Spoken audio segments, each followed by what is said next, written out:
It's March 9th.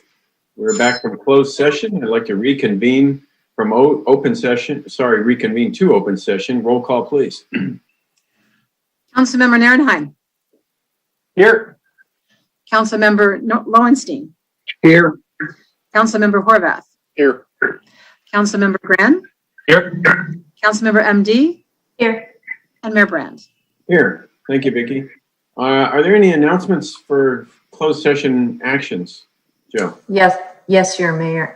Yes, Mayor. There's one for F2, which is the case BBR versus City of Redondo Beach, case number B294328. There was a unanimous vote to not file a motion for rehearing before the Court of Appeal, with the mayor and Councilman Nierenheim recusing themselves. Okay, thank you. Anything else? I'll entertain a motion to adjourn. So moved. Second. A motion by Councilmember Horvath, seconded by Councilmember Gran. Are there any objections? Okay, so ordered. Now I'd like to call to session a regular meeting of the City Council. Roll call, please. Councilmember Nierenheim. Here. Councilmember Lowenstein. Here. Councilmember Horvath. Here. Councilmember Gran. Here. Councilmember MD. Here. And Mayor Brand. Here. Thank you, Mickey. Let's all rise and salute the flag and take a moment of silence afterwards. Okay, ready? Begin. I pledge allegiance to the flag of the United States of America, to the republic for which it stands, one nation, under God, indivisible, And justice. liberty and justice for all.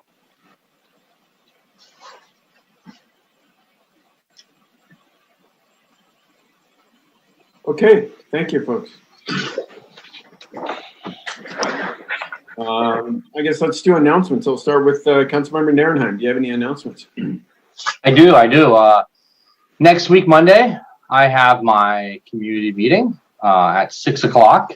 I'll be sending an email out to everyone. It's on my Facebook page already. It'll be Zoom. I will not have an in-person one this month. Next month, I'll probably resume my in-person meetings as well as online as well. That's it. Thank you. Okay, Councilmember Lowenstein. Yeah, we had a really good community meeting towards the end of last month. We had Public Works discussing the issues with Burl west of PCH. Had really great input from community members, and we're hoping to have a good solution for them coming up to calm down that stretch of roadway and slow down speeds. The other thing is, today I was driving along Burl at the intersection with PCH, and in front of me was a neighbor who has an old Woody, like a 46 Woody.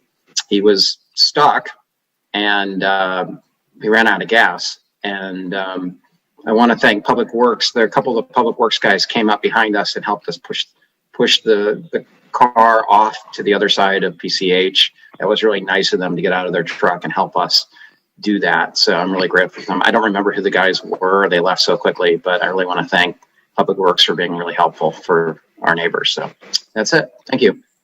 Okay, Councilmember Horvath. Yeah, I've got a few tonight, actually.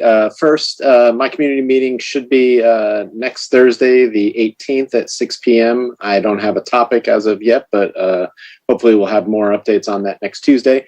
The second one, you'll see I've got one of those fake virtual windows behind me, and this is advertising the South Bay City Council of Governments General Assembly, which is also next Thursday, March 18th from 9 a.m. to 4 p.m. It's called Intersections. We have a lot of great speakers in the morning portion of the session, and then 3 panels in the afternoon.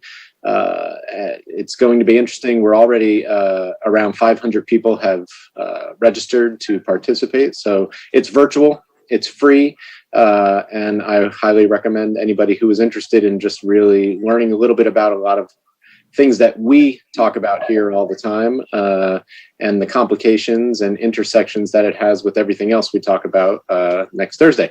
And then finally, I was in a meeting with Congressman Ted Lieu last night, and so I just wanted to share some of the information that that he was sharing with us related to the bill that's passed the Senate and should be passing the House tomorrow and then going to the president's desk by Friday. The community rescue plan has 3 different areas that it's going to be helping people. One is suppressing the virus, monies towards vaccinations and contract tracing. 2, economic relief to families and businesses. That includes stimulus checks, unemployment benefits, lots of small business relief, especially there are carve-outs for restaurants and some of our hardest hit businesses, and monies for nutrition for children. And then the third part is something that's clearly very important to each of us here, is the monies for state and local governments and school districts. And Redondo Beach, as a result of this bill, is set to get $7 million. So, and then the county of LA is getting $1.9 billion. And then, of course, the state gets money, and that money can be passed through to local municipalities. So that's what I have tonight. Thank you. Great. Thanks for that update. Councilmember Grant. I can't beat $7 million. That's really great news. But I just wanted to say thank you very much to the Public Works team and department. The Wiley Sump area has been kind of cleared out, and it looks great over there. We've had some really great comments from the residents out in that area. Also, the North Redondo Beach bike path has been cut. All the grass was cut. They actually trimmed a lot of those bushes, so it looks just wonderful. Keep up the good job, guys. Thanks. Okay, thank you. Councilmember MD. Yep, I don't have any tonight. Thank you. I'd like to take this opportunity to thank the Redondo Beach Police Department and all the surrounding agencies that responded to the shooting we had. Very uncommon, thankfully, for Redondo Beach last Saturday night, about 8 o'clock. It was a huge response. Unfortunately, a man was deceased and 4 suspects scattered through the neighborhoods as they fled. And yeah, we had quite an event last Saturday night, and it ended well. No one got hurt. None of the residents got hurt. It was an ongoing effort over many hours. I had response from every agency nearby: Torrance, Hermosa, Manhattan, all the way to Santa Monica, LAPD air support, Hawthorne air support. Yeah, it was quite an event. And the investigation's still unfolding. There's a lot of speculation on social media. You know, I would just encourage anybody, when this sort of thing happens, to, you know, wait for the real news to come out and try to avoid speculation. It's an ongoing investigation, but I guess an opportunity. Joe, do you have any updates on you know, what's going on with the investigation? If you can share any of it with us and what transpired. I'm trying to give a summary of it for everybody. You did a very good high-level overview, Mr. Mayor. It is an active case, active investigation. There's limited information we can share. I did ask Keith to share whatever he can without compromising the case tonight. Keith, if you want to take a couple moments and share what you can with the community. Absolutely. Thank you. Yeah, Mayor Brand, you actually provided a pretty decent overview. We understand when something like this happens, we have a lot of community concern. The issue with this case is that it's still underway. The information is constantly changing. But, you know, what we can report and what everybody should be really proud of is the fact that when the call came out, we had officers in the area, and they ended up actually picking up one of the vehicles from the scene. And the vehicle fled. It ended up going south on Prospect and then east into the neighborhood off of Fay and Susanna over there. That's where the large containment was set up. I know the helicopters kept everybody up most of the night. What I can report now, and we didn't report at the time, was the exact location of the containment. You know, it's important to note that when something is actively occurring, sometimes we may be a bit vague in locations, and that's because unfortunately, we know that the criminal elements will monitor what we're saying publicly, so we're cautious of that. That containment was set from Prospect to the west, Palos Verdes Boulevard to the east, Torrance Boulevard to the north, and Sepulveda to the south. Just a massive area. Because of the incident and the fact that guns were involved and we're chasing people following a murder that had just occurred, we requested the use of SWAT teams to do that search. The helicopters that kept us up most of the night, that's something that we do to make sure that the suspects stay bedded down. It keeps the residents safe, and we try to keep people from moving within that scene. That search lasted all night, and luckily we were able to apprehend 4 people that had fled in that vehicle. So just an awesome show of coordination from our department along with all of our partners. Mayor, you mentioned a lot of the agencies, but there were more. I count about 12 or 13: Torrance, Hermosa, El Segundo, PV, Manhattan, Inglewood, Hawthorne, LAPD, LAXPD, Santa Monica, Beverly Hills, LASD. Our fire department was out there with us all night, as well as McCormick's ambulance. And then, of course, we had helicopters from LAPD, Hawthorne PD, and then the Redondo PD drones, which you may hear about a little bit later, were also out there. So that's what we can report so far. Once we're able to coordinate more information that can release publicly, we'll get it to you. We understand the concern, but it's best that we let the pros do their investigation and try to bring this to fruition. Well, thanks for that report, Chief. It's very comforting to the community, and just can't say thank you enough. Not only to our own police force, but to all the forces that came to bear. It's quite comforting. It's a very dangerous situation, just future reference, folks. When things like this go down, stay, listen to what you can listen to, but careful of any speculation. There always will be. So, but thanks again, Chief, and please thank all the officers. We're in great debt and gratitude for the way they handled it and keeping us safe. I will. Thank you. I was very proud. Yeah, we're all very proud. It's a great ending to what could have been a lot worse. And condolences to the family of the deceased person. We don't know anything about it. And so, yeah, it's unfortunate. Okay, moving along to our regular meeting. Our order of agenda. Is there any changes to our order of agenda, or anybody want to make a motion to approve our order of agenda? Yeah, I'd like to actually change the order of the agenda. I'd like to do item N1 first, then item L2, and then item N3, and then the rest of the agenda as is. Make a motion for that. Your motion is to do item N1 after public participation? After public participation, then the public hearing, and then item N3, and then the rest of the items. Yeah, I'm gonna have to write this down. So you want to do item N1 before the public hearing? No. Yes, before the public hearing. Yep.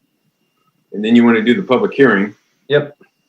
And then you want to do item N2 or N3? N3. And then, yeah. And then you want to, I guess then we'll do N2 and N4. Yeah. And the rest of the. Can I ask why?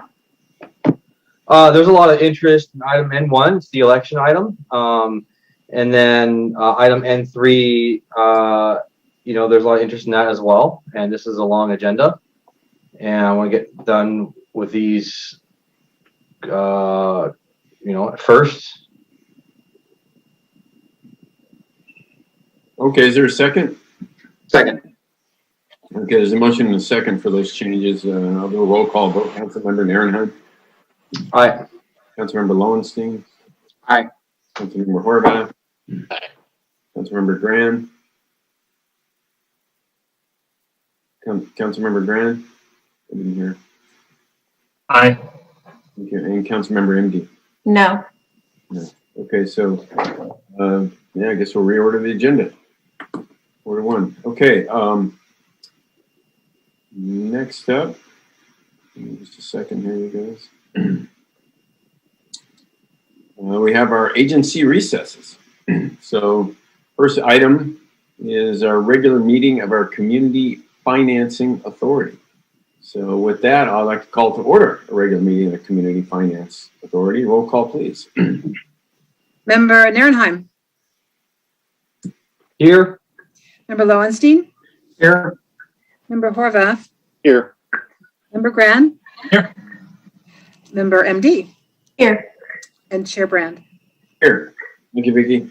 Approval order of agenda. Is there any objection to the order of agenda? Okay, so ordered then. Not hearing any objections. Are there any blue folder items for this meeting? None that I'm aware of, sir. Okay, great. Thank you. Consent calendar. There are 4 items on the consent calendar. Any member can pull any of these items, and any member of the public can comment on any items. These are normally passed all at once. Are there any comments on these consent calendar items from the public? None. Okay, any member want to pull any consent calendar item? Anybody want to make a motion to approve the consent calendar item? So moved. Second. Okay, motion by Councilmember Horvath, seconded by Councilmember Gran. We'll do a roll call vote. Councilmember Nierenheim. Aye. Councilmember Lowenstein. Aye. Councilmember Horvath. Aye. Councilmember Gran. Aye. And Councilmember MD. Aye. You need to read anything, Vicki? No, sir, there are no other items to read for this. Okay, great. And there were no excluded consent calendar items. So public participation on non-agenda items. Again, this is the Community Financing Authority. Anybody sign up to comment under non-agenda items for the Community Financing Authority? No. Okay. Are there any referrals to staff from any member? Okay, with that, I'll entertain a motion to adjourn to our next meeting, which will be Tuesday, April 6th. So moved. Second. Okay, motion by Councilmember Grant, second by Councilmember Horvath. Are there any objections?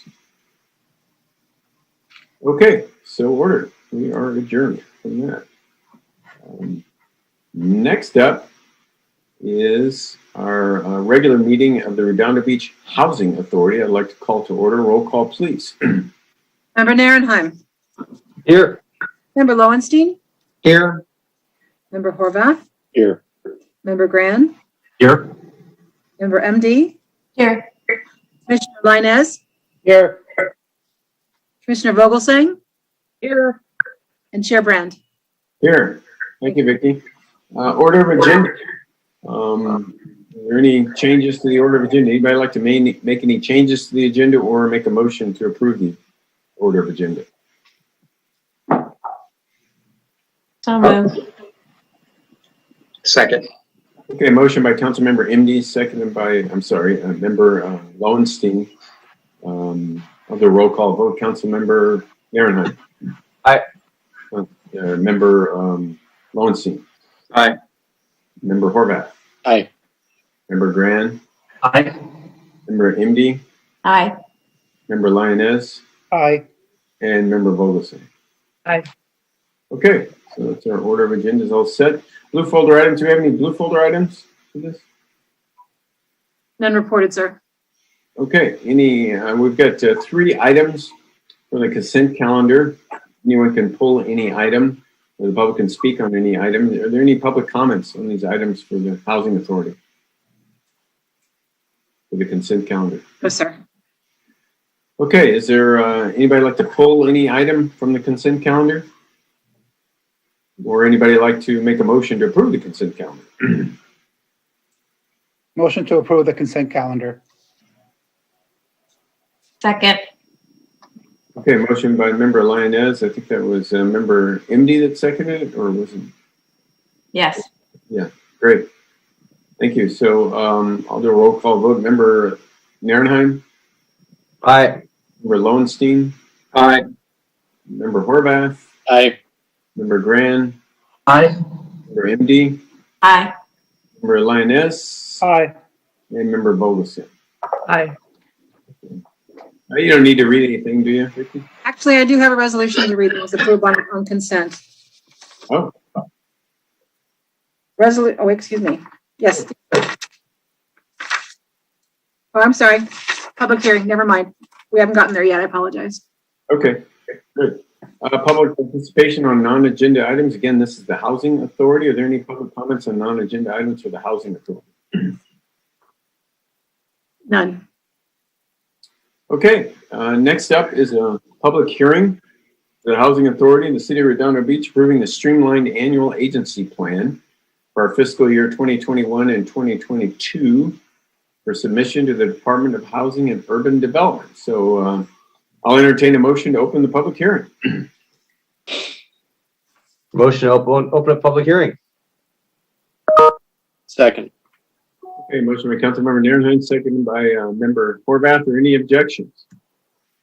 Okay, so ordered. The public hearing is open. So Angelica, are you going to lead us in this hearing? Yes, good evening. Good evening. I don't know. Let's move forward. Any comments on our agency plan? Well, I don't see any hands up. Do you have a summary for us? Well, pretty much we're focusing on maintaining our high performance status. We want to improve our service to the Redondo Beach Section 8 residents. We want to be able to lease up as many families as we can, given the funding that we receive every year. With COVID, we've learned to operate digitally. We want to conduct more business online and hopefully be able to safely reopen very soon.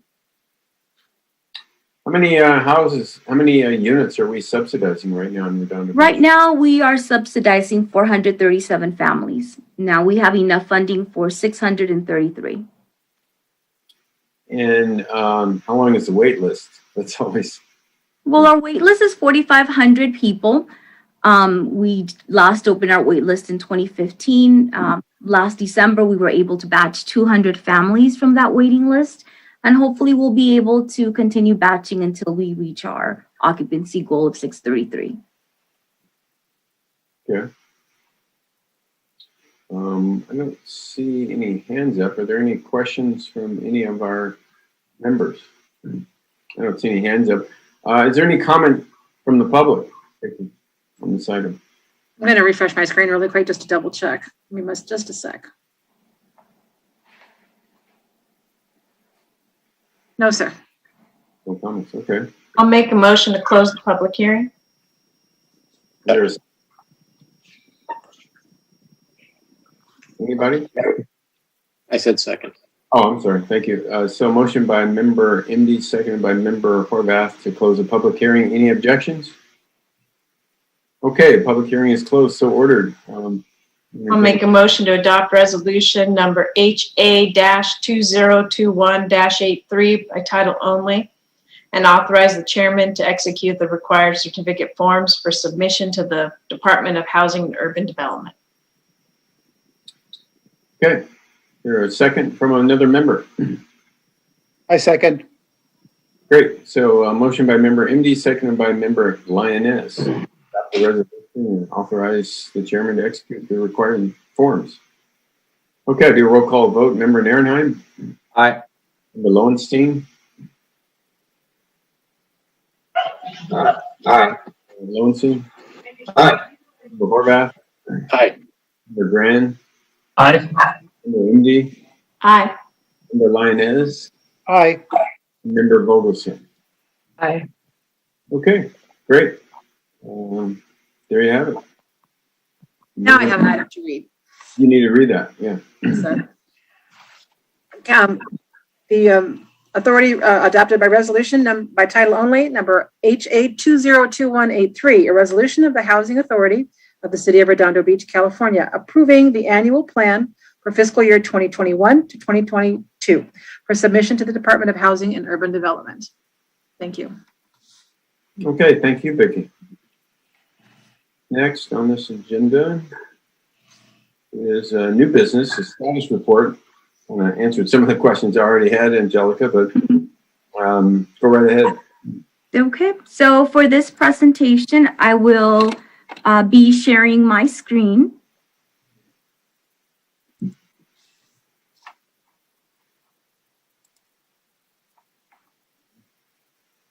Okay, this is a quarterly status report for the Redondo Beach Section 8 and Fair Housing Program for the months of December of 2020, January and February of 2021.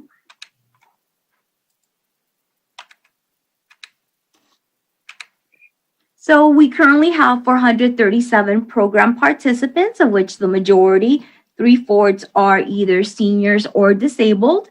Currently, our goal is to house 633 families, and this is outlined in our 5-year and our 1-year agency plan. And the challenge that we face to reach our goal include rising rents, low vacancy, negative stereotypes about our program, and low landlord participation. The table on screen reflects the Section 8 activity over the last 3 months. We had 8 new contracts, 99 renewed leases.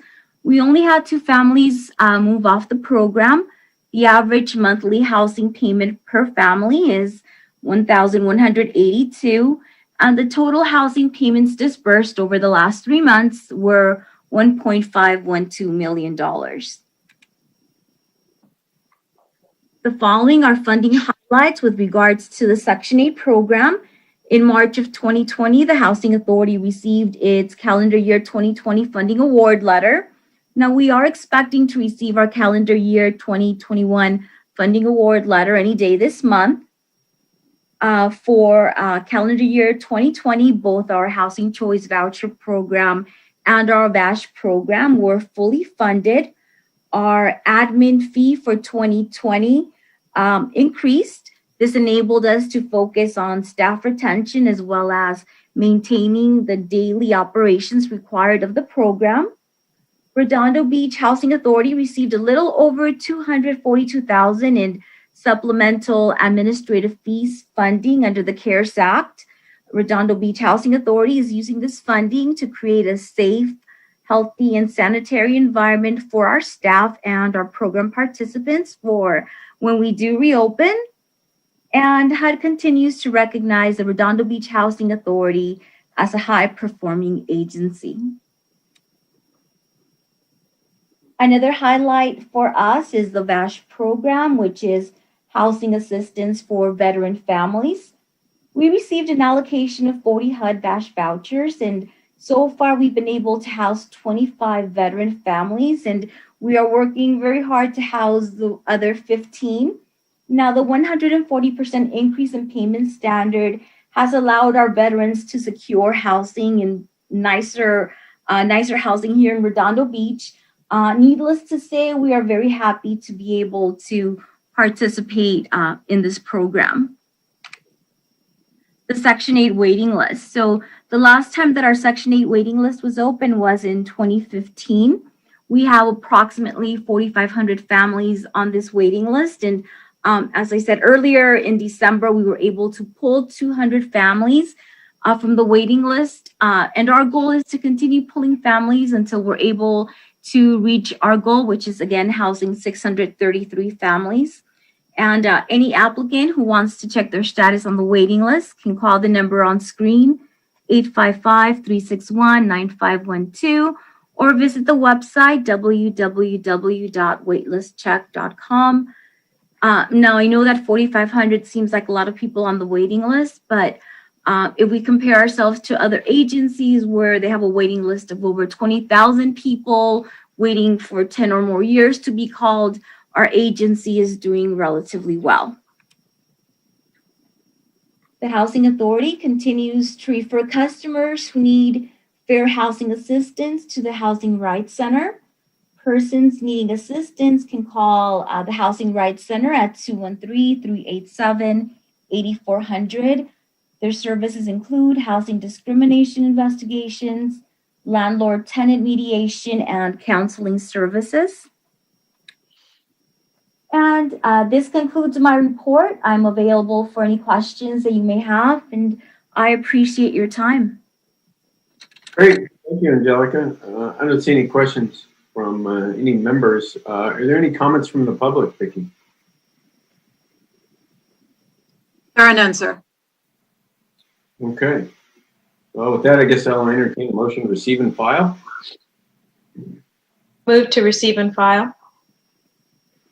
Second. Second. Okay, motion by member MD, seconded by member Lioness. Any objections? Okay, so ordered. All right, are there any member items, referrals to staff?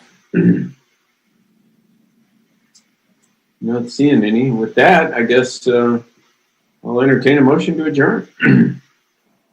So moved. Moved by Councilmember MD, seconded by, I didn't hear it. Second. By member Lioness. Great. Any objections? Okay, well, thank you, Angelica. Thank you, member Lioness and Vogelstein, for hearing. Really appreciate it. And we are adjourned until our next meeting on June 1st. Thank you. Thank you. Thank you. Thank you. Good night. All right, back to a regular meeting of the City Council. Roll call, please. Councilmember Narenheim, Here. Councilmember Lowenstein, Here. Councilmember Horvath, Here. Councilmember Grand, Here. Councilmember MD, Here. and Mayor Brand. Here. Thank Blue folder items. I know we got some blue folder items. Vicki, can you list them for us? Yes, under item H6, we have public comments submitted. Under H7, we have public comments. Under L1, we have a presentation and correspondence presented. Under N1, we have an updated PowerPoint. Under N2, we have public comments. And under N3, we also have public comments. And we also have public comments under e-comments for items H6 and H7 on the consent calendar. Just for your information, sorry. Sure. Yeah. Thank you. Got a lot of public participation tonight. Thank you for that. Is there a motion to submit those for the public record? Motion to submit the blue folder items to public record for all the items. Second. A motion by Councilmember Narenheim, seconded by, was that Councilmember Grand? Correct. That's who that was. Okay. Yeah. All right. Any objections? Okay. So ordered. Next up is our consent calendar. Tonight we have 19 items on our consent calendar. These items are normally all voted on at once. The council member can pull the consent calendar for further discussion. Anybody can make any comment on the consent calendar. So I'll ask the council members first. If anybody wants to pull anything, council member Narenheim. Yeah, I'd like to pull items H6 and H7, please. 6, 7. Okay, council member Lowenstein. No, thank you. Council member Horvath. No, thank you. Council member Grant. Yes, I'd like to pull H10. And council member MD. H15, please. Okay. All right. So, any public comments on any of the items other than H6, H7, H10, or H15? No, sir. Okay. With that, I guess I'll entertain a motion to approve the consent calendar other than items H6, H7, H10, and H15. So moved. Second.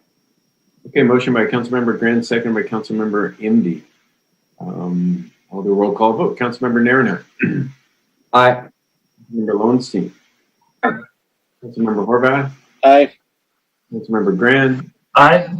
And Councilmember MD. Aye. Okay, do you need to read some things, Vicki?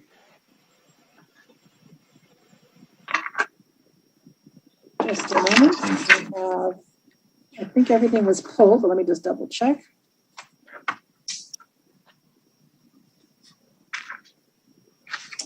Yes, council adopted by title only resolution number CC-2102014, a resolution of the City Council of the City of Redondo Beach, California, leasing certain property to KM Inc., DBA Tradewinds, a California corporation.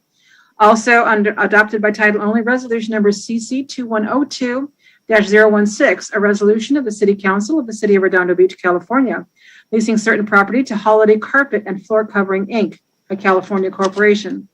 Also adopted by title only, ordinance number 3212-21.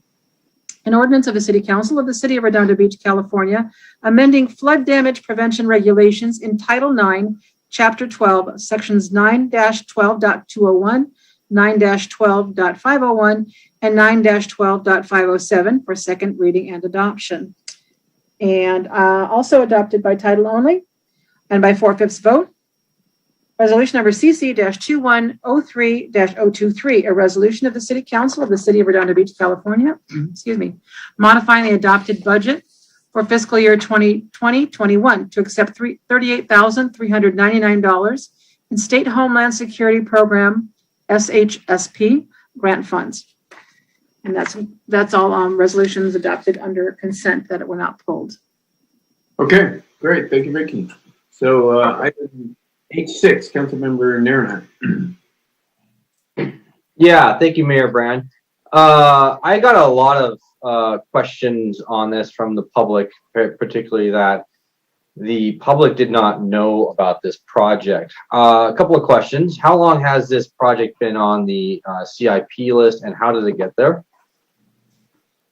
Maybe I'll answer that, council member. This is Ted Saman, Public Works Director. This item in itself, this project, was on the books under fiscal year 2021. The needs to improve the westbound right lane on Anita to northbound PCH was identified through the PCH corridor analysis that was done a couple of years ago.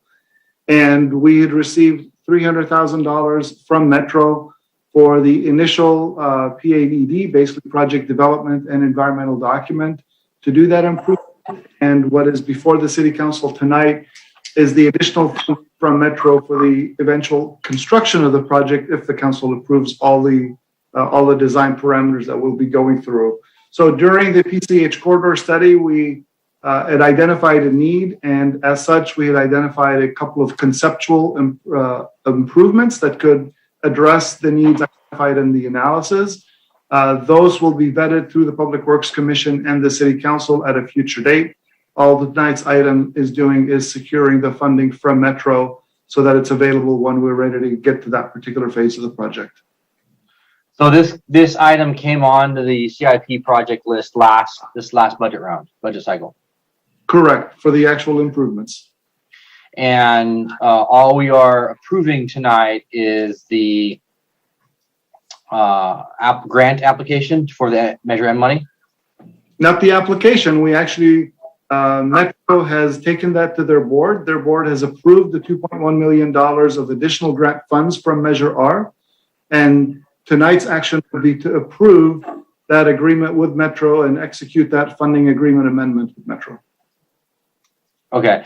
What happens if we have design changes that reduce the cost? We just give the money back? Yeah, when the project is done and completed, whatever residual funds are available will go back to Metro. And if it's more than what we expected, we can get more money out of it? We have gone back to Metro for projects that wind up costing more than originally anticipated. They've approved such additional funds for the City of Redondo Beach as they have for other cities in the South Bay.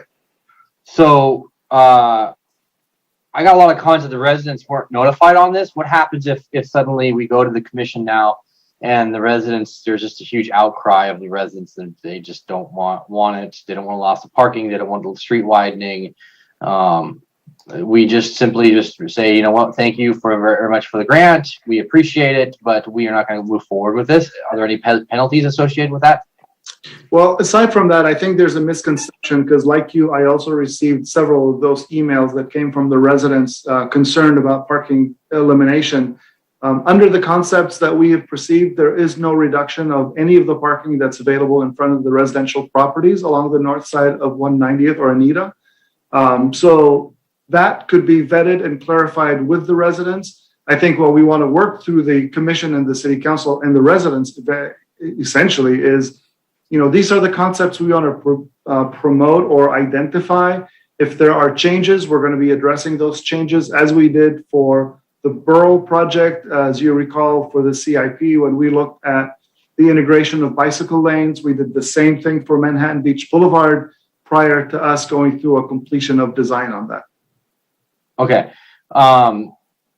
Yeah, resident education is, I think, going to be really key on this. This is not the first time. This is the second time where something is happening on that street there where the residents weren't properly notified and they've been asking for those notifications. So I think we should be very sensitive to that moving forward. And just want to make sure that everyone knows what's going on, because this is a big project. This looks to be a pretty big project. So yeah, that's all I have. Thank you.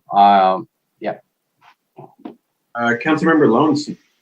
Yeah, this came as a surprise to me. I understand that we do this sometimes to actually secure funding, but I think residents were taken aback that it was a consent calendar item. They really weren't notified. And I know we do this sometimes, but I think, like you mentioned, Ted, the Burl project, was that a consent calendar item? No, I think this is where the confusion lies.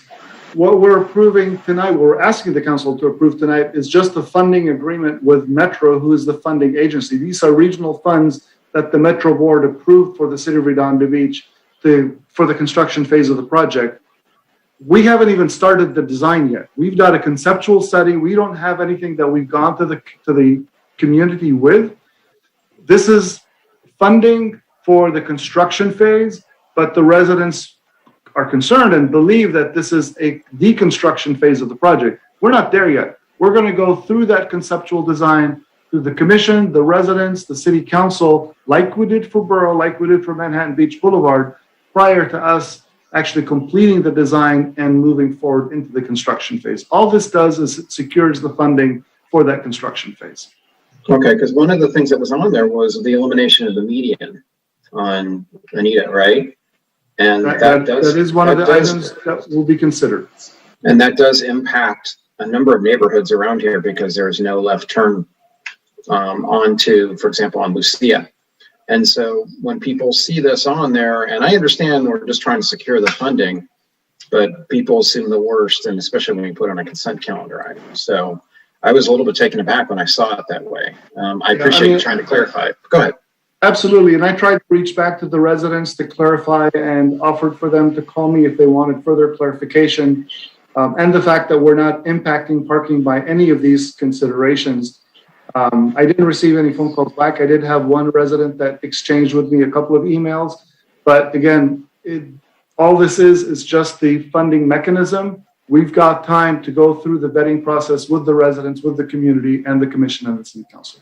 Well, I think one of the concerns that people have, Ted, is when we secure the funding, then they think it's the toothpaste is out of the tube, and there's not much we can do in terms of modification because we were constrained by funding in terms of what we agreed to do, and so I think that's one of their concerns. I don't know if you can allay that or not, but I think they're really concerned about that. So. Yeah, I believe there were a lot of assumptions that were made. And again, we tried to clarify that there is a time for us to go through the vetting process with the community. This was just trying to secure the funding as we've done with a lot of our Measure R projects previously. Okay, thank you. Ted, what if you go before the public and they decide they don't want this for whatever reason? Do we return the money? Yeah, whatever is expended on the project and the residuals would be returned to Metro at that point. I drive that street a lot, and I don't, PCH and Redondo are a mess, and Anita, but it's really because of what happened at 2nd Street and 3rd Street on PCH and Hermosa several years ago. And that's really what's clogged that up and made it much worse. And I brought this up several years ago, and I was told that, we were working with Hermosa and Caltrans to try to fix what they had done. And it was big improvements because they added the drugstore there, and it really created a mess. I mean, you've got like 3 signals, 3 blocks in a row with a flashing red light, and you've got another signal, and it's a nightmare in the morning. And it wasn't that it needed widening that was going to fix that. It was that signalization in Caltrans, some sort of, change needed to be made, and it continues. So, I've lived it for many, many years. And when they put that whole signalization on PCH, it wasn't just me. Thousands of people saw the mess that it's created and live it every day. So what's the status of that, and how is widening Anita going to fix that? Because it's really what's ruined that intersection. Right, and that is something that Caltrans, I guess, would look at in their coordination plan. You're right. I think that pedestrian signal, the hawk signal that they installed, probably impacted that quite a bit. I don't know if it's actually interconnected with the other signals to function well or not. That is something that Caltrans continues to look at, and I don't know if they have an updated status. But also for clarification, what we're looking to improve, which is the extension of that right turn pocket, is not to widen either side of the curbs along Anita at all. It may require and will require some median modifications, but it is not to widen the street on traditional way that we've widened them on the adjacent curbs. Well, and I think the reason I have concerns because, you know, it's a very defined number, $2.1 million. So there's been some design, there's been some consideration about what to do here and just to do it in the first place. So the impetus of this widening or extending the right turn lane and extending the left turn lane. I mean, like I said, I drive it a lot, and I maybe half an hour of the day it might have an impact, but it surprises me, and I think we have a certain amount of fiduciary duty, even if it is Metro's money. Is this a wise expenditure? Are we going to really get a bang for a buck with a lot of money here? I mean, are those studies going to be conducted going forward, or has it already been determined that this is going to be a big enough improvement to expend $2.1 million? Well, the full 2.1 million, at this point, we're attempting to not enter the Caltrans right of way, if you will, not modify any of their corners or their signals. But in case we do, we will need, you know, significant amounts of money, and that's why the 2.1 million is there. If we go through the design and we get through a potential permit with Caltrans and do not need to touch their corners or their signals, then we will not be expending the full 2.1. And yes, the residual funds will then be returned to Metro. But at this point, it is a conceptual preliminary that we have that is encompassing of potential improvements, but it does not include the widening of either side of Anita itself, nor the corner itself. I don't know how you extend the right turn lane without taking out parking. You know, like I said, I drive it all the time. I went by there this morning. Every parking space was taken.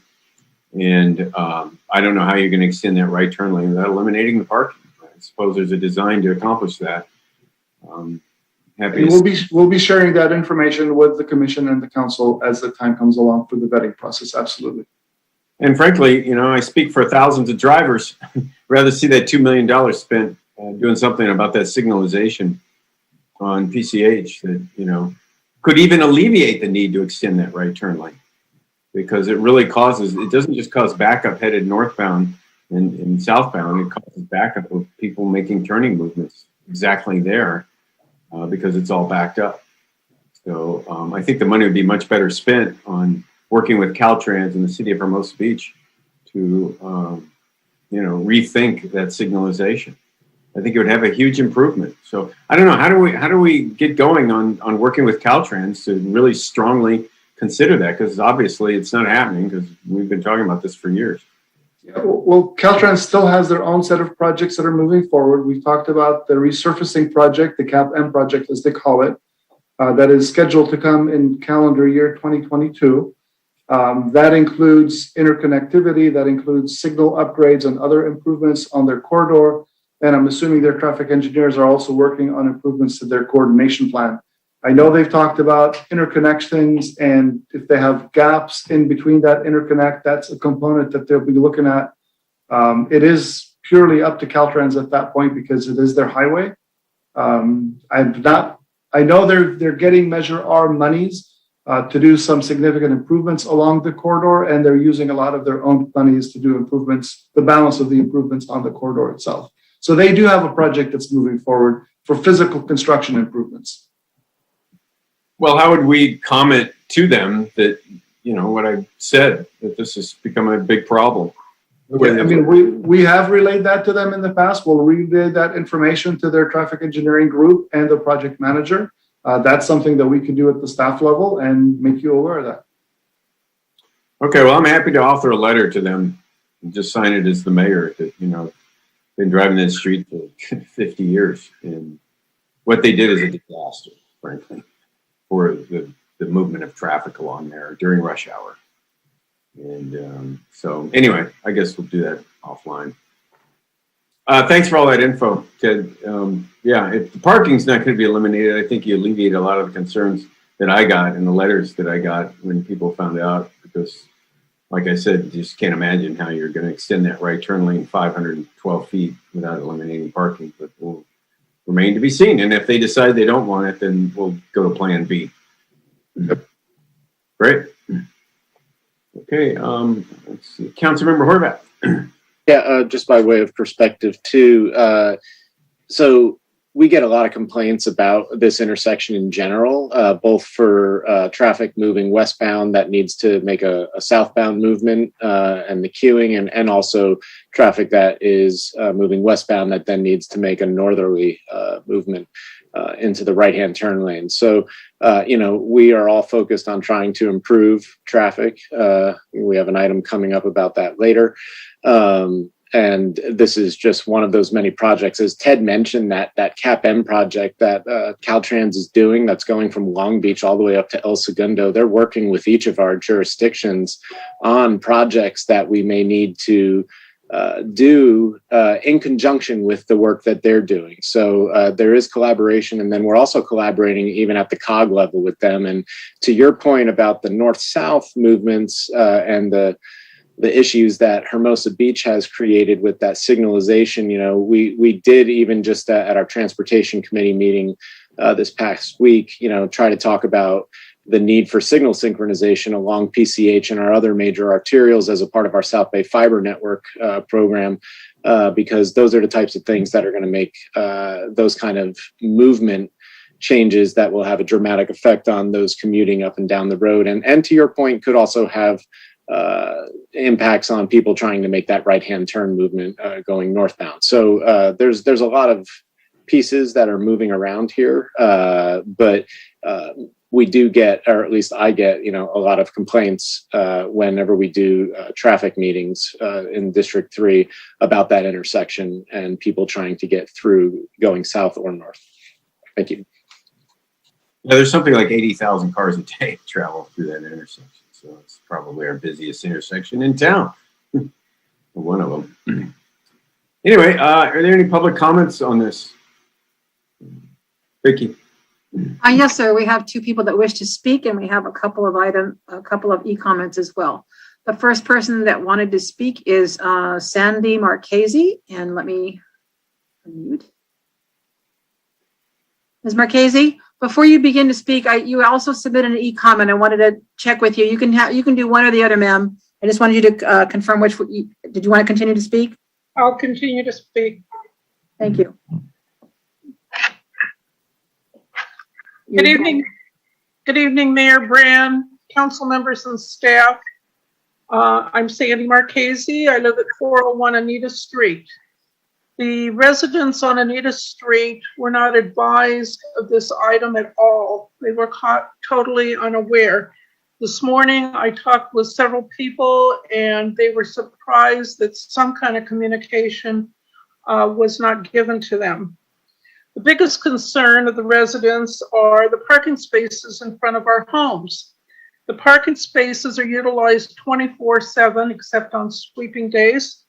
And if any of these spaces are taken away, it'll drive parking to across the street and it cause people to walk across the street, potentially getting hit by oncoming cars. My main concern, and I did hear all your comments that this is just to get funds, but paperwork is paperwork.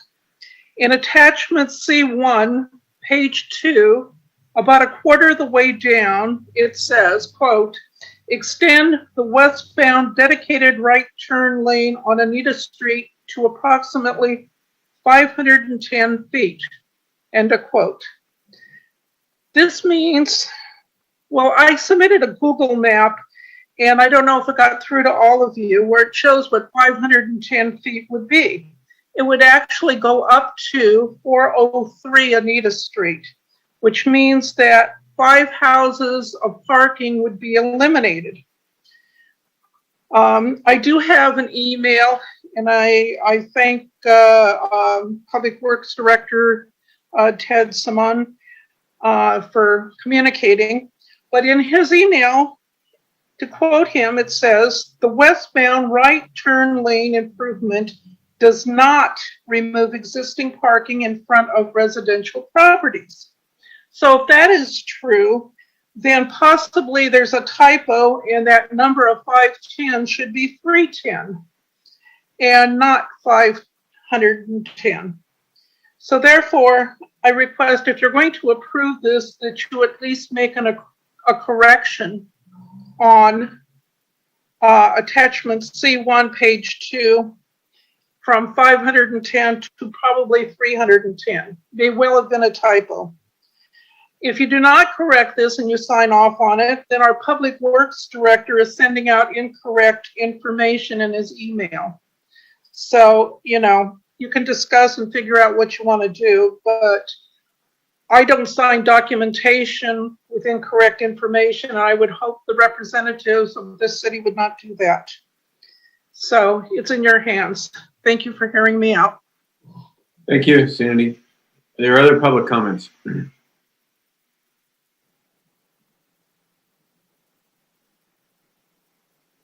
there other public comments, Vicki? People that want to participate? My apologies, I forgot to unmute my mic. Yes, the next speaker would be Connie Young. Yes, my name is Connie Young, and I live at 407 Anita Street. And I've lived here since 1991, so I've seen a lot of changes and a lot of traffic. I too am concerned with the loss of parking, but even if there's not a loss of parking, which I don't know how you would put an additional right turn lane there without losing parking, where the Mitsubishi car lot is. There's nothing but congestion. I agree with Mayor Brand. There's nothing but congestion in the right-hand lane with one right turn lane. When you turn right going north on PCH, the light turns green and red several times before you can even get through there. It's right in front of Domino's and you're standing there. It takes about, okay, I worked for American Airlines for 30 years. When I first moved here in 91, I could get to the airport in 6 minutes. Now it takes me 30, 35 minutes. But 20 of those minutes is probably turning right on to PCH going north. I can only see more congestion by adding a second right turn lane. As it is, people who do not live here are confused by the two left turn lanes. They're in the wrong lane. And I've seen several accidents there because they're moving over because they don't want to go down Catalina. They don't know that they have to be in the left lane until it's too late. So I can only see that this is going to further create congestion with two right lanes.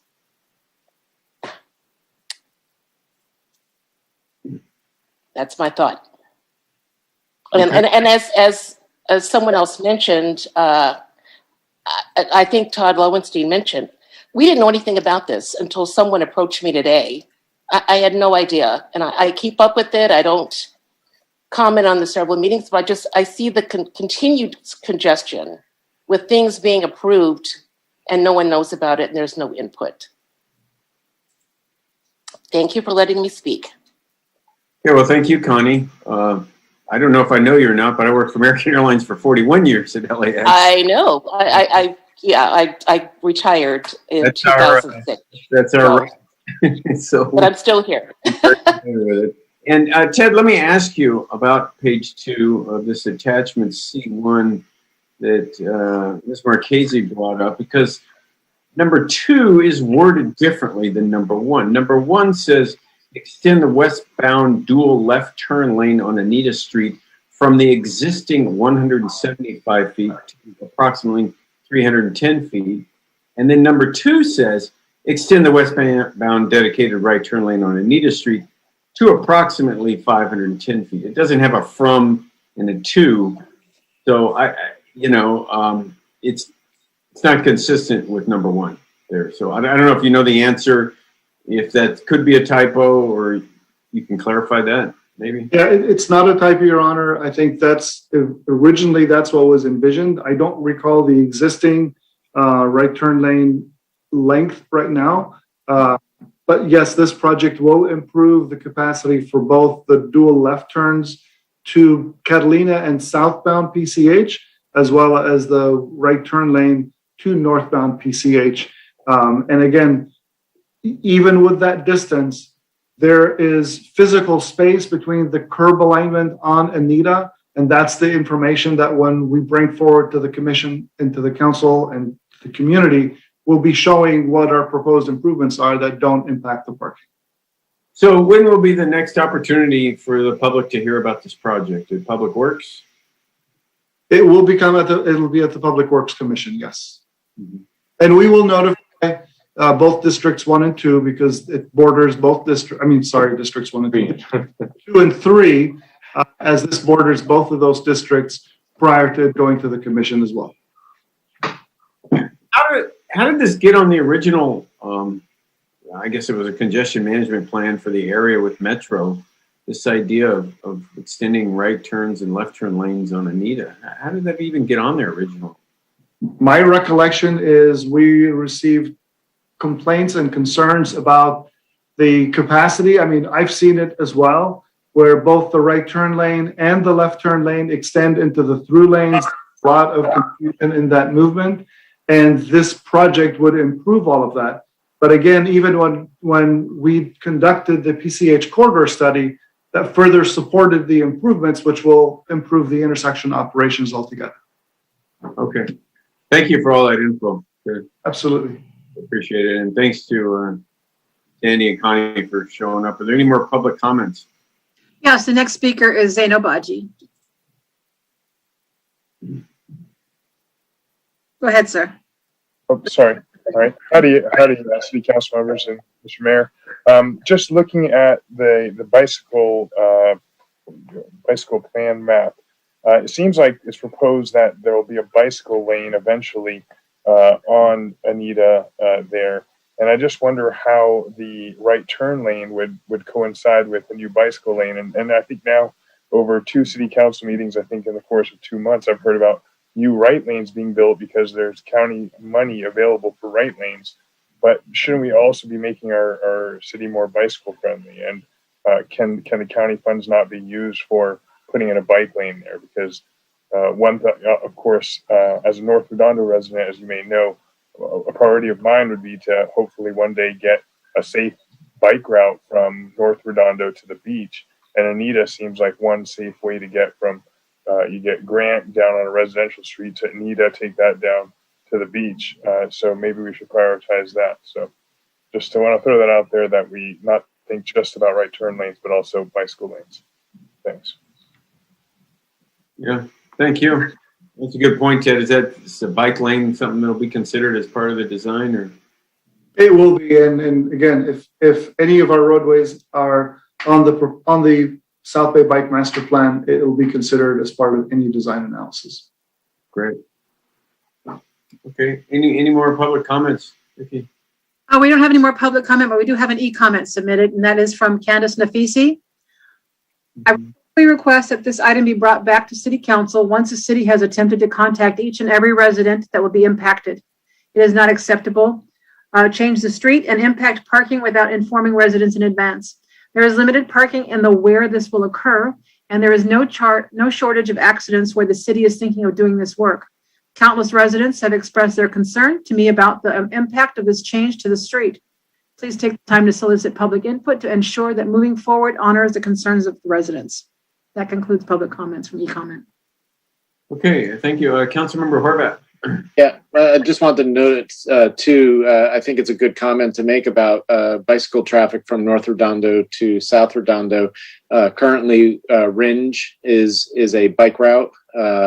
That also connects then over, most people would take that over to Beryl, which then connects all the way down to the waterfront. Flagler is also one of our identified northbound, southbound.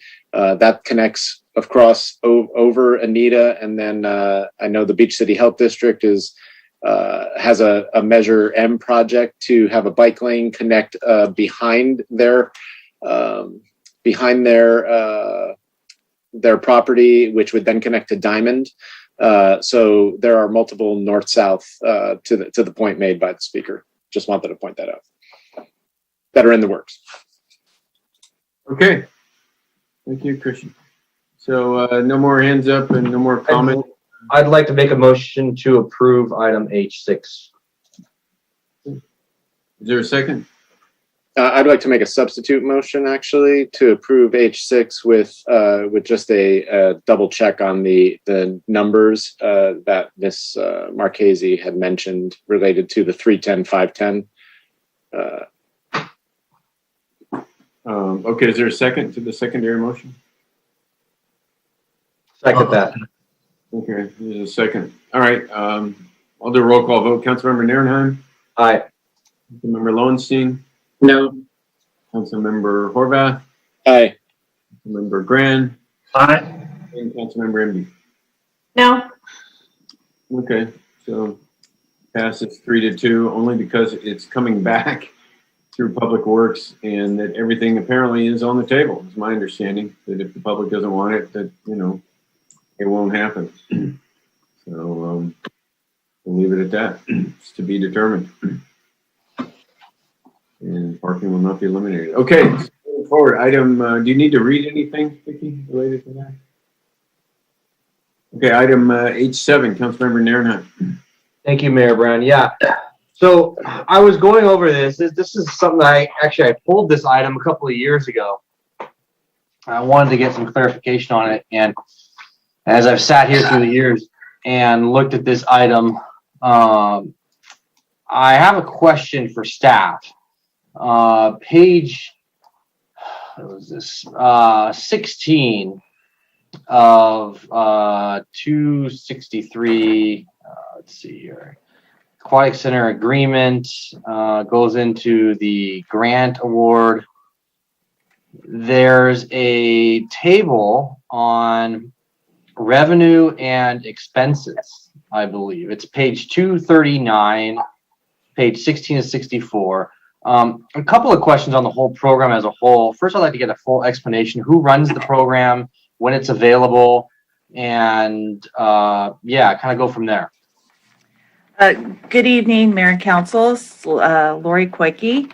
I just recently learned about this program. So the city owns 4 boats that's used in this sailing program. We have up to 7 sailing instructors in a normal. We have been operating in a limited capacity during COVID, offering classes for 2 to 3 people at a time. We have beginning classes, intermediate classes, and once you complete those classes, you are able to join what we call the Redondo Beach Sailing Club, which allows members to utilize 2 out of the 4 boats to sail up to 3 hours on Sundays, free of charge. The sailing club costs about $300 annually. And so our recreation team oversees this program. We do have a director of sailing, Barry Christensen, and I work closely with the community on that. So going back to the fees, do we charge every time they go out? Do we just charge a program fee in general? It's a one-time fee? How does that work? Well, so each class has its own fee. For example, we have a beginning class that is $350 per person, or $500 for a private 5-week course. So each class has a fee. The sailing club also has a fee, but it's an annual fee. And so again, members can use use 2 of the 4 sailing boats on Sundays, every Sunday for up to 3 hours. Okay, so you mentioned we have 4 boats. We have 4 sailboats, but 5 boats in total. I want to say 5 slips down there. I was told. I just received this information on Friday, and we have 4 boats that we use. Mm-hmm. Okay, and so we pay for those slips every month, correct? We do, but we also, they are at a discounted rate. King Harbor Marina makes that donation to the city. Okay. I see here on page 16 of 64, PDF 239, Program fees $10,000. The grant is $20,000, and the parent organization, which I presume would be City of Redondo Beach, at $70,000. So it cost us $70,000 to run this program. We take in 10 grand of programming fees, and we get an additional $20,000 of grant money. So a total $100,000 a year program. Is that the correct way of reading that? The grant is used for both scholarships and for equipment purchase. So, for example, obviously this 2020 isn't a good example, but because of COVID, but in 2019, for example, we gave 6 scholarships for a youth sailing camp. Okay. What's the programming fees that we normally get? I mean, I'm assuming that COVID has taken a chunk out of the 10 grand, that we have more, or is that an average historical number there? Did you have any info on that? It's hard for me to go back. Okay. To have a history on the history on that. Yes. Yeah, I totally realize you took over on this, and I saw this earlier today, and I'm interested in it because it seems like a program that has a lot of potential that we're not taking full advantage of. And we are a harbor. We should be doing a lot of these kinds of programs, but we have 4 boats plus powerboat, I believe, and this is why we have these programs, and I'm full support of this grant, but I'm concerned that we're not fully utilizing these boats and these programs and the instructors to our fullest extent. And I'd love to see it more. I'd love to see what the total program is. So maybe I'll get a budget response report or something. I'm going to make that part of my motion here moving forward, because there's a lot of energy in the harbor. I was made aware of this program probably about 6 to 8 months ago by a couple of people in the harbor, and I think we should be able to do a lot more with this program than we are. So those are my comments for now, and questions if anyone else has any comments on this. Okay, are there any public comments on this item, Vicki? I have no public speakers, but I do have an e-comment to read, submitted by Sarah Martin. As chair and secretary of the Redondo Beach Sailing Club, I fully support the city's acceptance of this grant, supporting the city's sailing program. All boaters know that in order to be a safe sailor, one must be a proficient sailor. In order to achieve proficiency in sailing, regular continuous practice beyond formal instruction is required. Since the recipients of many sailing instruction scholarships provided for in this grant will probably not have their own sailboat, low-cost access to boats and opportunities to practice sailing skills with more experienced sailors is required. The Redondo Beach Sailing Club has, in cooperation with the city, provided such additional causal instruction and skills practice on city boats since it was incorporated in 1973 as a 501c7, a community-based low-cost sailing organization, open to all sailors who have attained the required certification. City staff and sailing instructors and the city's recreation and parks brochures have always encouraged all city sailing students to join RBSC for many years. Many sailors like me who learned to sail in the city's sailing program and who then joined the RBSC have gone on to become more active in the local sailing and boating community, supporting other new sailors in attaining proficiency. In addition to the club's casual teaching and sailing practice on city boats, RBSC has also contributed towards the purchase of some of the city's keel boats and provided additional safety, cockpit, and cabin equipment as needed. RBSC members have spent countless volunteer hours scraping, sanding, and painting bottoms of the dinghies and refinishing the bright work on some of the keel boats. In closing, as mentioned on page 17, item 13B, officers of the Redondo Beach Sailing Club were apprised of the cessation of the city's sailing program last summer due to COVID-19. And we are eager to learn the city's plans to safely resume RBSC community sailing, similar to how the city safely resumed sailing classes last July. And that concludes comment. Thank you, Vicki. Thank you. So I'll make a motion to approve this item with to get a budget response report for the budget season to get a full report on this program, including how many boats we have and the amount of registrations and not ticket sales, but the revenue and where we get the revenue for the last few years, so that if we're losing 70 grand a year on this, we can find a way to either offload this or work with other people. So the budget response report will include a full report on the amount of boats that we have, the programming that we have, and the last 3 years of programming revenue, as well as approving this item. Joe, is that clear? Okay, sounds pretty clear to me. A motion and a second by Councilor. That's clear. Thank you. I'll do a roll call vote. Councilmember Nierenheim. Aye. Member Lowenstein. Aye. Member Horvath. Aye. Member Grand. Aye. And Councilmember Imby. Aye. Okay. Two titles to read on this one.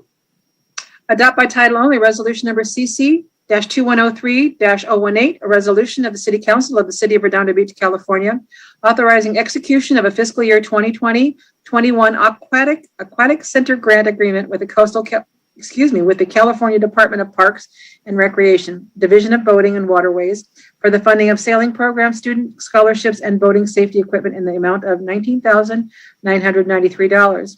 Also adopted by title only, resolution number CC-2103-19, a resolution of City Council of the City of Redondo Beach, California, authorizing a 2020-21 fiscal year budget modification appropriating $19,993 from the Aquatic Center Grant Agreement with California Department of Parks and Recreation, Division of Boating and Waterways, grant number C-896-5312, to the city's Community Services Department budget for expenses relating to sailing program scholarships and boating safety equipment. That concludes the reading. Okay. Thank you, Ricky. Item H10, Councilmember Grant. Hi, thank you. This is we're adopting a MOU with the Teamsters. And I just wanted to point out that we finally have all of our groups under contract, under MOU. And I just wanted to say thank you to Diane Strickfaden and your team, as well as city staff and the City Council as well. I'd say congratulations on a job well done. We have all of our groups under MOU or under contract, and we can finally just take a breath for just a moment. So it's just a time to just take a small applause and say thank you for all your hard work. And Diane, I know this was a tough one to kind of get everybody under the gun, but do you want to just say anything a little bit about this one at all?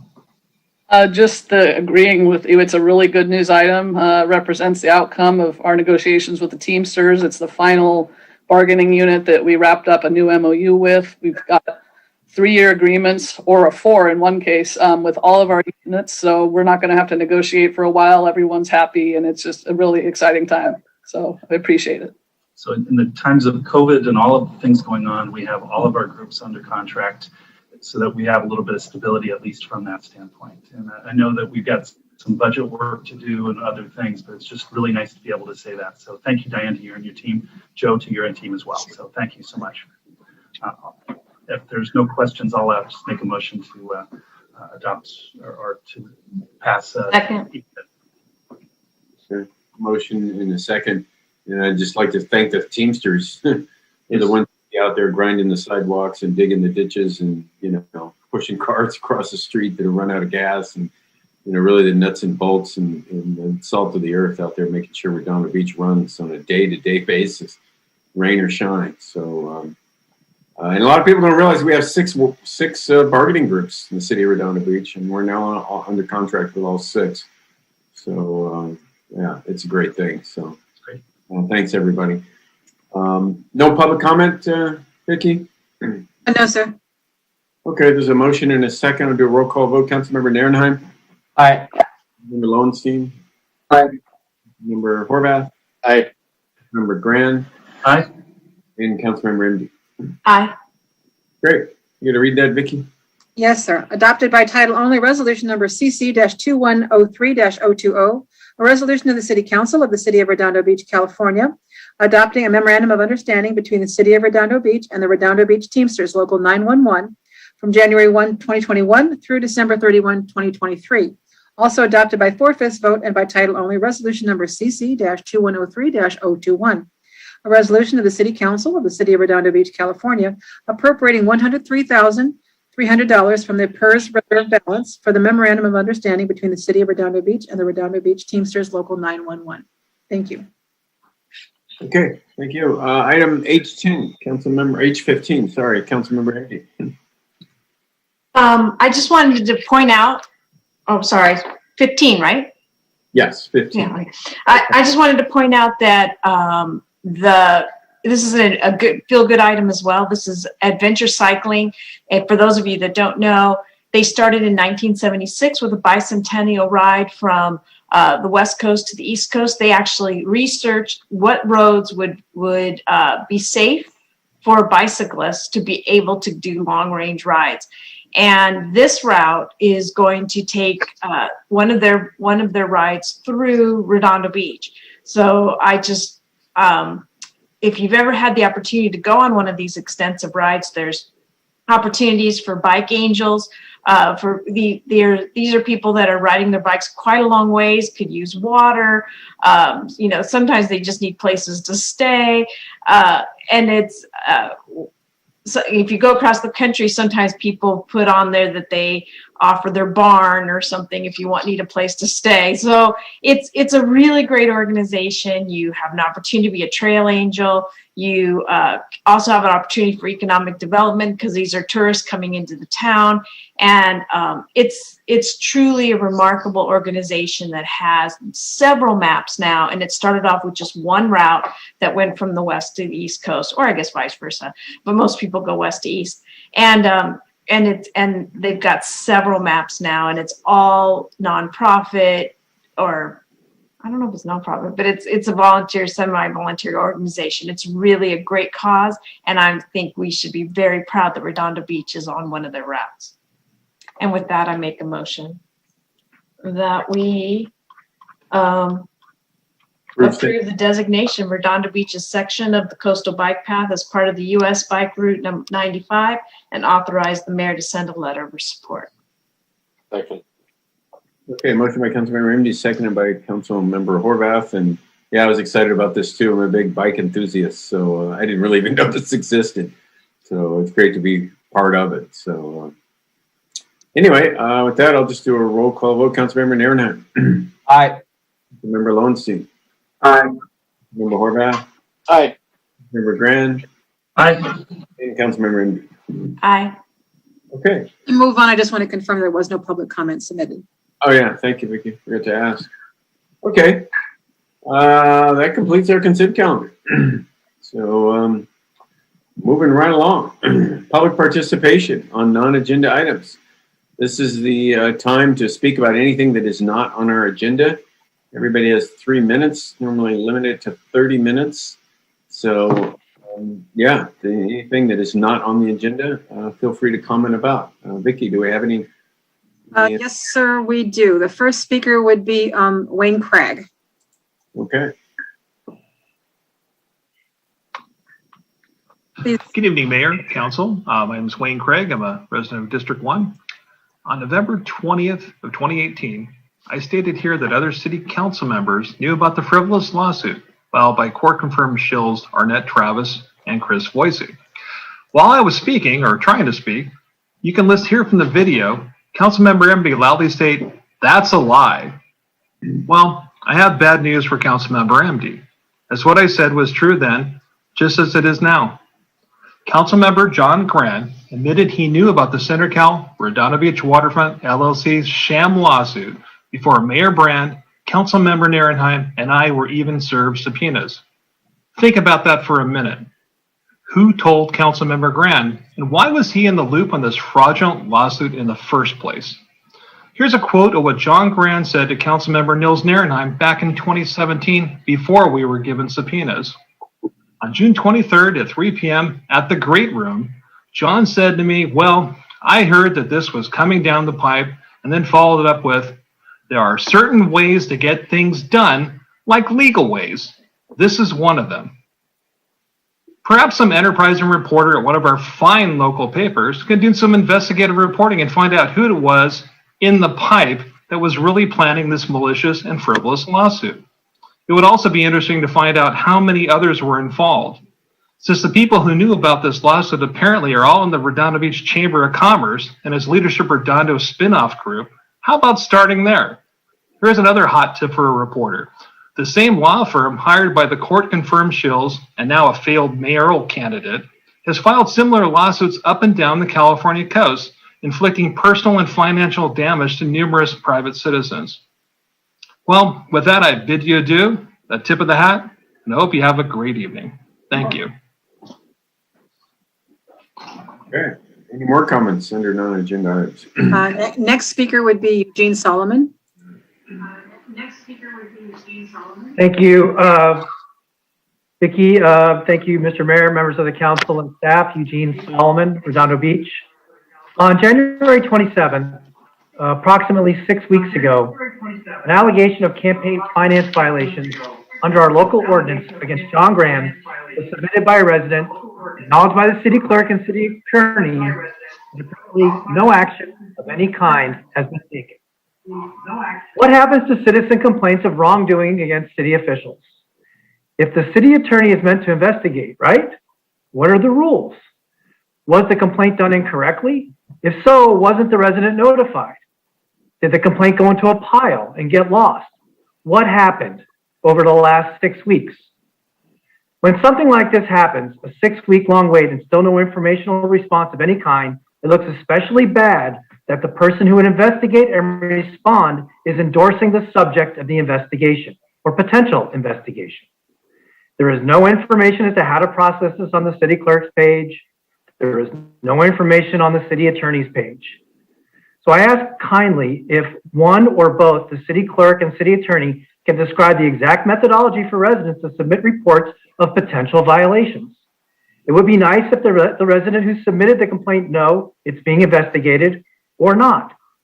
Considering the subject of the investigation was endorsed by the elected official department head who would be conducting the investigation, public confidence and avoidance of any public potential conflict of interest dictates the investigation should be conducted by an outside agency and not internally. Unless we want campaign finance enforcement to go the way of leaf blower enforcement, shed enforcement, plastic straw enforcement, or any other virtue signaling empty promises of enforcement of ordinances that we pass with no consequences, then action should be taken without delay. I thank you very much and have a good evening. Okay, any more comments, Vic? Next speaker is, just a moment, please. She disappeared. Just a second. Let me make sure she's not gone. Holly Osborne, just a moment, please. No, I don't have anything right now. Then that concludes public comments for non-agenda items. There's nothing under e-comments submitted, sir. Okay, thank you, Vicki. With that. Wait, excuse me, I apologize. I do have someone that just raised their hand, if I may. Zaino Baji would like to speak. May I go ahead and have him proceed? Go ahead. Thank you, I'm sorry. Hi again. I wanted to speak because this went unmentioned during the campaign, but after the last meeting in January, after the last city council meeting, City Attorney Webb proceeded to litter the city with his signs on public property, on private property without consent. When you trespass against private property without consent, you place your sign on those light poles. That's a tort called trespass. When you place the campaign signs on the SCE right-of-way, which is akin to public property that the city maintains, and we're not allowed to put signs on city property, that's a violation of the city law. I'm asking the city council to censure Mr. Webb. Regardless of the outcome of the election, he is not above the law and he should not proceed with impunity, timing it perfectly for when the city council is going to be out of session for 2 weeks. That's all. Thank you. Okay, thank you. Anyone else? No, sir. Okay. I'm sorry. Someone just raised their hand. I can't tell if it's for this item or not, to be honest. So I'm going to ask Jennifer Dodge to speak and just confirm that she'd like to speak on this item or not. Thank you. These are non-agenda items. Right. Ms. Dodge? Okay. Yes, I might, I'm sorry, I might be confused. Did we already discuss item N2? No, ma'am, we did not. I'm going to go ahead and put you on mute for that, okay? Okay, thank you. Your hand raised. I want to make sure. Thank you. Probably going to be a while as a fair warning. Okay. Then we have no others, sir. There's another one. Well, okay. Lisa Rodriguez. I saw her hand up. There she is. She's speaking on N3, I believe. No, if she's raising her hand, she's probably wanting to speak in this issue. So Vicki, can you go ahead and? I did. I just said you don't. Yeah. There you go. Why? Come here. Yes. Oh, love. Hello, Lisa. So, do we have Okay. It's not working. Okay. Sorry. Anything else? No, sir. Okay, moving right along to item N1. Item N1, discussion and possible action regarding March 2nd, all-mail ballot general municipal election. Hello, Mayor and Council. I'm the City Clerk for Redondo Beach and also the election official. For the March 2nd election, as you already know, we received 5,134 votes that got received that were counted due to the fact that those were all the ballots we received up to the 23rd, and then make sure I have that, the 23rd, 24th, and then we were inundated because normally we have a lot more ballots by that time, and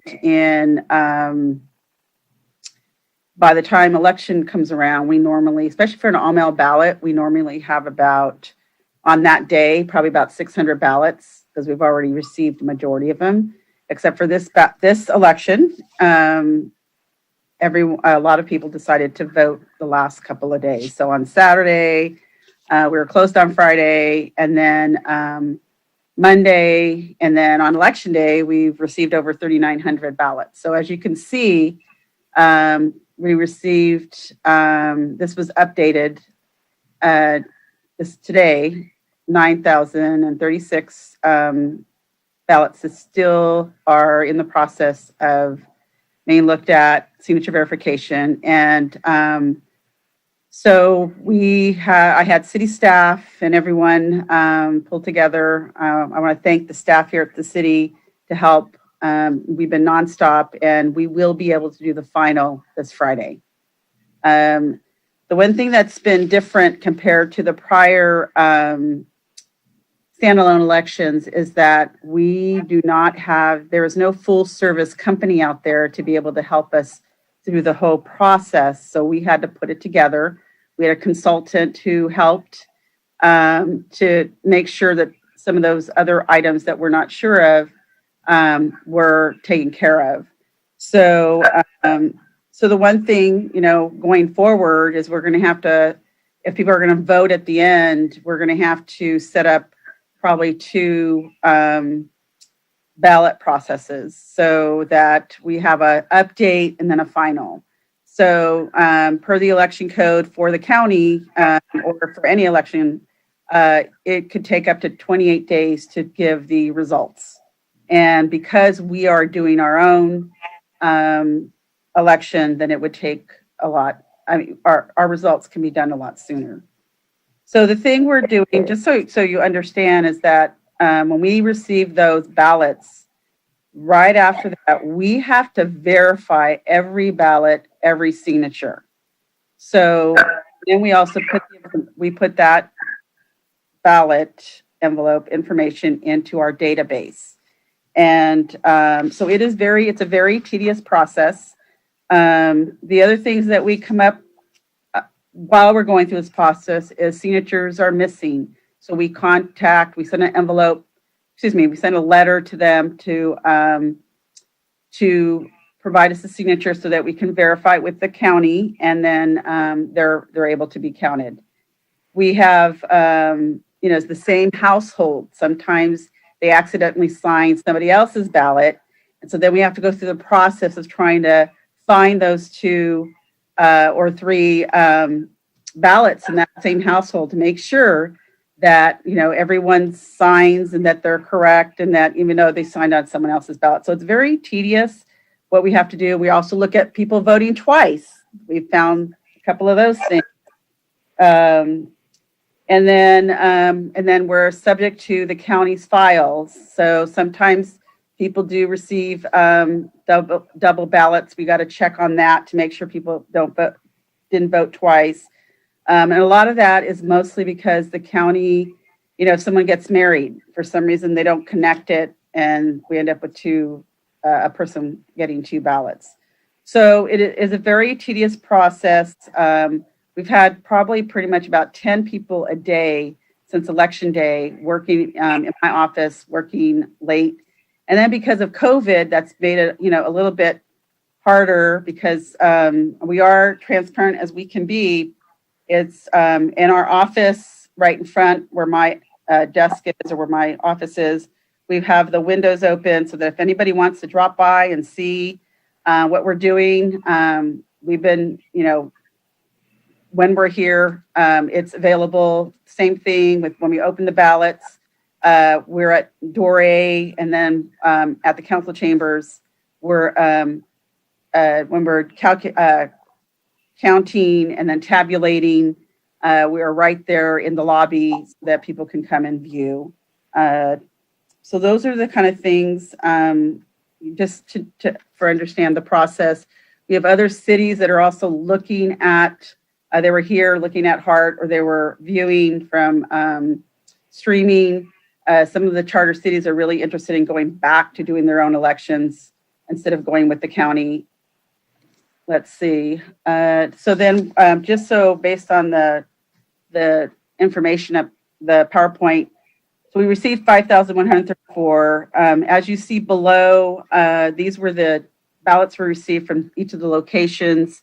I think the PowerPoint that I sent yesterday or on the weekend, I accidentally put in 675 ballots, which were undeliverables. So those are exactly what we receive based on the documents that the post office gave us. And then, so we now have 9,036 that we'll be looking at maybe about 200 are either signature missing. They're in the same group, signature missing, signatures don't match. And then we have about, I think 61 or 48 at the county. So, and so now we're just sort of ticking and tying and verifying to make sure that every ballot we have is associated with our list so that they're ready to be counted. Let's see. And so technically we have a 63% of ballots we still have to process. So at this time, I don't know if you have any questions. Oh, the one thing I wanted to mention is we're going to broadcast on Friday at 2 p.m. Stream will be on channel 8 and 41, and hopefully the audio will be working. I know Public Works and IT is working with that. I guess we did check it before we went live, or I think a couple days before, and I guess there's a lot of construction going on, and I guess they cut the wrong wire, and so that's why we didn't have audio on that not election night. So if anyone has any questions. Yeah, thank you, Eleanor. Councilmember Lowenstein. Yeah, Eleanor, by my calculations, we're almost at 88, almost to 90% of where we were in 2017 in terms of votes or ballots, which is not so bad considering Measure C was on the ballot in 2017. So those people that were saying that this was a low turnout election were criticizing the decision to keep it in March are wrong. This was in a pandemic, having these kind of numbers is phenomenal as far as I'm concerned. So I do have a question for you, and that is, where are the votes that are going to be tallied? Where are they being kept right now? How are they protected or secured? Who has access to the location? Okay, so we have a vault that's specifically for elections, which is right where Vicki office, so it's right across from me. So we have cameras inside the vault. 2 people have to log in to get in. We have cameras facing the the vault door. We have cameras while we're doing the process of signature verification, so in front. So that's what we have. And there's always 2 people. That's what's been really, that's what, with a lot of staff that we need, we have 2 people all the time with the ballots. So, if you're going to get something out of the vault, 2 people go.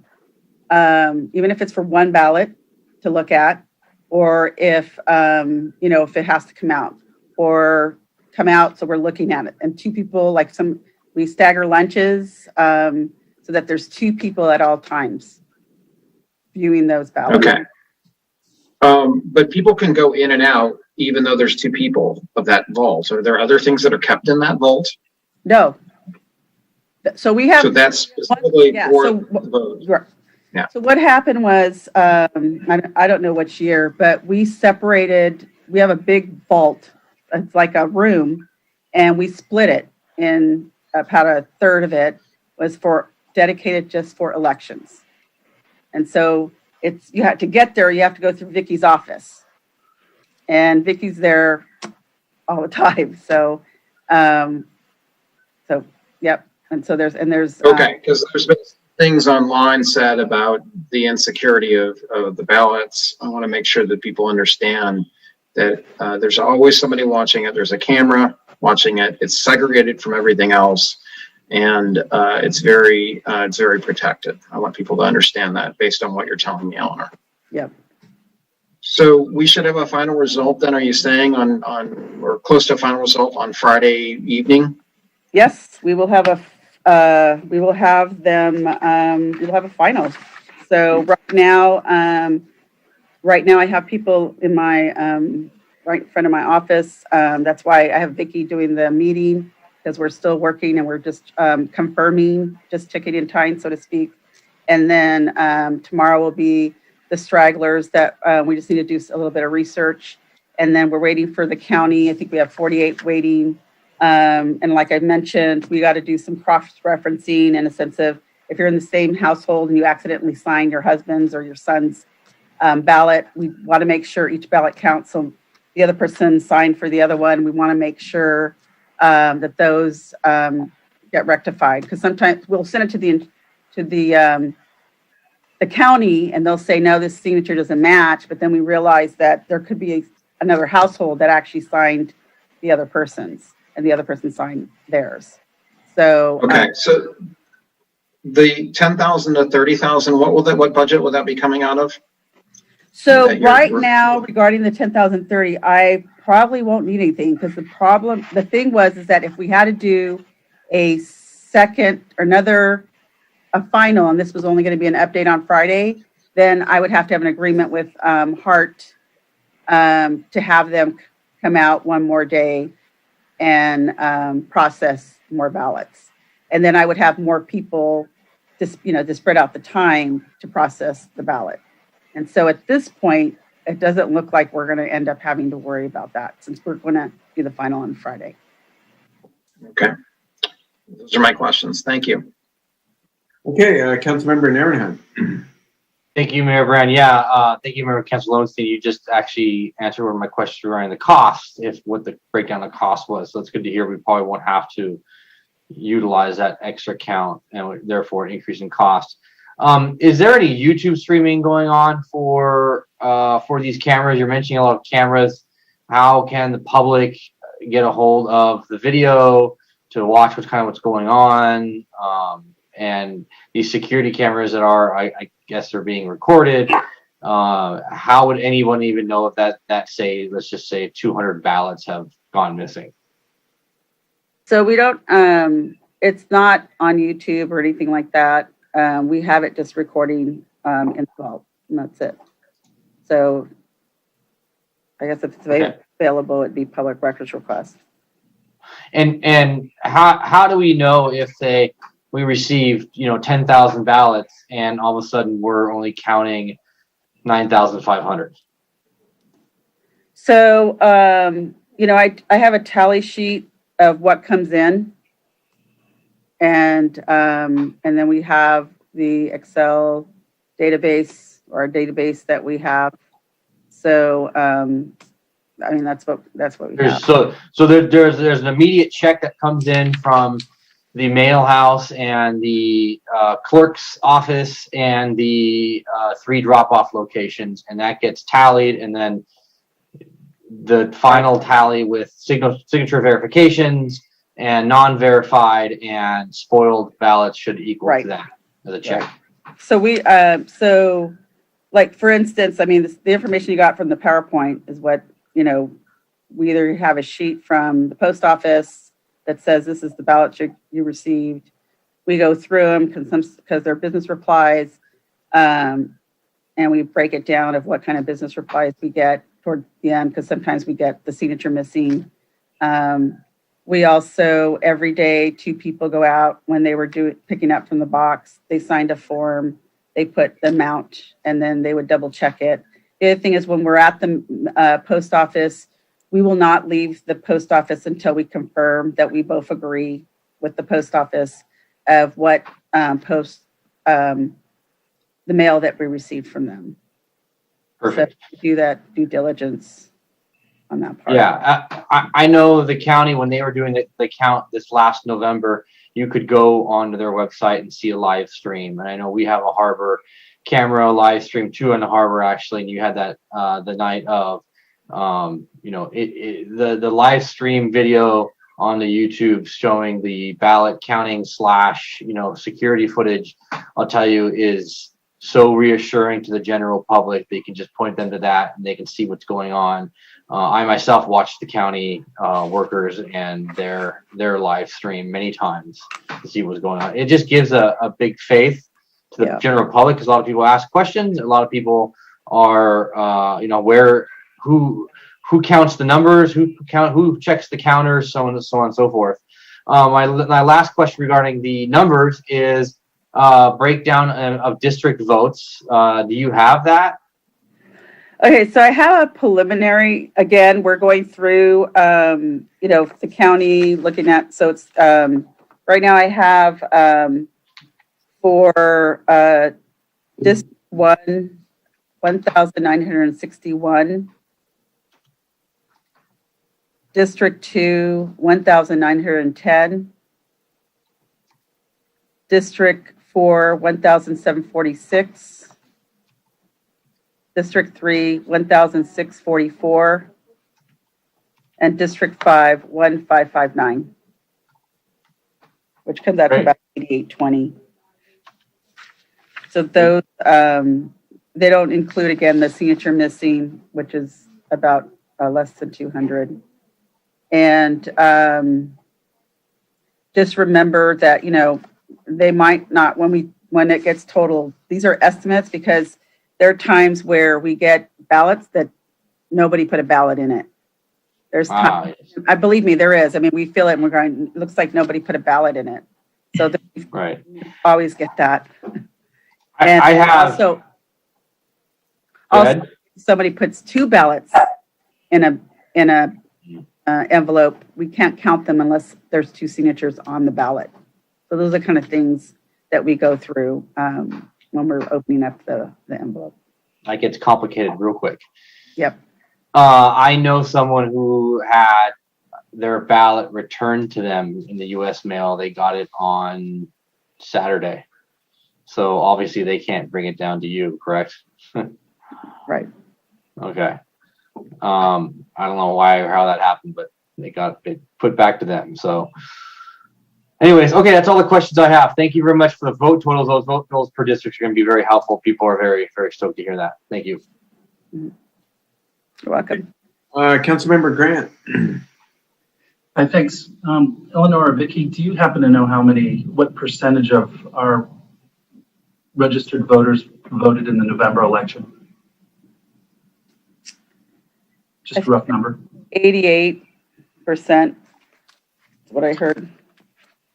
So So when Mr. Lowenstein says that, we've had something that's comparable to 4 years ago, 27% of our voters, that's roughly what we're going to be counting here, is really low.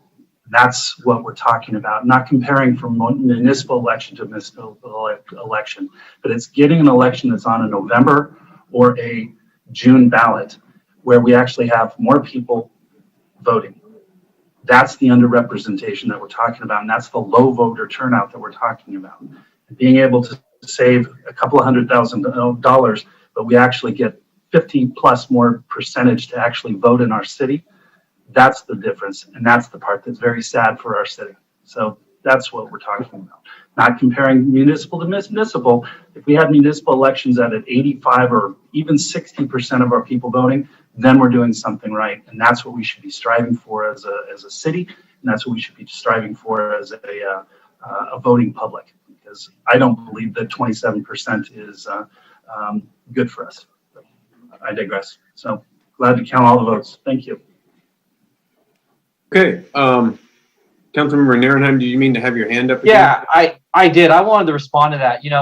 Just so everyone knows, I actually worked at a voting center in South Central LA at Bethel AME Church for 11 days straight during the last election season. So I got to see firsthand how people were voting and why they were voting, and they would come in. And it's extremely disingenuous for people to say that just because somebody comes in and casts a vote means that they're voting in every single contest. There were 27 contests on the November election for some precincts. 27 contests. If you were to have included a municipal election such as Redondo Beach, there'd be up to 17 different choices for people to make. So the idea that everyone votes in every single election and voter fatigue, two completely different things. Voter fatigue is massive. A lot of people don't vote in every single contest. For instance, the junior college district elections get a very low turnout as compared to the national elections. A lot of people would come in and vote just for the national election for presidential. So, voter turnout, there's a direct correlation between people who actually vote for certain contests versus actually showing up to the polls. And I think it's very important that we keep that in mind, having a local election with an all mail-in ballot. Every single voter in Redondo Beach got a ballot. But here's what's important. Even the dead voters got a ballot, like my neighbor, who's passed away 10 years ago. So they're still on the voter rolls. They're still getting ballots. The point here is we want to make sure that we have a quality election with people who are actual voters. We verify those signatures, and then voters become educated and actually care on just checking boxes.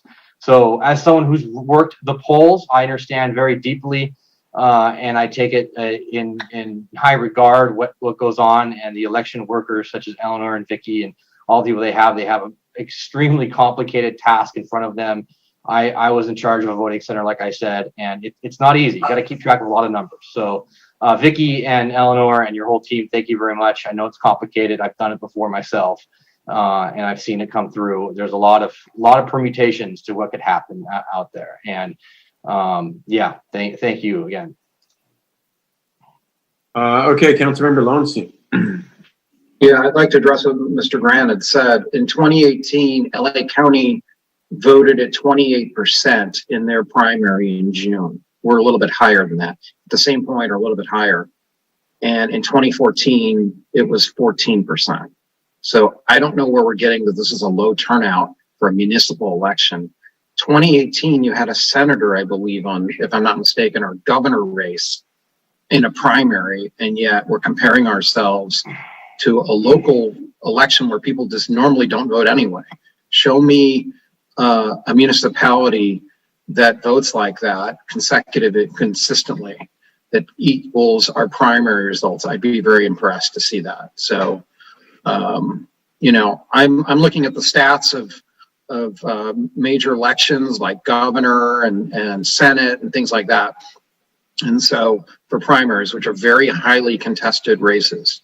So I think we've done just fine with this. I don't think there's a narrative that this is low. Other than the 2017 vote with Measure C, show me where we've done poorly and that this is a low turnout. You can't compare us to other local races and say that we do poorly. So I just wanted to correct that. Thank you. Okay, are there any public comments?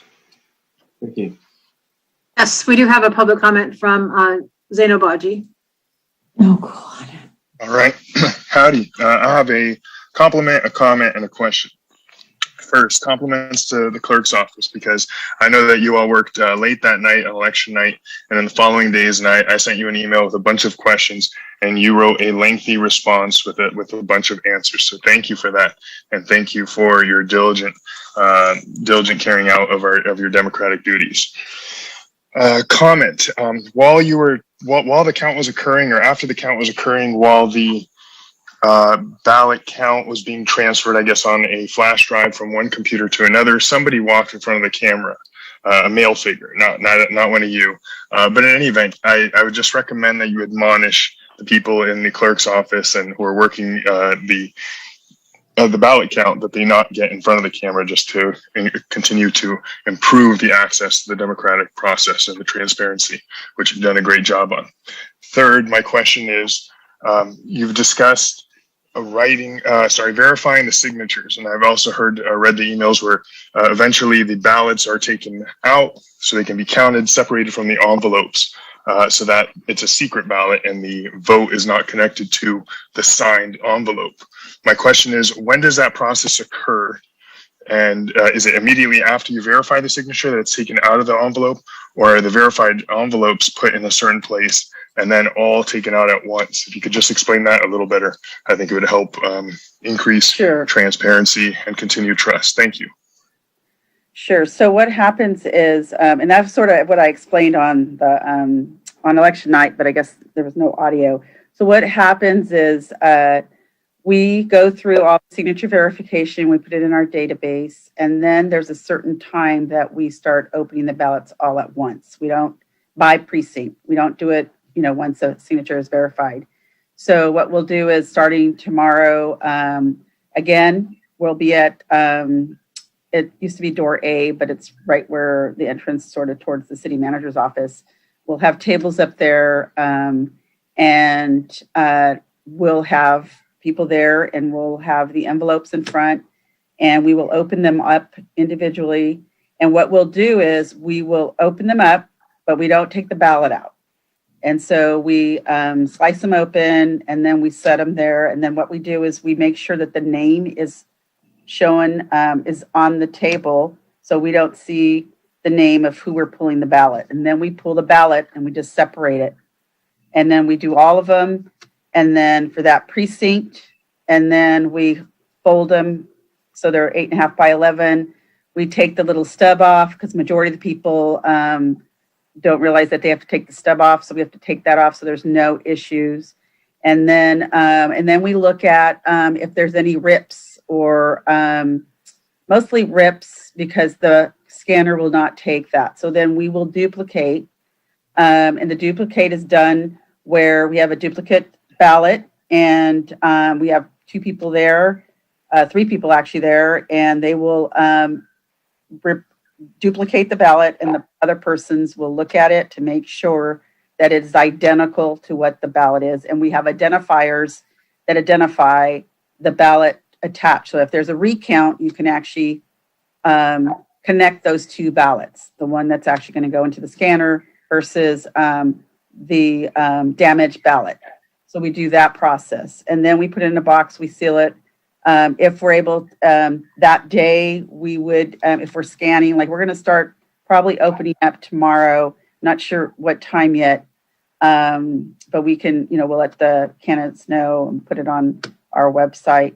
And then what'll happen is the next day, since we're doing, Thursday, we'll open up ballots, because there's 10 precincts. It does take a while. And then on Friday, we have the scanner. So there's a scanner that scans all the ballots, that does not count it. It just reviews the ballots. And then we go through it related to overvotes and undervotes. So undervotes is that, we get a lot of undervotes because of the school district, because there's supposedly they're supposed to pick 3 candidates, and majority of people do not pick 3. They either pick 1 or 2. So we go through each one of those and we confirm that that's the voter's intent. And then we go through the overvotes. And the overvotes are they whited it out and they picked someone else. So we uncheck the white out and we say it's not an overvote. They have voter intent. So we go through that process to make sure, and there's a couple people there, I'm there, or someone from my staff is there watching that process. So once that's completed, then we get that flash drive. That's a specific flash drive. They have a security related to that. And then we take it to the tabulator machine, and that's what calculates the ballots. And then they're announced. And that's the process. I hope that answers your question. Okay. We do have another speaker, actually. Thank you for that answer, Ellen. Go ahead. Wayne Craig, just a moment. Yeah, this is Wayne Craig. I wanted to clarify one point that Mr. Brand was saying. And actually, in this election, there were 2,603 people in District 4 that voted. John, in 2017, 2,490 people voted. More people voted in this election that voted you in office in 2017. For you to claim that somehow this is a bad thing, I mean, obviously more people came out to vote. So I don't think having the election now is necessarily an indication that less people are turning out, because in District 4, the exact opposite has been proven to be true. Thank you. Okay, any more public comments? Oh, we've got some e-comments. Just a moment, let me scroll down through. First comment is submitted by Kate Corman Super. I lost it. There we go. I try to be empathetic. I try to be an empathetic person who focuses on facts and data. So I've spent the past several days trying to collect info before commenting. I like to be part of the solution for change rather than a whiner, and I'm committed to that, but I'm left with so many unanswered questions about what happened here. Why did this go so horribly wrong? After witnessing over the past few months the way the sausage is made, so to speak, I am appalled and disheartened by the inefficiencies and incompetencies in the city's election process. If the city cannot handle their own elections in a functional manner, all mail-in or not, the counting process needs to be handed over to the LA County Registrar immediately. We have an obligation to guarantee free and fair elections for residents, which largely includes a well-managed process of tallying of votes without delay. There were city council members who said in public forums that we had an unprecedented low voting turnout, We had approximately 30% of registered voters. If this was an unprecedented low turnout, why is there a need for additional funding between $10,000 and $30,000 to count votes? Why didn't the initial agreement with Hart InterCivic take into account the need to count all votes, including all that came in later on election day and via mail in the few days after? Why wasn't there a plan of action to take into account later votes rolling in greater number than expected? Why was the proposal approved without allotting for this outcome? I understand the process of counting votes is time consuming and labor intensive, and I'm sure everyone is working hard. However, the candidates and voters deserve better. They deserve better communication and transparency about why this happened, whose fault it is, and how to prevent it from happening in the future. This needs to be corrected immediately for the sake of the enfranchisement of all Redondo voters. Lastly, this council needs to find value in correcting these systemic issues, even those members in which the incompetencies of the process have long benefited them, for the sake of a greater good. Kate Corman, Super Chair, Rec and Parks Commission Resident, D3. Next comment is submitted by Candace Nafisi. Good evening, City Council members and staff. Here we are at another election where there are more questions than answers provided. This election, along with the very contentious election in 2015, has proved to our community that the city clerk lacks the competency to perform her crucial job as the elections official without error. This statement isn't an assignation of her character. but a realization that she is unable to process elections either expeditiously or without error. Without a specific election process in place for the city of Redondo Beach to follow, she is allowed to do as she pleases, and it relates to the California Election Code, employing only the minimum items called for and without any oversight to ensure accuracy or thoroughness, including chain of custody and security of the process. Trust me, there is no election handbook that the clerk's office or candidates can reference. Candidates and residents of Redondo Beach, I strongly urge you to ask Eleanor Manzano to create an election process for the city of Redondo Beach that protects the integrity of our elections and future elections. We have been here before, and I can promise you we will be here again if nothing changes. Ms. Manzano, you owe the residents and candidates of this city an election process that is fair, thorough, adaptable for unseen circumstances, and is one of integrity. City Council and staff, I hope that you find value in supporting the clerk and creating a process that residents and candidates can look to provide transparency in the election process. Next comment is submitted by Paul Moses. The March 2nd election in Redondo Beach was an unmitigated disaster. It is the duty of our elected officials to raise election awareness and maximize voter participation. This odd-year election failed at both of these tenets of democracy. Redondo Beach must align its elections with state elections. Next is submitted by Leslie Campaggi. Councilmember John Grand's assertion that we can achieve a higher percentage of voters by changing the election date to align with state or federal is ridiculous. While voter turnout is always low in comparison to the number of eligible voters, Grand's declaration that Redondo Beach is underserved by having an off-cycle election has no credible statistics for measurement. 27% is appalling, I agree, but there's no assurance we'd have more or less turnout for everything down ballot if our municipal election were lumped at the end of a much broader spectrum of offices for election. Also, this election appears to be consistent, if not higher than others. This election year doesn't appear to be lower than normal turnout. Allow me to refresh my screen just to see if there's any new comments submitted.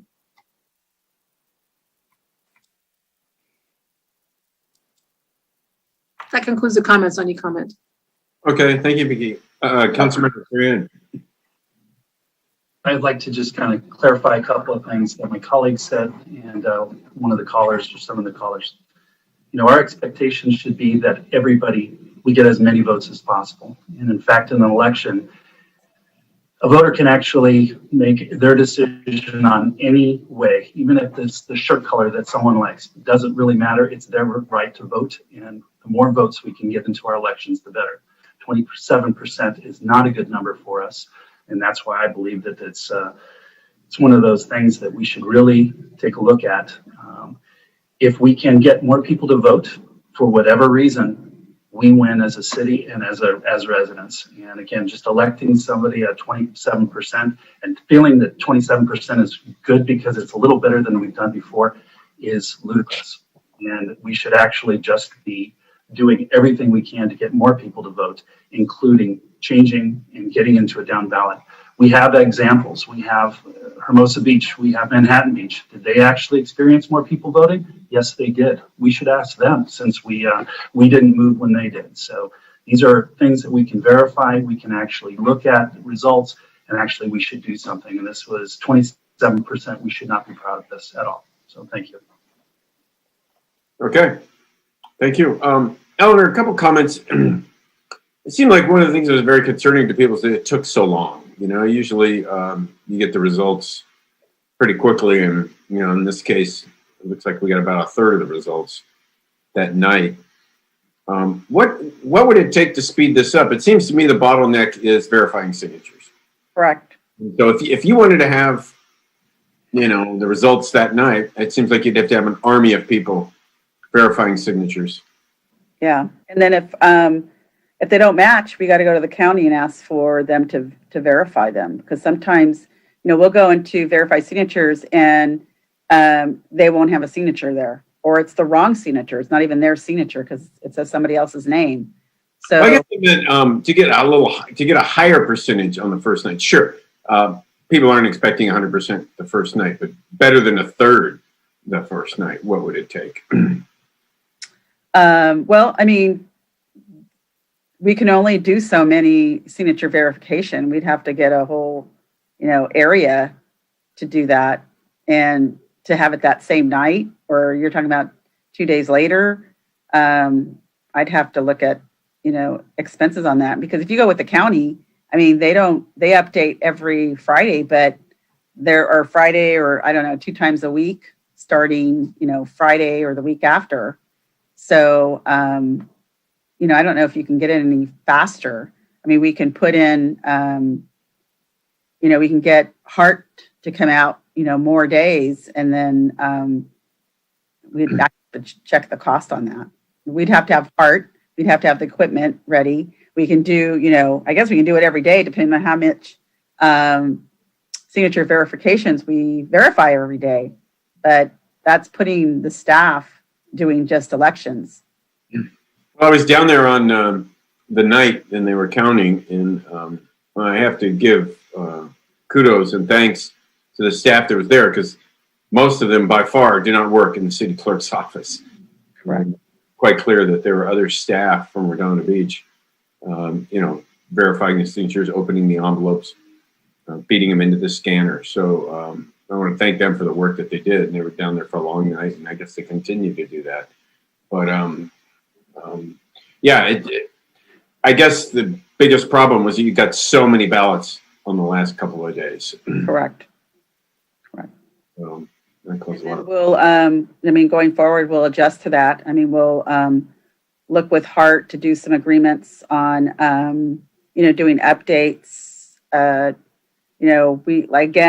We've had the other departments help out with verify signatures, because what we do is we verify signature and we have somebody else there watching. So we have 2 people verifying signatures together to make sure it's okay, and they agree it's not. I'll look at it, or it'll go to the county, and the county will be sort of our third signature verification. So it's very tedious, and that way there's no question related to the signature. So what's going to happen on Friday?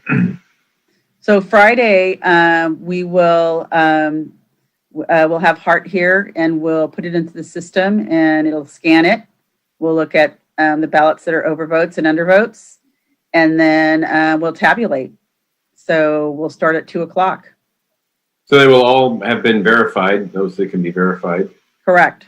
That will be completed. The ballots will already be opened, and we'll be just going through the system. When you say they're already open, do that mean they've been removed from the? No. So in the next couple of days, we'll be separating the ballot from the envelope. Okay. So when Hart comes in on Friday, they'll just be feeding the ballots into the scanners, and then. Correct. And that doesn't take very long. Yeah. Takes about a half an hour. I think our consultant figured out, a half an hour per precinct, but technically it's double from the night of from the election, right? So one precinct was probably about 500 ballots, and we're going to have, some of them are going to have 1,000. Okay. Take a little longer. All right. So the ballots will be ready. Brandon, did you mean to have your hand back up again? I did. Just, I'll just say hindsight is always 20/20, but we had a very clear example of this at our national level in this last election in November, and setting those expectations that because we had such a prevalent amount of mail-in ballots, that we were going to have counting going over. I think setting those expectations properly beforehand is probably a good thing, so that we're not all expecting an election night count. Would have saved a lot of angst, at least, just knowing that we were going to have these counts. Again, you have a very gargantuan task to verify and get all these in, and you need the proper time to do that. So just maybe looking forward, that's a good way to set the expectations properly. So that's all. Mm-hmm. Okay. Is there any more public comment? No, sir. Okay, I don't think we have to take any action on this, do we? Just like a report? Yeah, it's just an update. Okay. Well, with that, I guess we'll move along. And thanks for chipped in. I assume they were getting paid, and probably some overtime, but Yep. Yeah, there are a lot of people working that weren't expecting to be. Yeah, so I'm going to go ahead and log out because I'm going to go and make sure we're finishing up what we're going to be doing tonight, and then hopefully start opening up ballots tomorrow, and we'll let the candidates, and we'll put it on our website. So what time on Friday will they begin? 2 o'clock. Oh, okay. So it's scheduled at 2. Thank you, Ellen. Okay, thank you. All right, next up is a public hearing. L1, continued public hearing to consider the adoption of a resolution of necessity to acquire certain real property interests from 1700 Artesia Boulevard. I'll entertain a motion to open the public hearing. So moved. Second. Okay, there's a motion by Councilmember Horace, second by Councilmember Nierenheim. Any objections? Okay, so ordered. The public hearing is open. Ted Samam, our Public Works Director, leading this. Thank you, Mayor Brand and council members. Tonight's hearing is a continuation of the public hearing conducted on January the 19th of 2021. The hearing is for your consideration to adopt the proposed resolution of necessity to acquire right-of-way along the east side of Aviation, just south of Artesia. Joining me tonight to give you the presentation are Andy Wingy, our city engineer, and Gina Danner, outside counsel with the law firm of Richards, Watson, and Gershon. At the January 19th meeting, the council had asked some questions and requested clarification on matters that were brought up at the hearing. We will go through those items as we go through our presentation and discuss those further with you. So with that, I'll turn it over to Andy and Gina. Good evening, Mayor and council members. If you'll allow me to share my screen, I have a presentation for you.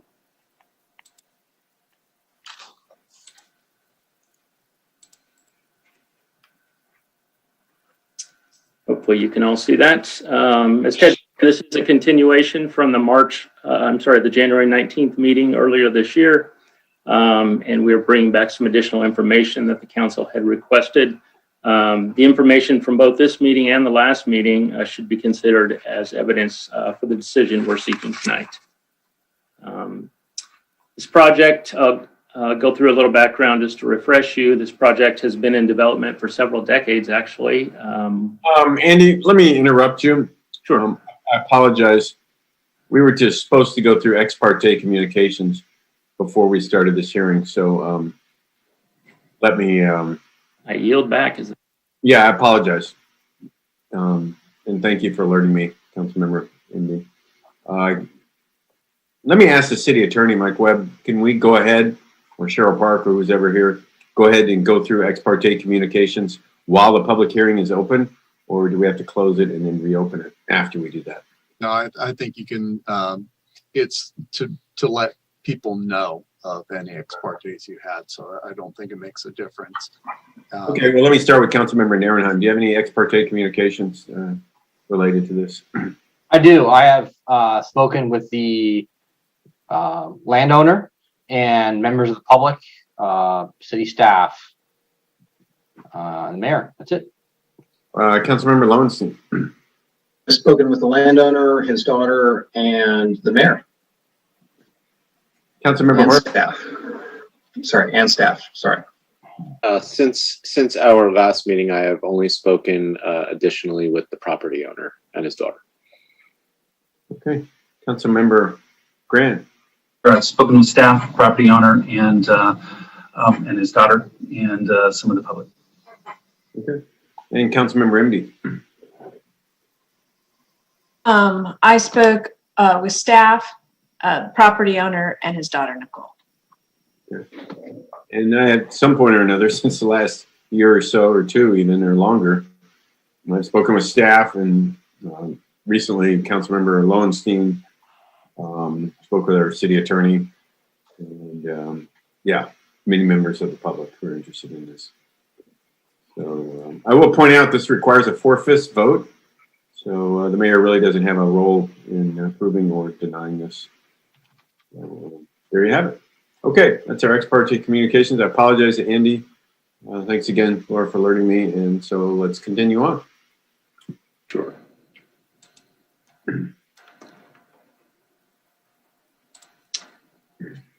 So just to refresh you on some of the project background, the project has been in development for several decades. In the early 2000s, the city began a study to discuss the need for the project in order to obtain grant funding. In January of 2011, the City Council approved the project in a list of Measure R projects for the city as part of an early action plan to Measure R. Grant funding was awarded and added to the CIP in fiscal year 11 and 12.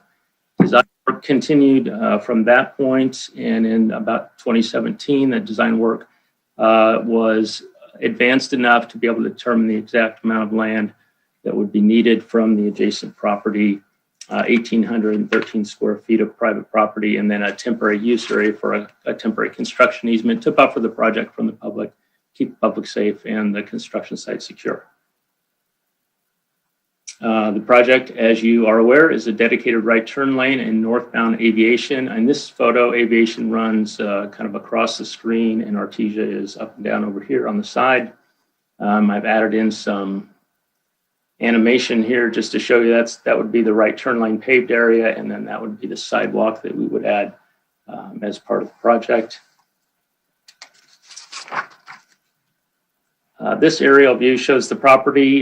North is now up on the drawing. The existing parcel is shown outlined in light blue. The temporary construction easement is the hatched area, the white and red hatched area. And then I'll lay those colors in right there so you can see how they fit up against the property. As I mentioned, the right-of-way acquisition area is about 1,800 square feet, a little over, and the temporary construction easement is about 1,440 square feet. The reason we need the resolution tonight is that despite the project being a known need in the city for a long time, there was no provision made for a right-of-way dedication when the property was redeveloped in the mid-90s, contrary to staff recommendations.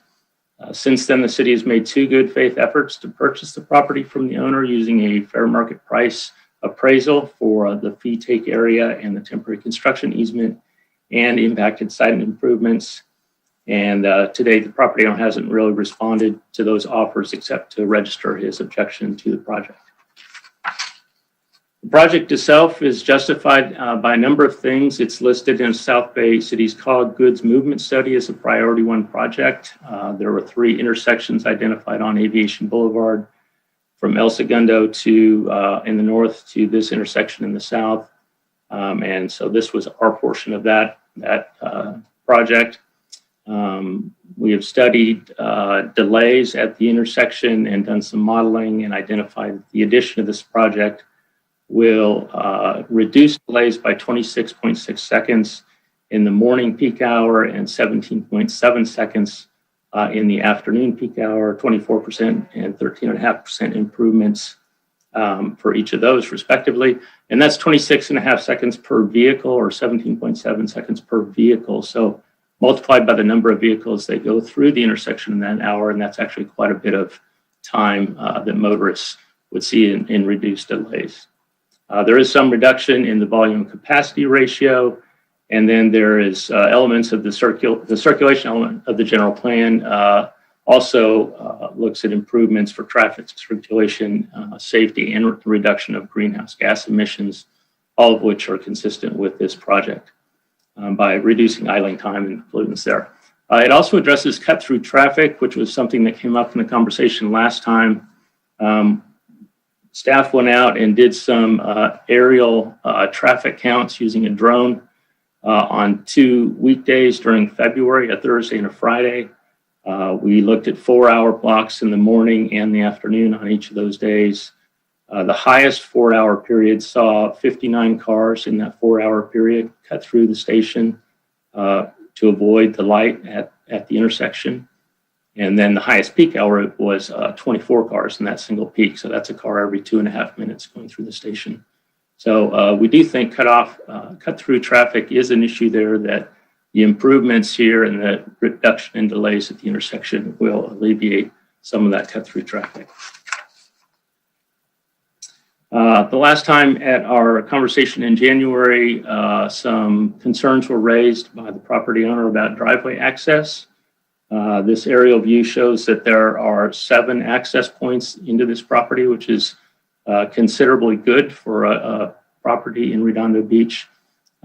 We would be working along this western edge of the property, and we would work with the contractor and require him to minimize business disruptions to the extent that he can. And I think we're pretty confident we can assure that there will always be access to the property during the construction period. There are also concerns about fuel deliveries. This is a graphic that we provided to the property owner, done by our traffic engineers to demonstrate that fuel deliveries will not be impeded by the project. The fuel truck will still be able to get in and maneuver to where the tanks need to be filled. And so we believe we've addressed that concern as well. There was also a concern mentioned regarding the demolition of landscape planters, which is true. We will be having to remove these 4 planters that are identified with the red circles in this top photo.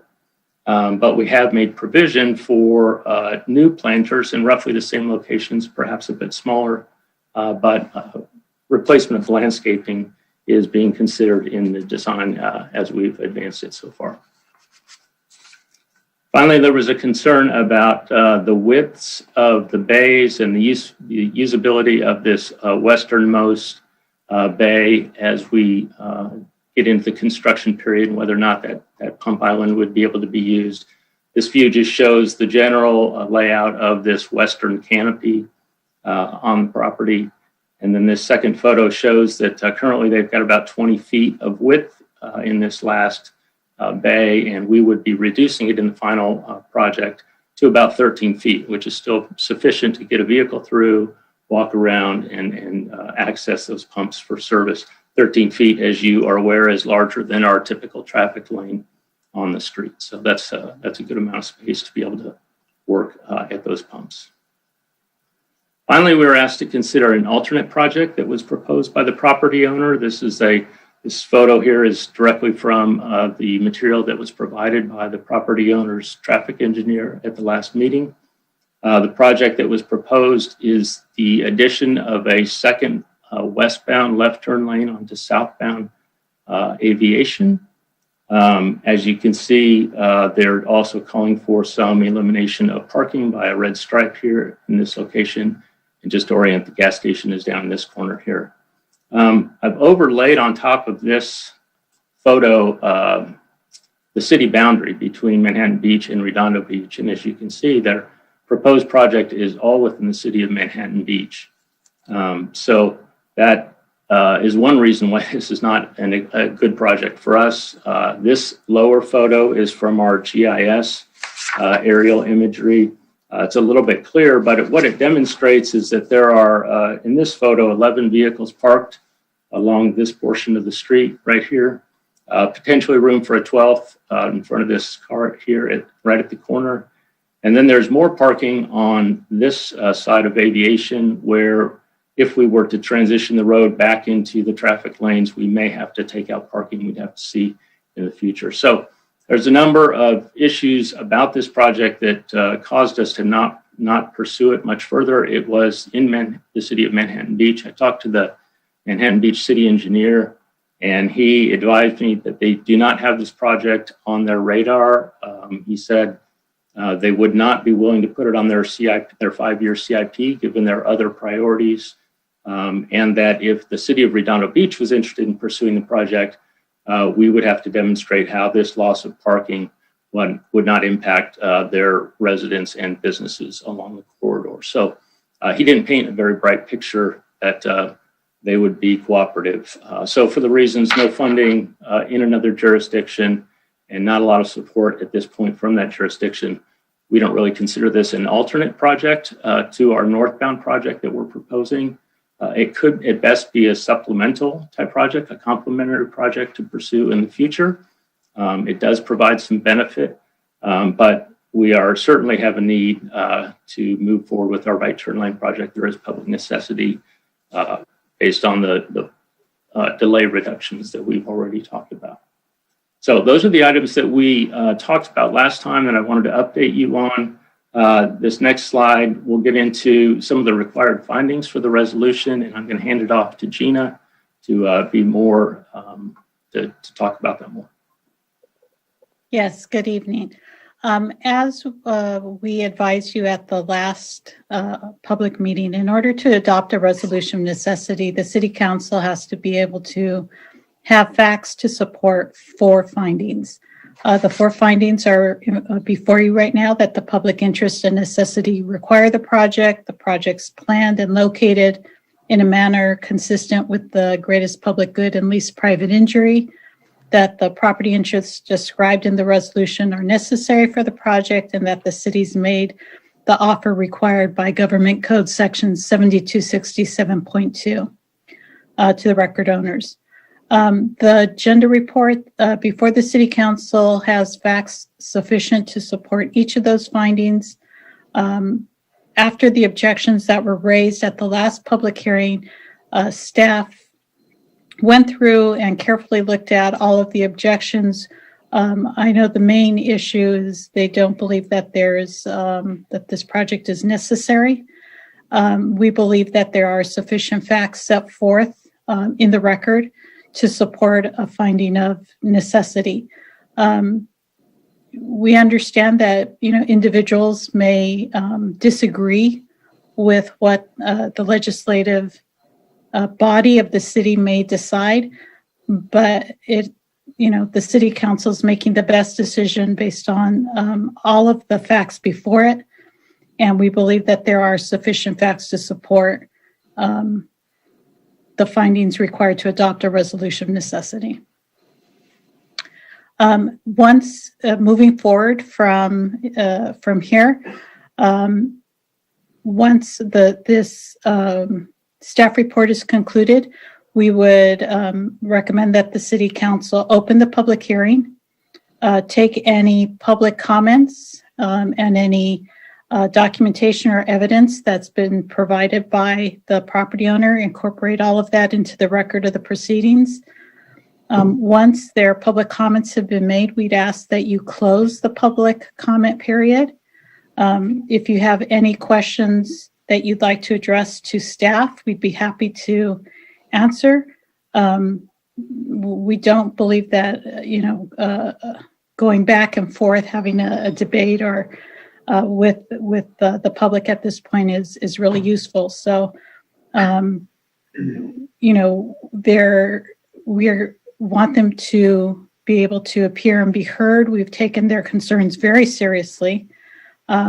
And staff has spent a great deal of time looking into the individual issues that they've raised, and we believe that the project that's before you still satisfies everything, all the 4 findings required. And again, if you have any questions after, we're all happy to answer any questions you may have. Okay, thank you, Regina, and thank you, Andy, for your presentation. I don't see any hands up from our staff. Do we have any public comments or from our council members? Ma'am, can you unshare? Oh, there she's unshared her screen. Thank you. Okay. Yes, for for L1, we do have 3 speakers.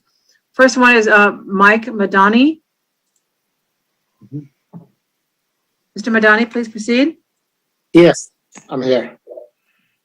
Can you hear me? Yeah, we're hearing you fine.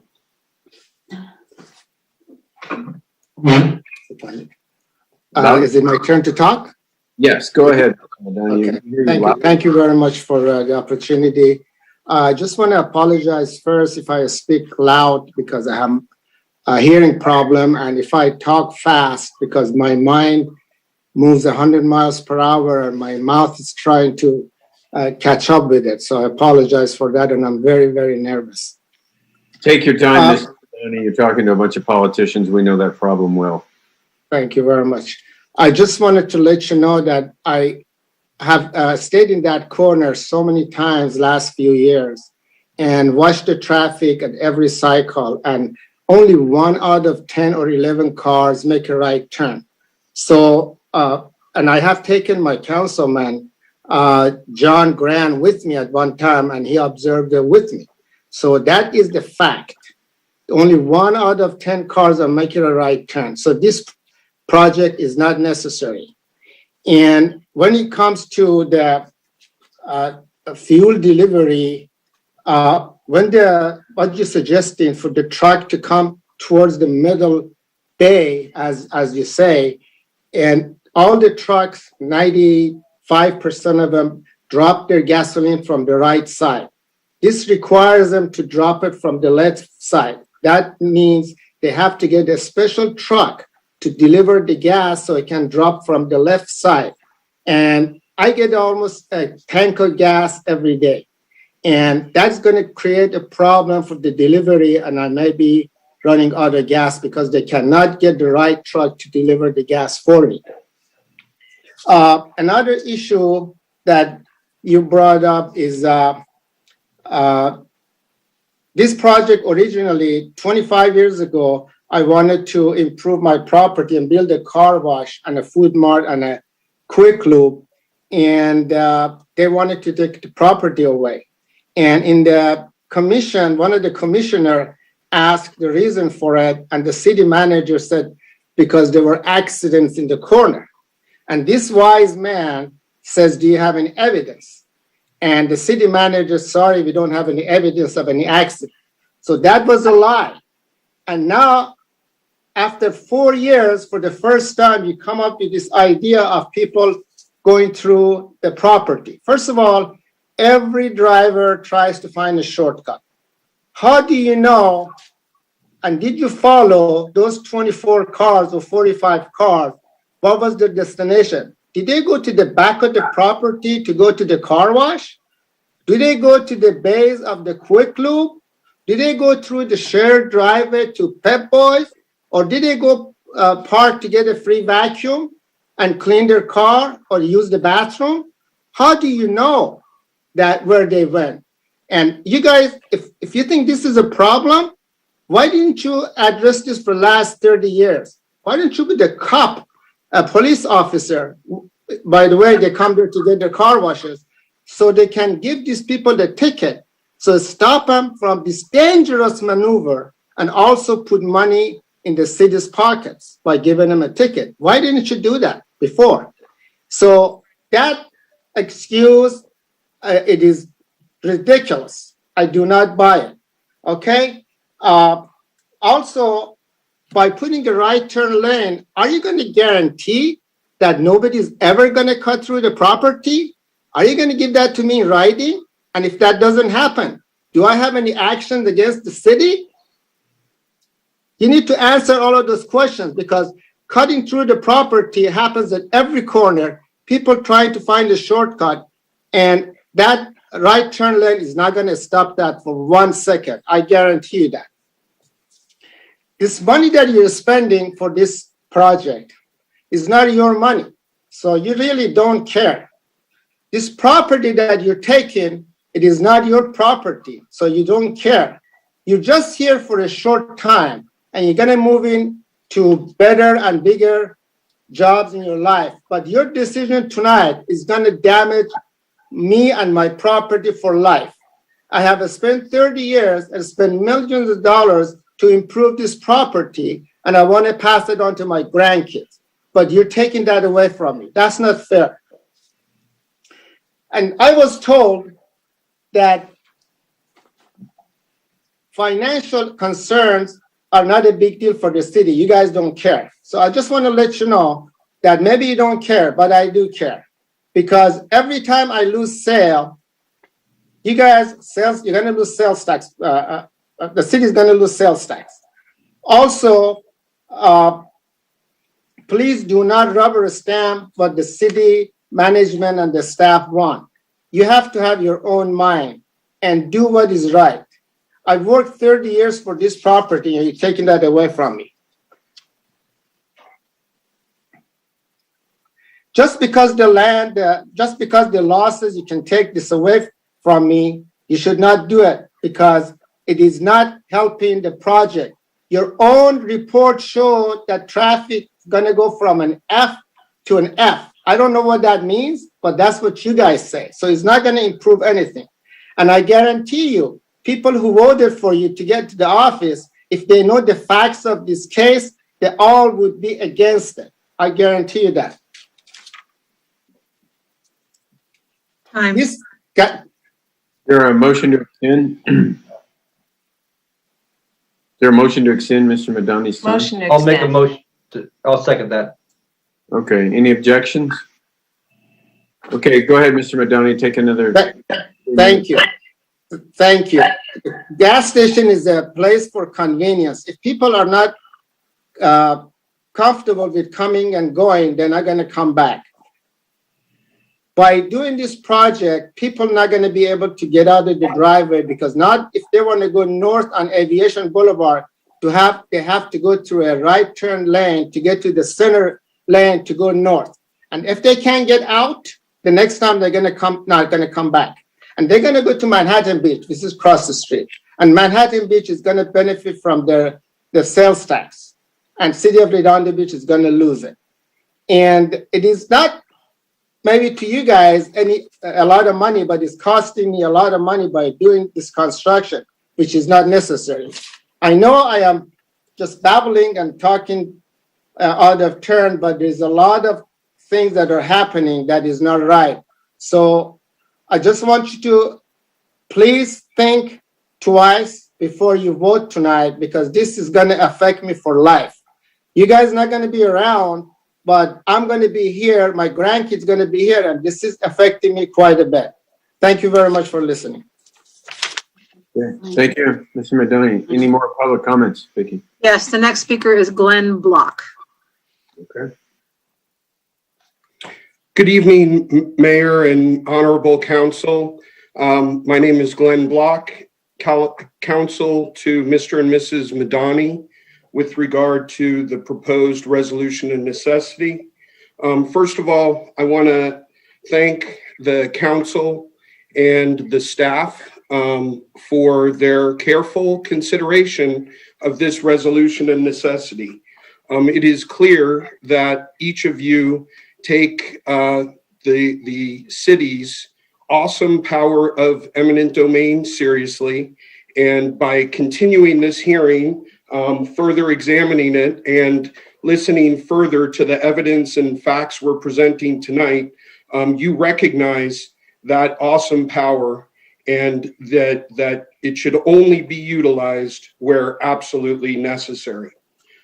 Tonight, I'm going to discuss the legal standards that are applicable here. I'll summarize and discuss the key facts and evidence that have been presented previously and will be and have been discussed this evening. First of all, the power of eminent domain is the city's greatest power. Of course, private property rights are highly respected in this country and in this state, and this power of eminent domain should only be utilized when absolutely necessary.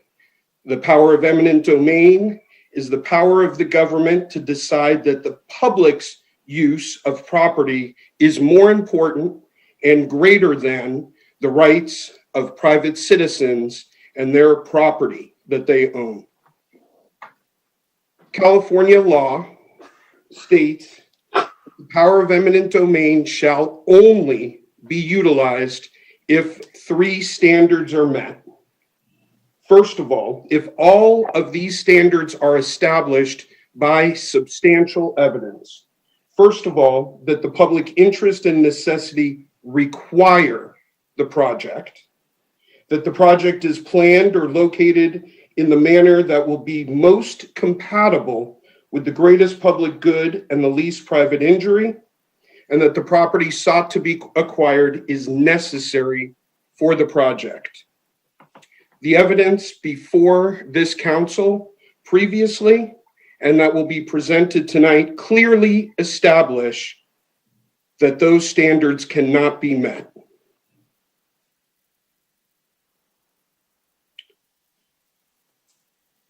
First, the city staff contends that the proposed project will improve traffic circulation and safety in the area. That's wrong. The evidence clearly establishes that the project will not improve traffic circulation and will not increase safety. Is there a motion to extend Mr. Block's term? So moved. Second. Okay, any objection? Okay, go ahead, Mr. Block, take another 3 minutes. Thank you. The proposed project will not improve traffic circulation or safety. The project will not have any meaningful impact on intersection operations. That's established not only by the city's studies that are now 10, 15 years old, but also the Madani's private or independent traffic engineers analysis. First of all, the level of service will not improve. It's going from a level of service F to F. Furthermore, under the city's best case scenario, only negligible improvement, if any, is found in the AM morning peak condition, but the afternoon situation is worsened. The intersection does not meet the highway capacity manual, the traffic standards for an exclusive right turn lane. The actual counts of 200 vehicles an hour are substantially lower than the 300 vehicles an hour standard. And the proposed project will create safety problems at the Madani's gas station. As Mr. Madani explained, egress from the gas station into the northbound through lanes will be more difficult and dangerous with the proposed project. On-site vehicle circulation will be constrained and less safe because of the project. This includes, but is not limited to, the relocation of the pylon and monument signs. And Mr. Madani didn't speak to it yet, but I'd like him to have the opportunity to discuss that again. The signs place a burden. Relocation of the signs is a burden that the city is laying at the feet of Mr. Madani and the city has not taken into consideration this severe or the significant difficulty. Moreover, as Mr. Madani discussed, fuel deliveries will be more difficult and require special trucks. The other contention is that the project will enable northbound motorists turning right to move out of the way of through traffic. This is simply wrong. Mr. Stevenson will discuss this in the exhibits 1 and 2 that he presented that have been submitted and are in the blue folder. There is insufficient queue storage, vehicle queue lining up along Aviation Boulevard to allow the right turn pocket to be accessed by vehicles. So you're building a right turn lane or proposing to build a right turn lane that vehicles stuck in traffic can't access. You're not actually able to improve the intersection by doing this project. I'd like to talk for a minute about the greatest public good and least private injury standard. Is there a motion to extend Mr. Block again? Motion to extend Mr. Block. Second. Okay, is there any objection? Okay, take another 3 minutes, Mr. Block. I appreciate that. Thank you, Mr. Mayor. The legal standard is that the city must consider alternatives for the project. The study that the city did in 2009 examines a couple of options. One is to build the project. The other is a no-build alternative, not to build the project. As you know, Mr. Madani has presented through his independent traffic engineer a third alternative, a dual left turn, which Mr. Stevenson will describe. Only, or two of those alternatives would result in the least private injury and greatest public good. First of all, the left turn pocket.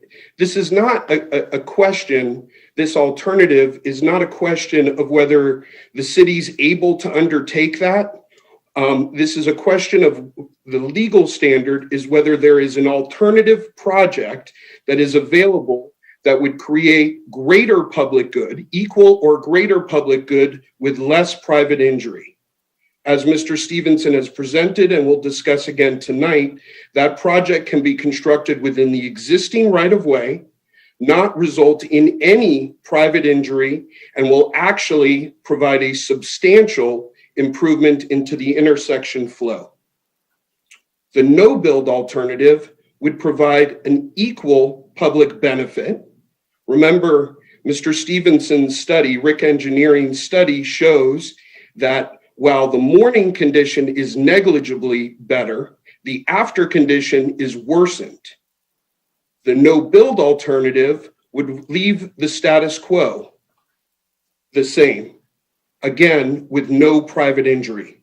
Both of those alternatives meet the legal standard of planning this project in the manner consistent with the greatest public good and least private injury. What is before the council tonight is the project alternative that will result in equal or less public good and a significant, as Mr. Madani discussed, private injury. Taking private property for this unnecessary project merely to do something is short-sighted and a violation of the Madani's private property rights. It will permanently damage their property and their business. If the city moves forward with this resolution and necessity tonight, it will be challenged in court. It will be reviewed by the courts. And if the objections are successful, the action will be dismissed and the Madanis will be entitled to their litigation expenses, attorney's fees, and damages. This situation, the question tonight, is not about what the city has the right to do. This is about what is the right thing to do. There is no justification for the project, and the council should reject the resolution of necessity tonight. Thank you, and I'm available to answer any questions. I think it is appropriate for the council to engage the property owner in a discussion tonight. We had made ourselves available, as referenced at the last hearing, to the city. The city has not reached out to us over the intervening couple of months. When Mr. Stevenson reached out to the city's traffic engineer, his call was not returned. So I hope that you'll continue to discuss this with us and consider it. Thank you for your time. Thank you, Mr. Block. Next, Vicky. Mr. Brian Stevenson. Go ahead, sir. Thank you. Can you hear me? Yes. Okay. All right. Thank you, council, staff, and Mr. Mayor. My name is Brian Stevenson, and I'm a traffic engineer at Rick Engineering Company. I appreciate the opportunity to speak on this project. At the request of the property owner, we carefully reviewed the city's PSRE project to analyze the impacts to the intersection as well as to the gas station property.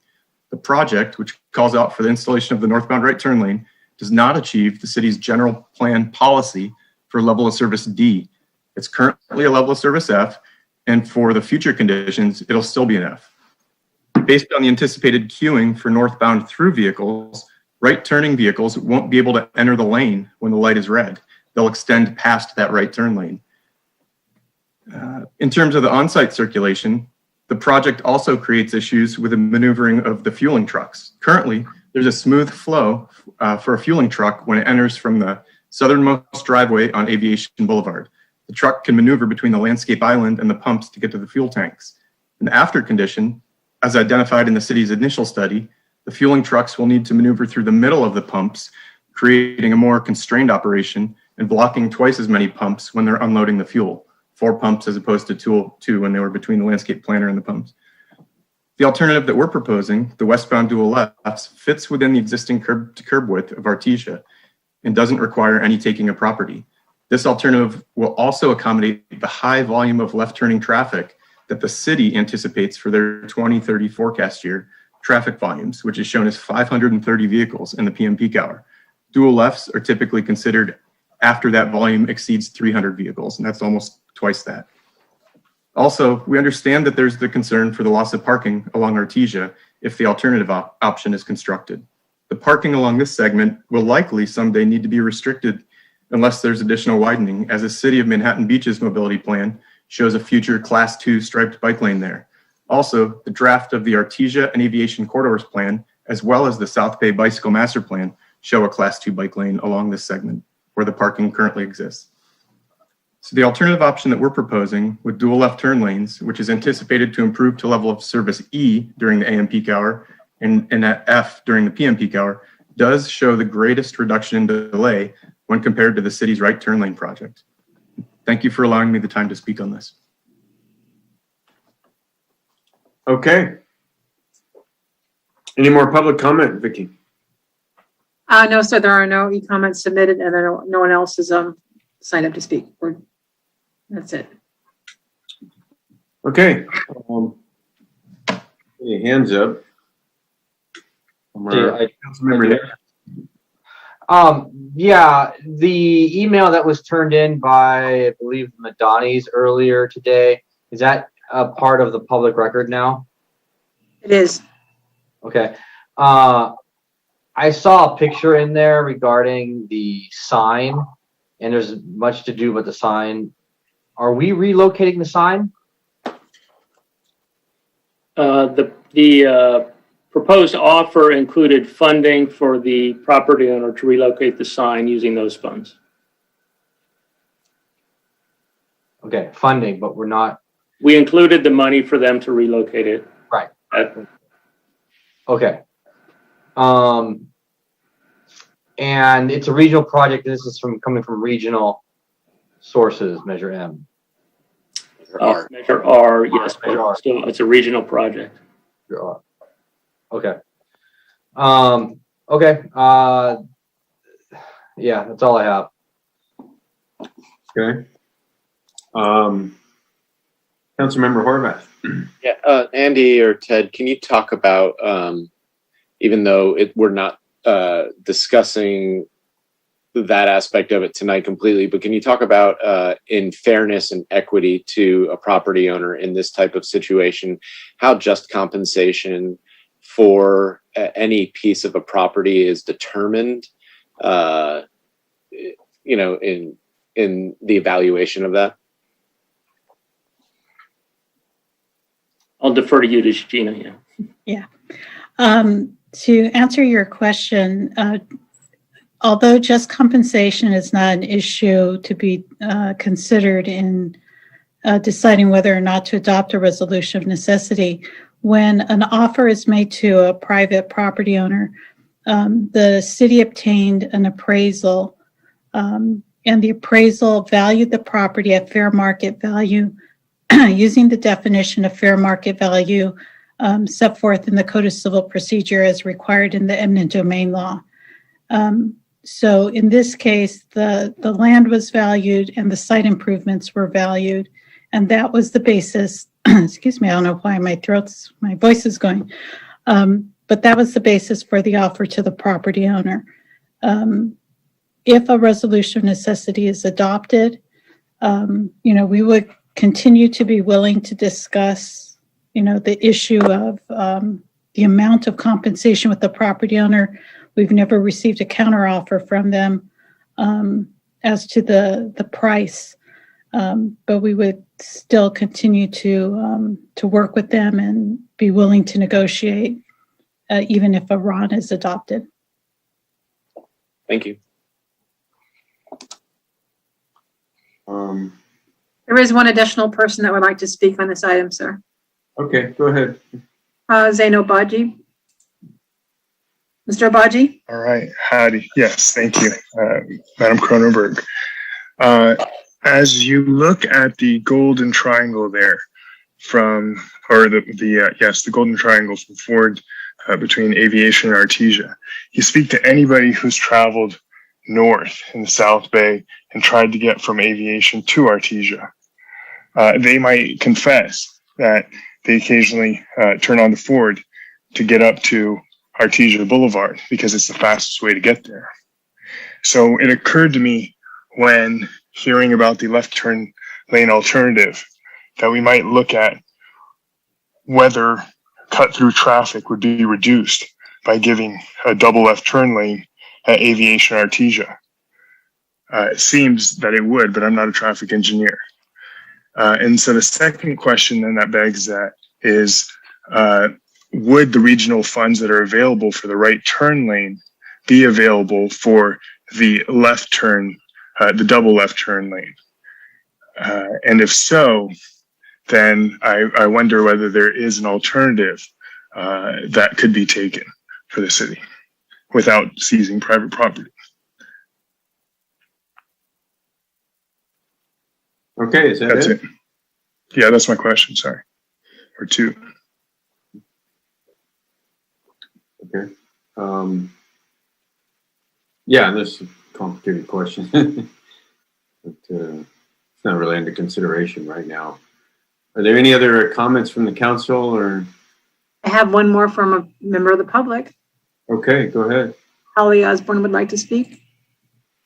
Ms. Osborne? Yeah, I had to unmute myself. I'm unmuted. Is that correct? Yeah, fine. Okay. I never intended to speak on this tonight, but something that those owners said resonated with me. They mentioned how hard it is to get out of their parking lot if somebody wanted to make a right turn onto Aviation. Now, I don't buy gas there, but I do go to Rite Aid or some of those other stores. And I know how hard it is to get out of Rite Aid to get on north on Aviation sometimes. And I actually just want to make a right on Artesia after I get to right on Aviation. And sometimes I can't. And so when that guy said it's hard to get on the Aviation to go right if you want to go straight, I thought, man, you can't even get on Aviation to go right if you want to go right. So I understand completely what he's saying. And so sometimes when I can't get out to make a right, I slither through his land, okay? I don't consider that a cut through because I'm already in the Rite Aid parking lot. And I didn't mean to cut through his property, but I'm already sort of there. So I just do go to Artesia and make a right. So I absolutely understand what he is saying about how hard it would be to get out of his property and make a right and try to go north on Aviation if you had to cut across 2 lanes of traffic. I can't even get on. Okay. I'm sure I may not make myself unpopular with some people, but you didn't ask any resident how they feel, and so I'm giving my opinion. Okay, thank you. Any more public comments, Vicky? I know, but Mr. Block has raised his hand again. I know that he's already had the opportunity to speak, but I wanted to mention that. Unless he had questions or something. Public comments? No new comments. And there's no hands up, so yeah, go ahead, Mr. Block.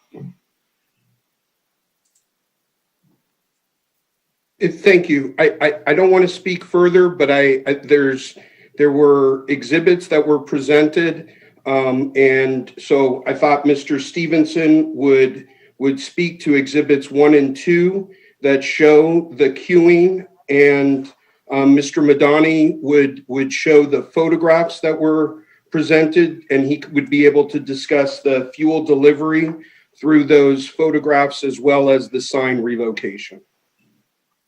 Thank you. Okay, thank you. Good luck. Any more public comments, Vicky? No, sir. Okay, I'm not seeing any hands up from the council. Is there going to be any action tonight or no?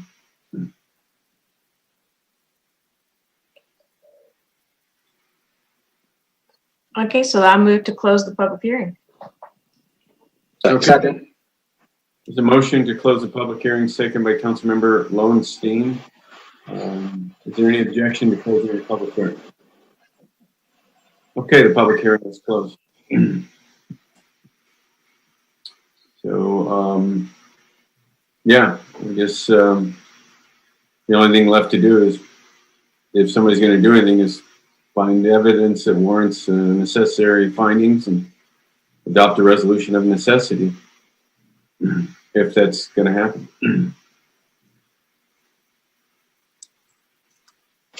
I think the hesitation is that everyone feels for the owner.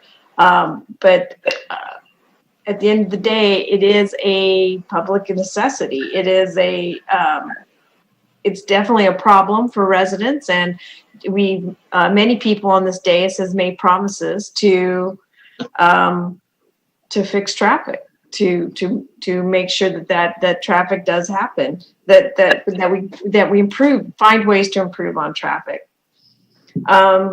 So I'll make a motion to adopt by title only resolution CC 2101011. I'll second that. Did you want to speak, Councilmember Horvath, or? Yeah, I was going to say very much similar to what Councilwoman MD just said. I don't take anything like this lightly. We as a council have been unified in trying to solve traffic issues throughout the city, to try to limit cut-through traffic in residential neighborhoods, and by improving our arterials and many of the projects that we are undertaking or have undertaken through our CIP will make major differences. And in this corner, I think we discussed this once before, Manhattan Beach is also making changes at the opposite corners. So, it's always seems like baby steps on these major arterials to see something that is promising or moves up a letter grade. But I see this from both my time working at the COG level and here, and I would agree, and so therefore I second the motion. Okay, there's a motion and a second to adopt a resolution of necessity. I'll do a roll call vote. Councilmember Nierenheim. No. Councilmember Lowenstein. Aye. Councilmember Horvath. Aye. Councilmember Grand. Aye. And Councilmember MD. Aye. Okay, well, there you go. Then a step forward would be adopt a resolution of, adopt a resolution authorize the city attorney's office to file and prosecute eminent domain proceedings. May I read the title, please, of the resolution? Oh, yeah, sure. Go ahead. Sorry, Vicky. Council adopted by title only resolution number CC-2101-011, a resolution of the City Council of the City of Redondo Beach, California, declaring certain real property interests necessary for public purposes and authorizing the acquisition thereof in connection with the construction, operation, and maintenance of the Aviation Boulevard at Artesia Boulevard northbound right turn lane project, job number 40780. Part fee take and temporary construction easement over portions of APN 4162-001014. Thank you. Okay, thank you, Vicky. So I guess next step is authorize the city attorney to initiate prosecution of eminent domain. Councilmember Horvath, you have a hand up. Did you want to say something or make a motion? My apologies. Okay.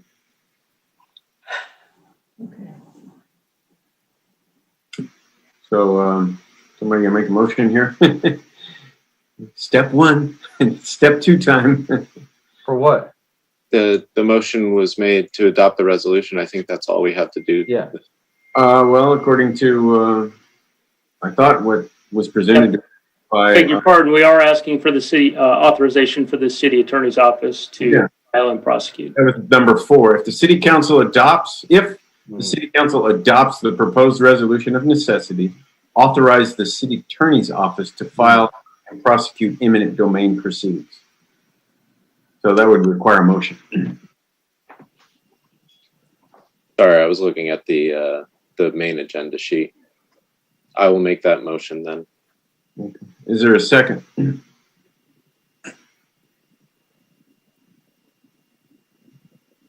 I'll second it. Okay. Motion is a second. Authorize the city attorney to file and prosecute eminent domain proceedings. I'll do a roll call vote. Councilmember Nierenheim. No. Councilmember Lowenstein. Aye. Councilmember Horvath. Aye. Councilmember Grand. Aye. And Councilmember MD. Aye. Okay, and then the last step, according to Regina Danner, was to authorize the city manager to execute all necessary documents.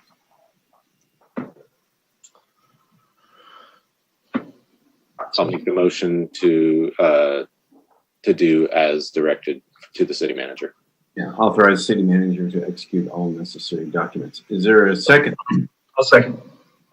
Okay, so there's a motion by Councilmember Horvath, seconded by Councilmember Grand. I'll do a roll call vote. Councilmember Nierenheim. No. Councilmember Lowenstein. Aye. Councilmember Horvath. Aye. Councilmember Grand. Aye. And Councilmember Enby. Aye. Good. Well, there you have it. I think that completes this item, if I'm not mistaken. Am I leaving anything out, Mike or anyone else?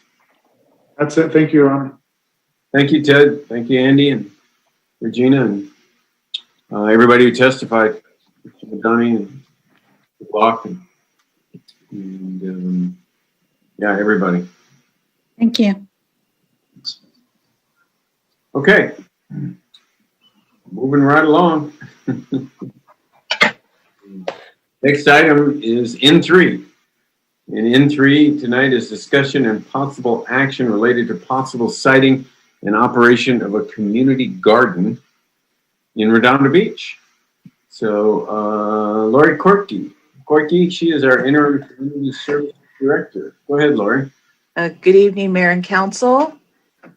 This is a follow-up item from the October 14, 2020 Recreation and Parks Commission meeting, where Brianna Egan from the Redondo Beach Community Garden Committee made her presentation.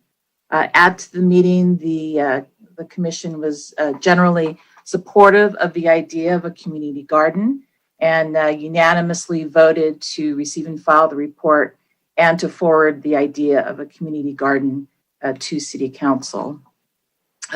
Just as a reminder, the last time the city discussed the idea of a community gardens was in 2016. As you may recall, the property was located at 900 to 904 North Torrance. It was a vacant city-owned lot. The site was ultimately not approved because of certain issues, including egress and ingress issues, lack of parking, and ADA issues. And since there are many issues to consider regarding community gardens on city-owned land, we did include in the report general background information on siting gardens, and we did consult with Public Works. Also, please note that tonight we do have representatives of SCE on hand to join in the discussion on community gardens, and thank you to Ted for making those arrangements. And then before we turn the screen over to Brianna, I believe the city manager has some items he would also like to address. Yes, thank you, Lori. In addition to the information that Lori shared, and we do have a lot of background information and all the information from Brianna in the packet, there's really kind of four, I guess, fundamental questions that the council needs to answer related to moving forward with the community garden. And very simply, first is there a desire to site a community garden in Redondo Beach? This is something that there has been interest in over time. We've given you some of that background information.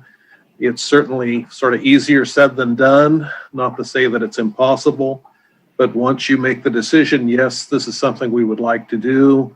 We see kind of the second decision being, if yes, then where? Is it one location? Is it multiple locations? You've got a few locations that have been identified tonight in your packet. So that's kind of a second policy decision. Third relates to funding. If a site's identified, what are the costs? Who's going to pay for it? How does it fit within our budget? Access to water, all the logistical things that were identified as part of Lori's comments and in that budget response report need to be taken into consideration.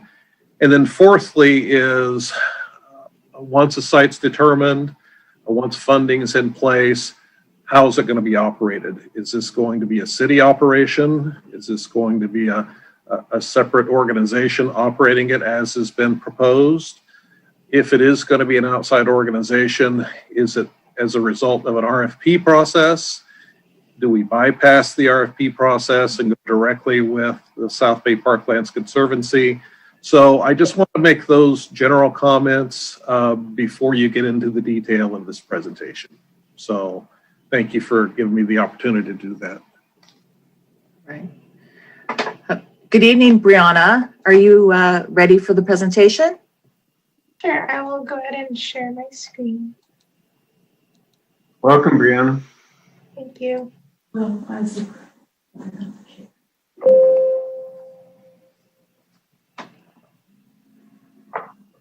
Okay. All right, so the slides are full screen. Thank you. Good evening, Mayor and Council. My name is Brianna Egan. I represent the Redondo Beach Community Garden Committee. Thank you for hearing our presentation this evening. I'll start off with a photo taken this past November when our committee visited the Hermosa Beach Community Garden. In many ways, we'd like to model a future garden in Redondo Beach off of the Hermosa Beach Garden, and I'll share more about this during our time today. Again, my name is Brianna Egan, and I represent the Redondo Beach Community Garden Committee as the chair. I was born and raised in Redondo Beach and graduated from Redondo Union High School in 2012. I studied human biology and global health in college, then served for 1 year with AmeriCorps.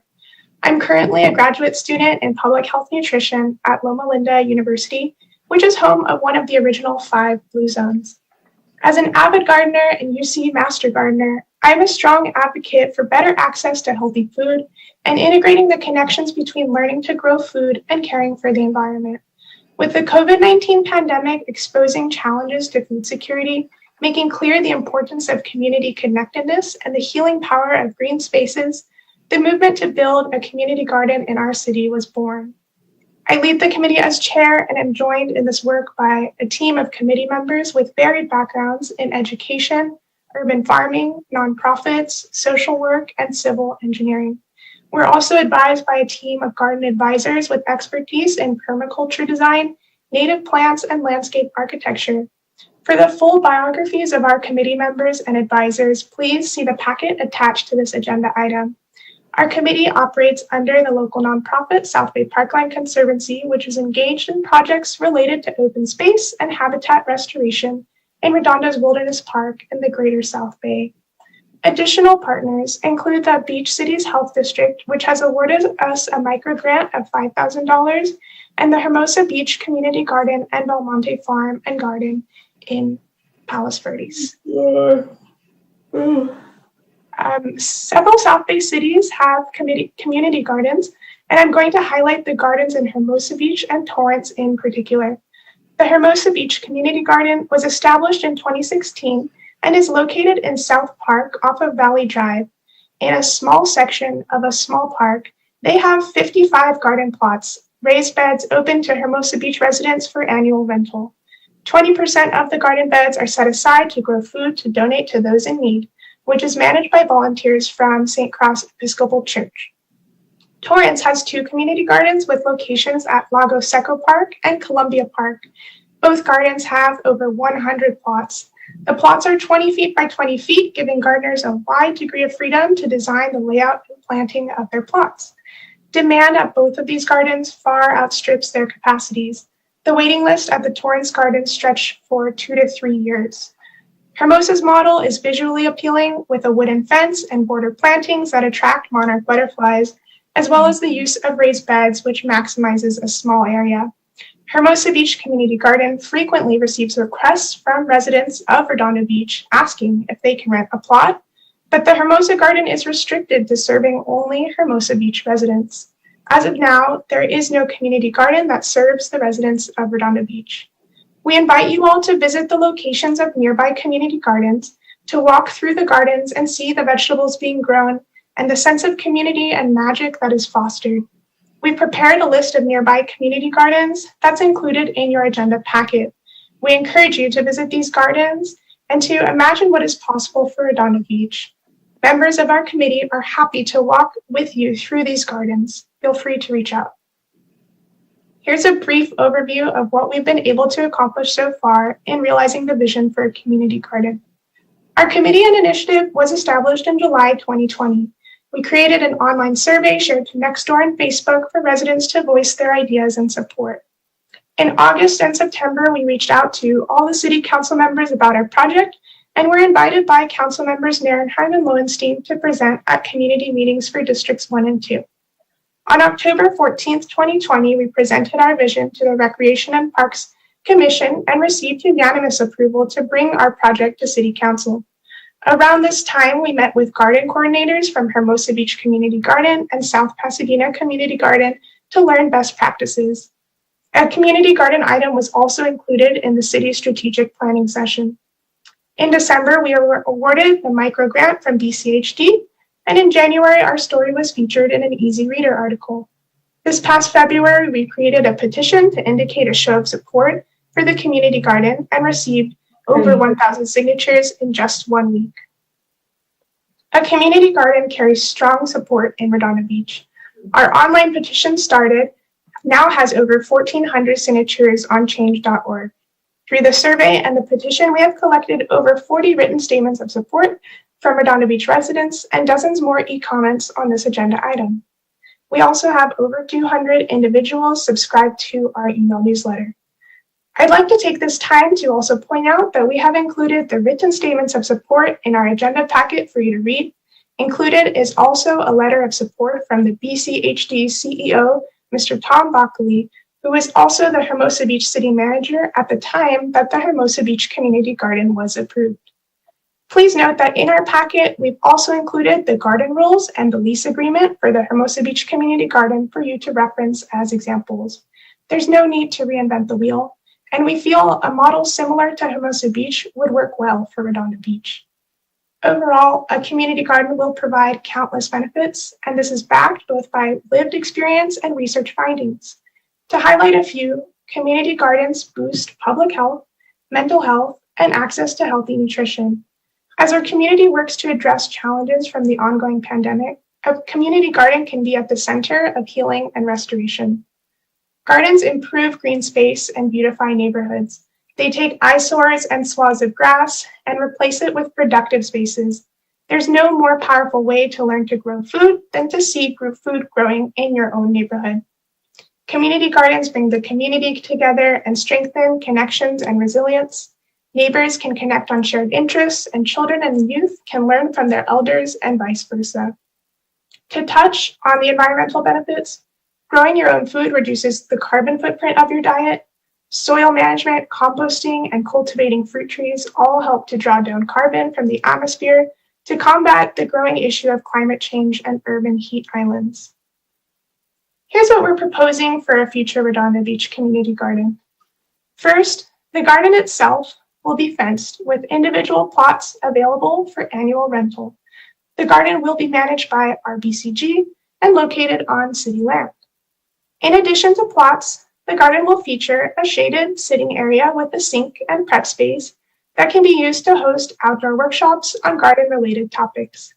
Workshops would be open to the community, taught by volunteers, and topics would include backyard composting, planting your summer garden, caring and pruning of fruit trees, and rainwater harvesting, to name a few. Communal plantings along the inside and outside of the perimeter would feature drought-tolerant varieties of fruit trees, herbs, and other perennials, such as passion fruit and artichoke. A community compost bin would function as a compost co-op where members of the community can volunteer to add food scraps and turn the pile to produce rich compost that's shared with members.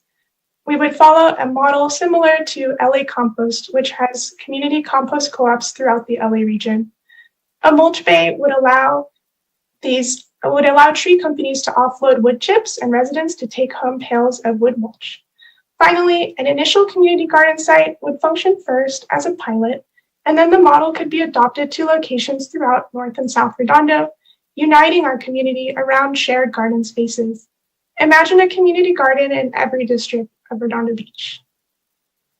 Our committee has identified several locations that we propose for a community garden site. Number one would be a site at Alta Vista Park along the corner of Julia Avenue and Serpentine. There's a strip of grass located next to a parking lot that would lend itself well to 26 raised beds and a section for the workshop area and compost bins. We've outlined a garden layout, which you see here, and a startup budget for this specific location. You can find a copy of these in our packet. Number two would be Dominguez Park. There are two locations in Dominguez Park that we feel could fit well for a community garden, given the ample space and strategic location of Dominguez Park between North and South Redondo. Number three, we would propose an exploration into using Southern California Edison property below the power lines in North Redondo or South Redondo west of PCH. And number four, we would like to emphasize that we're open to suggestions and evaluations from staff and council. We're presenting this proposal without being tied down to a specific location, and we can adapt the garden design to the site that is ultimately selected.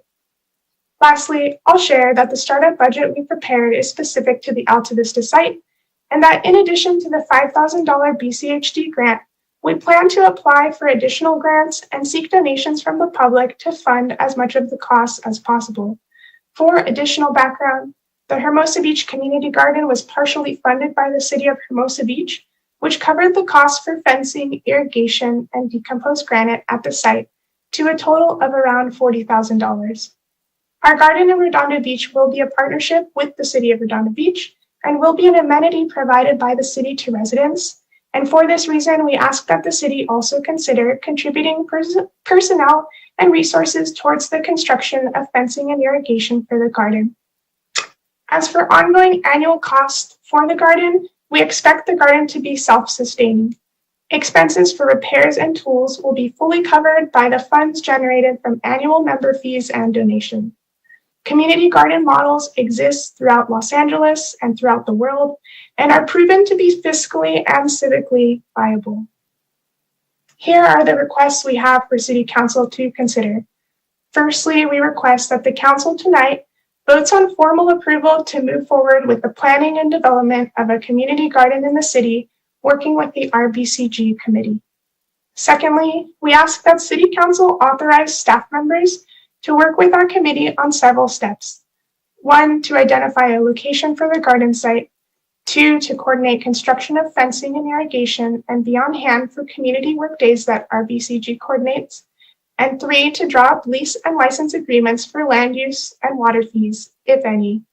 Again, you can refer to our examples from HBCG included in our packet. Thirdly, we ask that Council consider prioritizing a goal to break ground sometime around May 2021. Our project has been in place for over 7 months now, and we've heard from numerous residents who live in condos and have been wanting a place to garden, especially with the shutdown and stay-at-home orders. I encourage Council and staff to cultivate the civic imagination to prioritize a community garden as we enter the spring and summer planting season and reimagine our city post-pandemic. Additionally, I ask that the Council consider allocating city funds to put towards fencing and irrigation, which, as I described earlier, was covered by the City of Hermosa Beach for the community garden there as a sign of partnership and investment in the space. However, city commitment to funding is not imperative and should not preclude the Council from approving our proposal. We will commit to fundraising as much of the cost of the garden as we can. Thank you for allowing me to present tonight and for hearing our proposal. I imagine you will have questions and would like to hear from the public as well. Myself and the members of our committee are on hand to answer your questions. This concludes my slides and the 10 minutes I was allotted to present. Additional slides that I have created can be found in our packet, and I'm happy to talk through these slides if the Council's interested and time allows. Thank you. Okay. Well, thank you, Brianna. Did you have any other comments, Lori? Let's turn it over to us. You're on mute. No, I don't. Just thank you very much. Brianna and I have not obviously met, so it was nice to meet you, Brianna, and thank you very much for your presentation. And again, open for questions.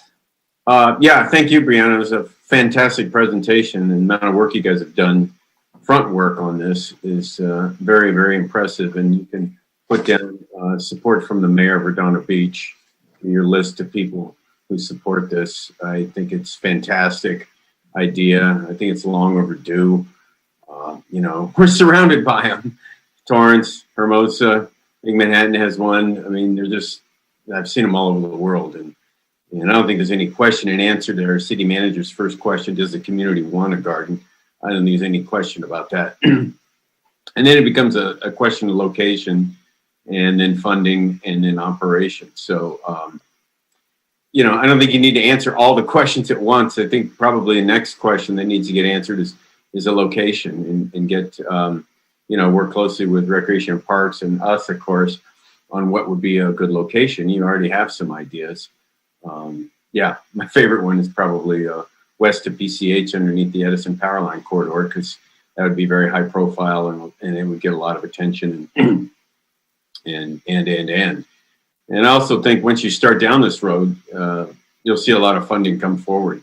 So it was nice to see that it was reasonable expense-wise for Hermosa Beach to do. And I visited the one in Hermosa Beach, and it's fantastic. And so I haven't seen the one in Torrance, but it's impressive that they've got a 2 to 3 year waiting list just to have a patch there. So, you know, it's ownership by the residents, and they rent it and they take ownership and they maintain it.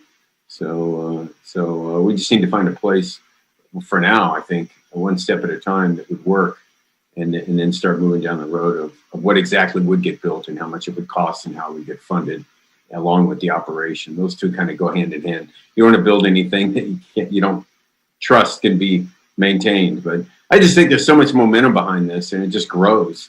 And, you know, we already have community gardens around town. They're on right-of-ways.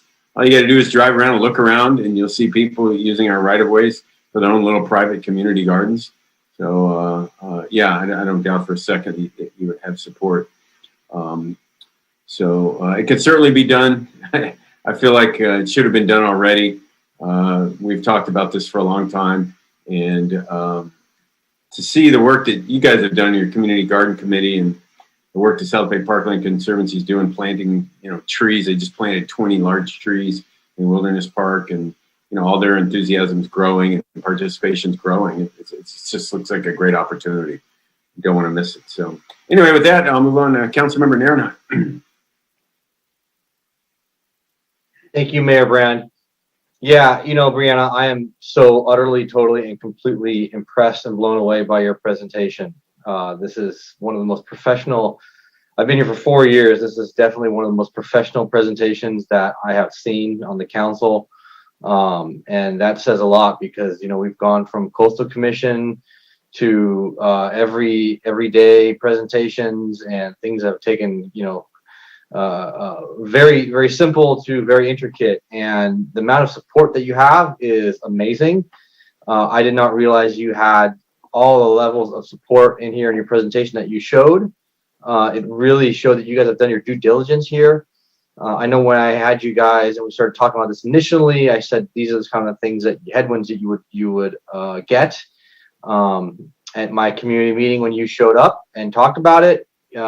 Sure enough, there was some of them, and you attacked and addressed all of those headwinds. So I'm really impressed. I think the Alta Vista location is a great location. It's a city property. Right now, it's just grass, open grass on that corner there. I'd definitely be interested in getting something going there, since we own that property there, and working something out with the water situation, so you can just donate the water. I especially love the idea about how you want to plant the hillside with perennial annual flowering trees and small plants that gives fruits and fruits and vegetables year round, year over year. I believe, correct me if I'm wrong, Brianna, but does the Hermosa Beach, I thought I saw a sign there one time when I was there a long time ago that they how many thousands of pounds that they donate of food per year. Yeah, they do have their 20% program that has been in place since the founding of the garden, where they set aside 20% of their beds to produce donation. There's a church that manages that, and it's a very successful ongoing program. You mentioned irrigation in one of your comments there.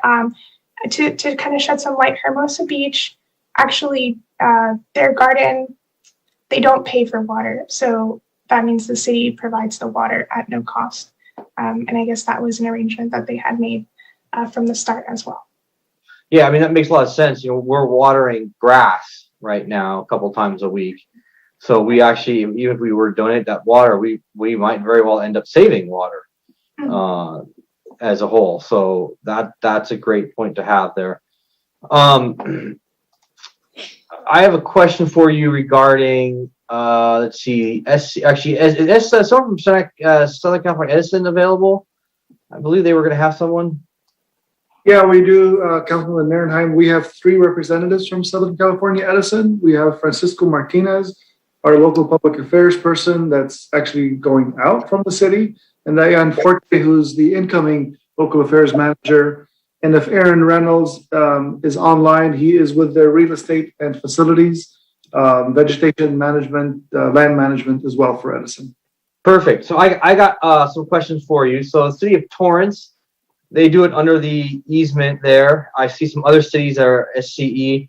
We have, I believe I got the contract that we have in North Redondo, and I don't believe we have a contract west of PCH. What would it take to amend the contract in North Redondo by the bike path, and what would it take to get in a contract with SCE on the west side of PCH if we were to go do it, or if South Bay Parklands or this community group were to do it? What would be the steps on that? Hi, good evening. Can you hear me? Yep. All right. Well, Francisco Martinez here. Also with me is Diane Forte. She is the new representative taking over for me. I was here on England, Texas. And we had Aaron Reynolds with us, but we lost her. She had to put her kids to sleep, so we don't have our subject matter expert with us. But to get back to your question, we do allow certain uses on our land use, such as low intensity areas, green belts. We do not allow community gardens. And if there's one in the city of Torrance, that is something our right-of-way agents will have to look at. But with that, the process is pretty simple. The applicant goes to our website, they get the application, they submit their plans and their designs. It goes to review by our land management team, and that is pretty much where the discussion begins. So the one in Torrance, that is not, I mean, you see the power lines directly overhead. Yeah, I don't have those specifics. I don't have any information on that, but that's something our right-of-way agents would have to look at. Okay, because when I looked at the contract specifically just called out water tanks and piping. Everything had to be removable. I mean, we've got a parking lot in North Redondo that we just built. So Right. And you do allow fencing, I believe.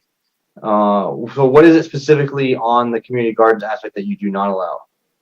That is something I'll have to get back to you with our land management team. And I do apologize for losing hours to me tonight. Okay. Yeah. Okay, so that would be important. Okay, Joe or Ted, you know, this group here has identified a location at Alta Vista, which is grassy area. It has piping for irrigation. What would it take to do a test bed location, so to speak, at that place that they have identified at Alta Vista? Ted or Joe?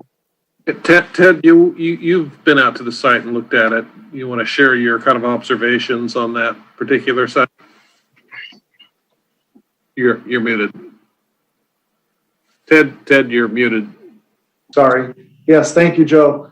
We did look at the site, and I see the couple of other locations identified by the group, which do have their own set of challenges. But I think the one at Alta Vista does seem to be viable in the sense that it does have adjacent parking. We would have to make modifications to make it ADA accessible from the parking lot that's there. There is irrigation, as was noted, because there is landscaping that's there today. So that's not very complicated. And then the fencing would obviously be upgraded per the needs and requests. And that's just a matter of capital, whether the council directs the staff to do that or to the city to fund that or somebody else to fund that. Okay. And the area itself is relatively flat. It requires minimal modifications or grading. So I think it's a viable location to consider further. And South Bay Parklands does a lot of work at Wilderness Park. They just planted, I believe, 6 trees. I believe Vanessa Poster just had people donate from, instead of wedding gifts, she had people donate to South Bay Parklands. So they bought, I believe, a couple of trees. And they had 6 trees show up and they just planted them at Wilderness Park. So we have a great relationship with South Bay Parklands at Wilderness Park, right? Redoing the native plant vegetation areas. Yeah, we do work very closely with them and community services for a lot of the improvements that they're doing within the park. Is it community services that works with them, or is it public works that is? It's both. It's a coordinated effort. The public works staff is the one that has the expertise on the plant material, the tree species, locations and irrigation systems, but we definitely work with community services very closely with them during the process. Okay.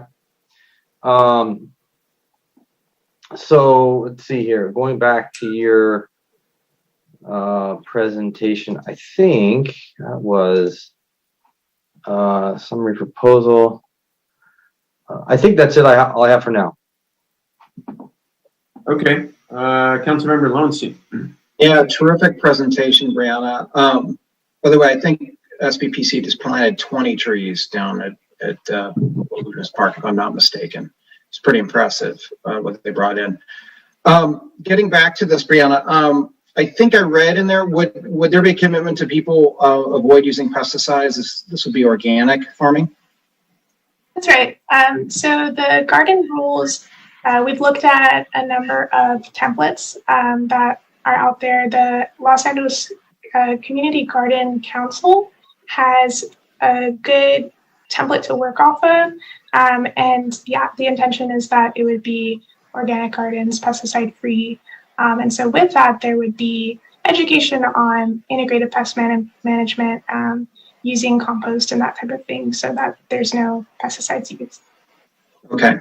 One of the places that I think would be really great in terms of an ideal location would be, you mentioned Dominguez Park. What about across Flagler in the right of way behind all those apartments? I really like that area because there's, so few people have the ability to grow anything in a backyard there. There's a lot of multi-dwelling units. I think we should try to gear towards that when we can, because people need to be able to grow their, fruits and vegetables versus, say, some of us have backyards, but it would be ideal if we could find a place to do that. I don't know if that's allowable. I know there's a lot of nurseries in the right of way, but in between Flagler and Harkness, I think is a great place. You also mentioned, and I don't know what it looks like with ADA accessibility there or irrigation, but you also mentioned Dominguez Park behind the baseball fields. I like that. It's a little I know there's near the dog park. It's a little out of the way, I think, versus right on the road, right next to the road. You could pull up, do your gardening, and then leave.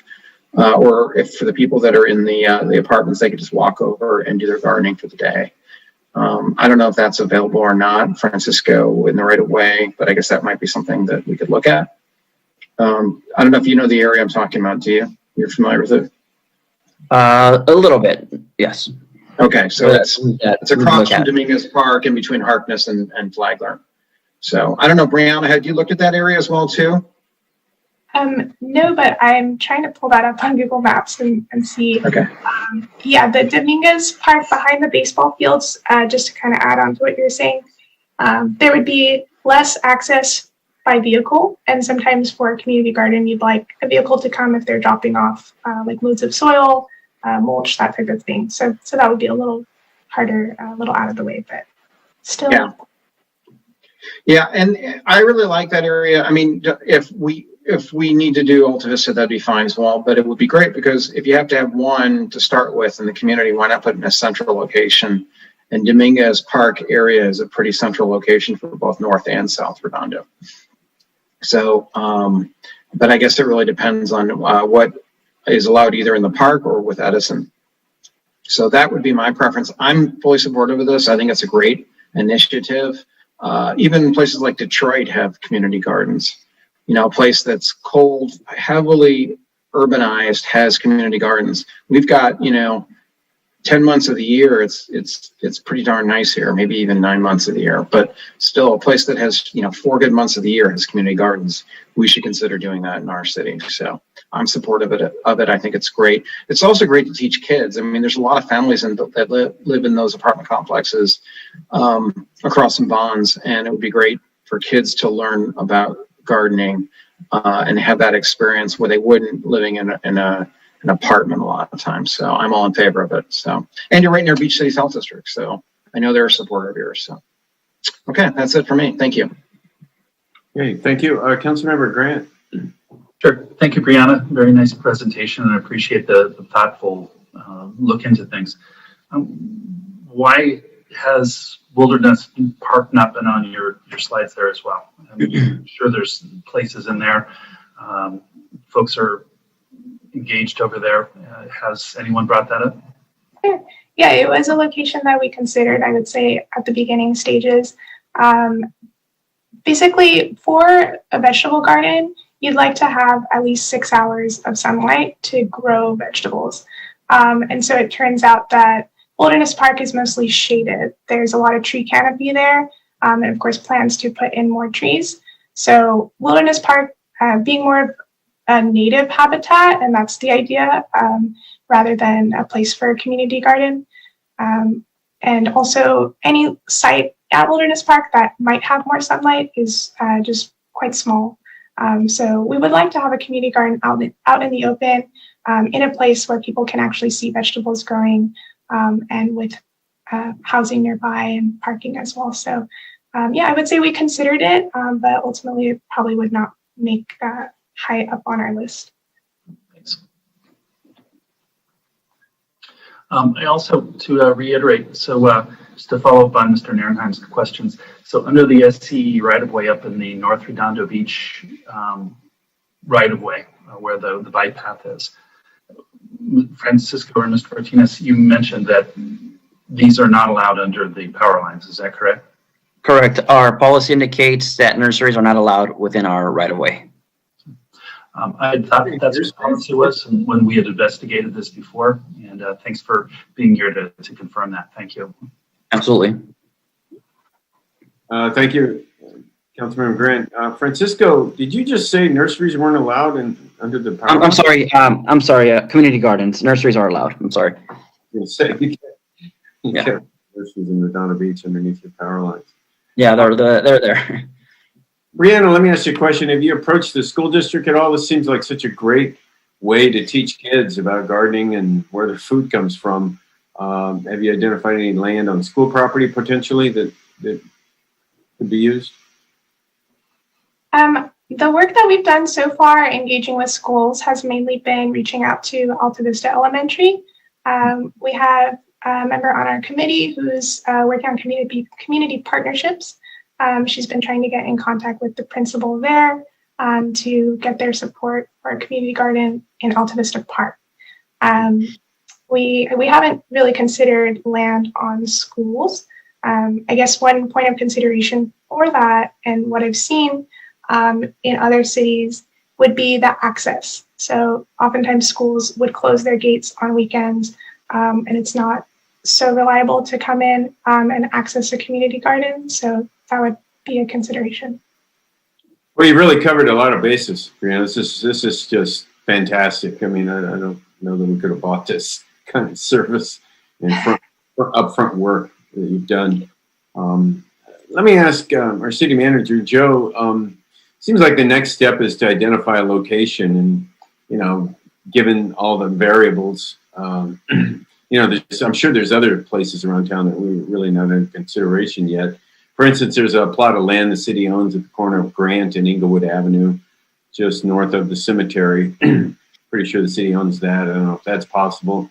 But what would be the next step, Joe, if we want to move forward on this? Would it be to work with this committee and the Recreation Parks Commission to identify a site maybe, and then, you know, kind of go from there and talk about what it would cost, ADA, that sort of thing?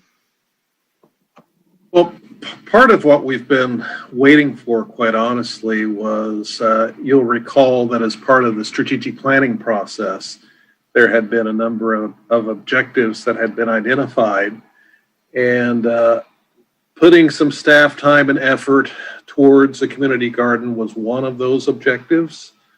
I checked to date the rankings that were turned in. We have, you know, one council member that had that as a priority. We have the mayor that has that as a priority. We have one council member that, as of yesterday, hadn't turned their rankings in.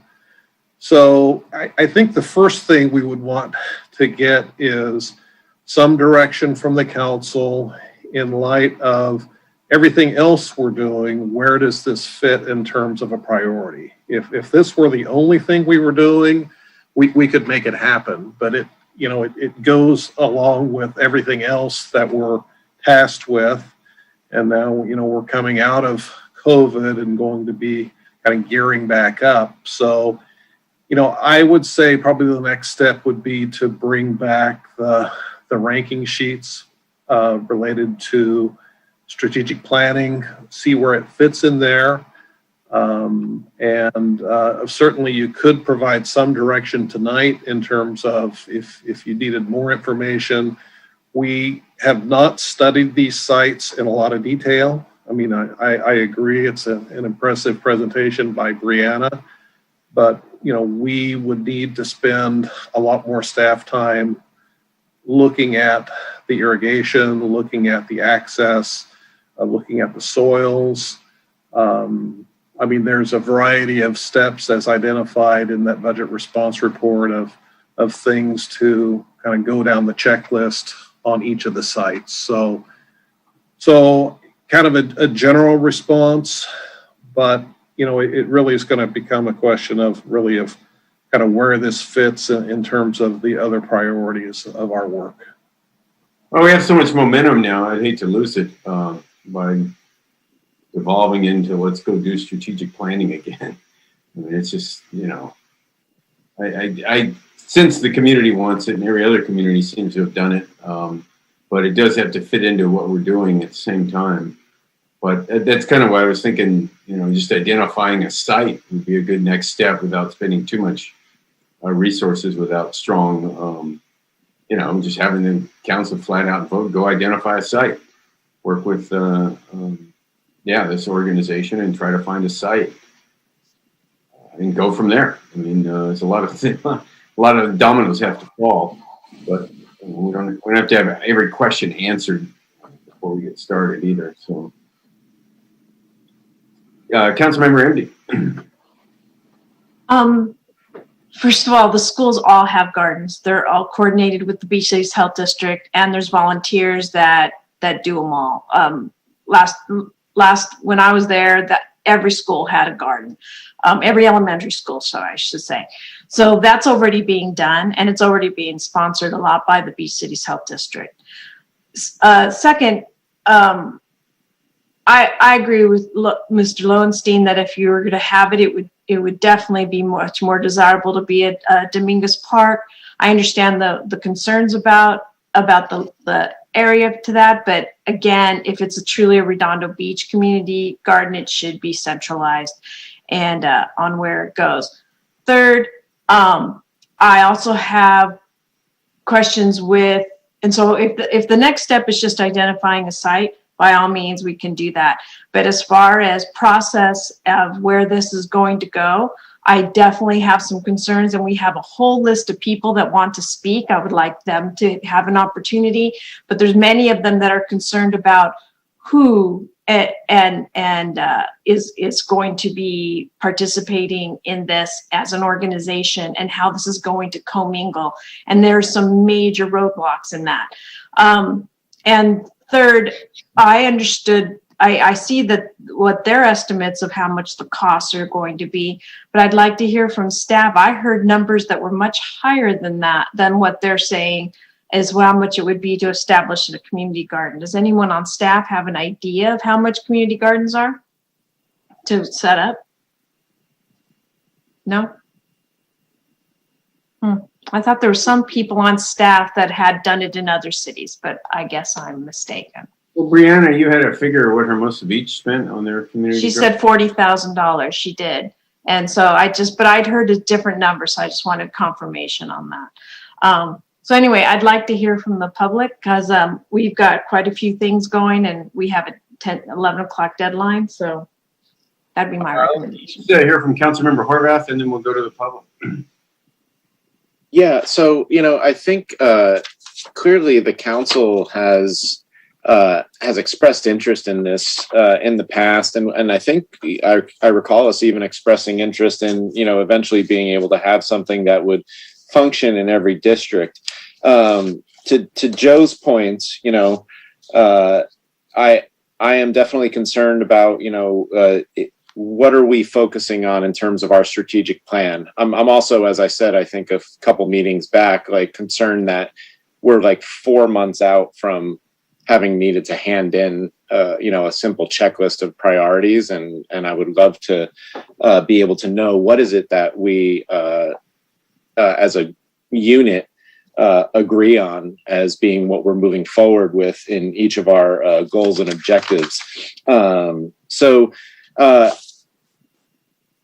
According to Brianna's report, which was great, 1,400 people support it, which shows that there is a demand, right, that we're not going to be able to meet because even if we did a test site somewhere, there's only going to be a limited amount of spaces. And so it'll be no different than, I guess, what Torrance or Hermosa suffers from, right? An overabundance of people who want to participate and not enough spaces.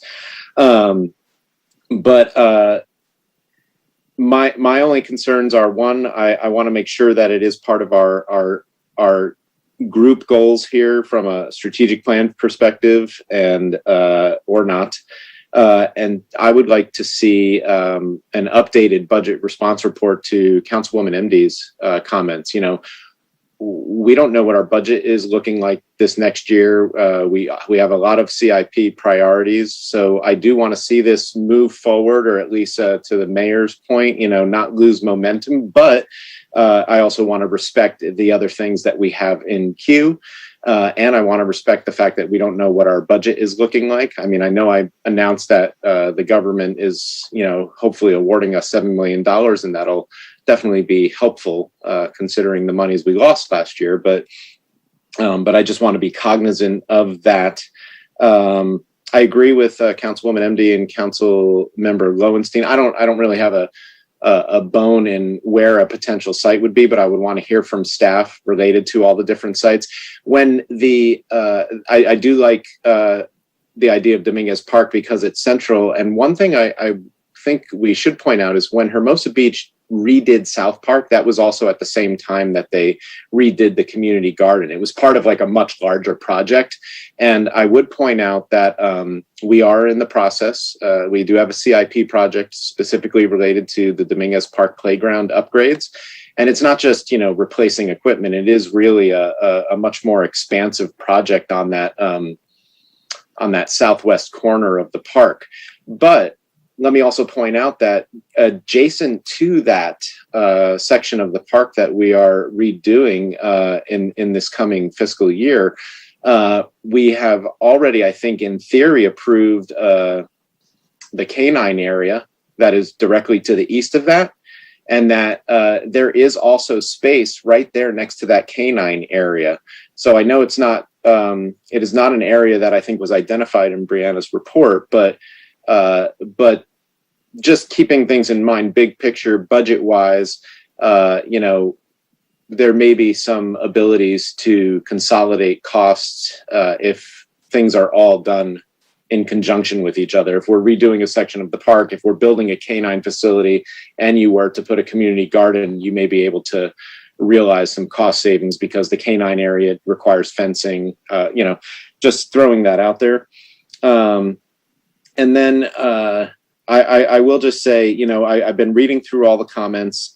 There are definitely concerns being raised by residents, and they remind me very much of concerns that were raised years ago related to the visitor bureau and the chamber and stuff like that. And I really don't want to go down that path where we're having contentious issues over outside groups. So I want to make sure that whatever we do, we are really looking at this from the perspective of what is in the best interest of the city, what takes out any of that ridiculous political nature, and whether that means doing an RFP, seeing what it means budget-wise from the perspective of, do we manage it with part-time staff only at the city level? I just want to make sure that we are crossing our T's and dotting our I's and not getting ourselves into any more of those ridiculous political conversations. That's all. Councilmember Horvath, what ridiculous political conversations are you referring to? I'm reading the comments from residents, the e-comments. So there's concerns over the South Bay Parkland Conservancy. I'm just equating that to concerns that were made over the Chamber Visitor Bureau, which we then rectified by separating our contracts with the Chamber and the Visitor Bureau. So just saying, I would prefer that we don't go down those roads if we don't need to unnecessarily. And we focus on the ultimate goal at the end of the day of trying to figure out what is the best way to eventually have community gardens as part of our community services. Well, I'll just be specific because I think you're beating around the bush, and I'm talking specifically about the South Bay Parkland Conservancy. What a great job they've done and what a great partner they've been with the city. As we said, they just got done planting 20 brand new trees up in the Wilderness Park area at their expense and their time, other than the city paid for the trees, but they dug all the holes. They planted 1,900 native plants this year. Over 500 volunteer hours working in Wilderness Park this year. They started the California Native Habitat Certification Program. They're supporting the LA Conservation Corps in rewilding the Esplanade Bluff. And they provided technical input on city grant applications. They were partially responsible for how we got $4.8 million from the Natural Resources Agency. So, and they're taking over the maintenance of the Bluff Garden for the county. And they've gotten money from the county for the Esplanade Bluff Garden. They've gotten money from the Beach Cities Health District. And they've gotten nothing but community support and more money coming in and more partnerships coming in. So I'm quite proud of them. And it's an organization I helped start 17 years ago. And they've really gotten their feet on the ground and done a lot of wonderful things. So I'll be very specific about standing up for them. And I see a lot of political, as you said, sniping because they've been so successful. And I think it's a great partnership that we've been able to engage in. And I don't have a problem at all with continuing to engage with them on a stepped approach so that, we find a place and decide how these things move forward on a very stepped approach. So I don't think there's any question that there's support in the community for a community garden. And I think that's been demonstrated quite well. The only question will be, do we take the next step and at least start working with staff? I mean, for them to do an estimate is as much as it is to go out and look for an area that might even work. So I think that's really the next step, is to go and find a location that could work, and then start talking about how much it would cost, who would pay for it, who would operate it. But, I'll take one more comment. It looks like Brianna, you had your hand up. You wanted to say something? Yes, I just wanted to take some opportunity to address some of the questions that have come up and kind of clarify. First of all, school gardens are wonderful. I actually worked for a year and I did school garden education, but they are fundamentally different from community gardens. So we're definitely supportive of the Live Well gardens that BCHD has, but community gardens serve a different function. They allow families to garden and to have a space for themselves if they live in a condo or live in an apartment and don't have the space to do that. The other item I wanted to mention was that I've heard over the past 7 months a lot of support, and there's definitely volunteers and people who are willing to jump on board, including my committee and the expertise that we have. And so we just like to emphasize that the city is not working on this alone, and we'd like to partner as much as we can, including individuals in our committee who have experience doing engineering work with cities or landscape architects. So we are very ready, very willing to get started. And then finally, I was wondering if there would be time to share a bit about some of the number of plots at these other gardens and how Redondo might stack up to satisfy that demand. I believe Mr. Horvath had brought that up. I just have a few slides that I could share if possible. Ms. Bill Brand, Mayor. To the public right now, Brianna. So no worries. We'll let you come back and share some of that after we hear from the public. Sure. Thank you. Yeah, no problem. So Vicky, who do we have from the public? To speak. Sorry. First speaker is Desiree Galassi. Hey, good evening. My name is Desiree Galassi. I'm a resident of North Redondo Beach. I've lived here for 6 years, and I actually lived in a beautiful town in Connecticut where we went through this very same process of approvals to have a community garden. All the same questions were asked. Was there a desire? Is there a good location?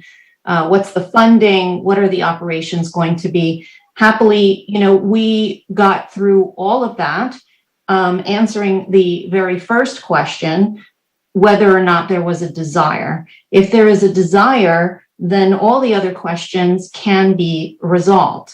So I'm here to voice my support that there is a desire. I was one of those brand new residents that actually approached Hermosa Beach when I first got here and was turned down. I had a beautiful 900 square foot plot of land where we grew our own vegetables back in Connecticut. So I was hoping to find something, of my own here. And unfortunately, that wasn't available. As far as funding, I see it as a three-part thing. One part being the town, one part being in grants. And I see that beach cities have already come forth. And I believe that there are other opportunities we could explore there. And thirdly, fundraisers. For example, during the compost giveaway that the town has every year, perhaps that's a great location to find some donations when people come in. As far as whether or not people know about this venture, I didn't know about it until recently. I think last week I got an email, I can't remember from where, but I do believe that not everybody knows that this is actually being discussed. And I think if more word got out, more people would be interested in this. And the fact that we have a lot of interest should not prevent us from moving forward, even though we're looking at 119 plots. So the other thing I wanted to say is if we consider perhaps increasing the amount of fees that we charge from 50 to 150, we could recover that 53,000 in about 3 years if none of that funding would come from the town. So I think that there are ways to cover the funding as long as we have the desire. And that's what I just wanted to offer.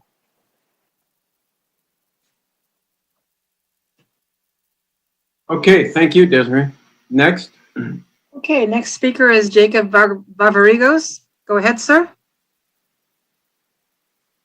Hi there. Thanks for letting me speak. District 5, resident of Redondo Beach for about 9 years now, and also the current president of the South Bay Parkland Conservancy.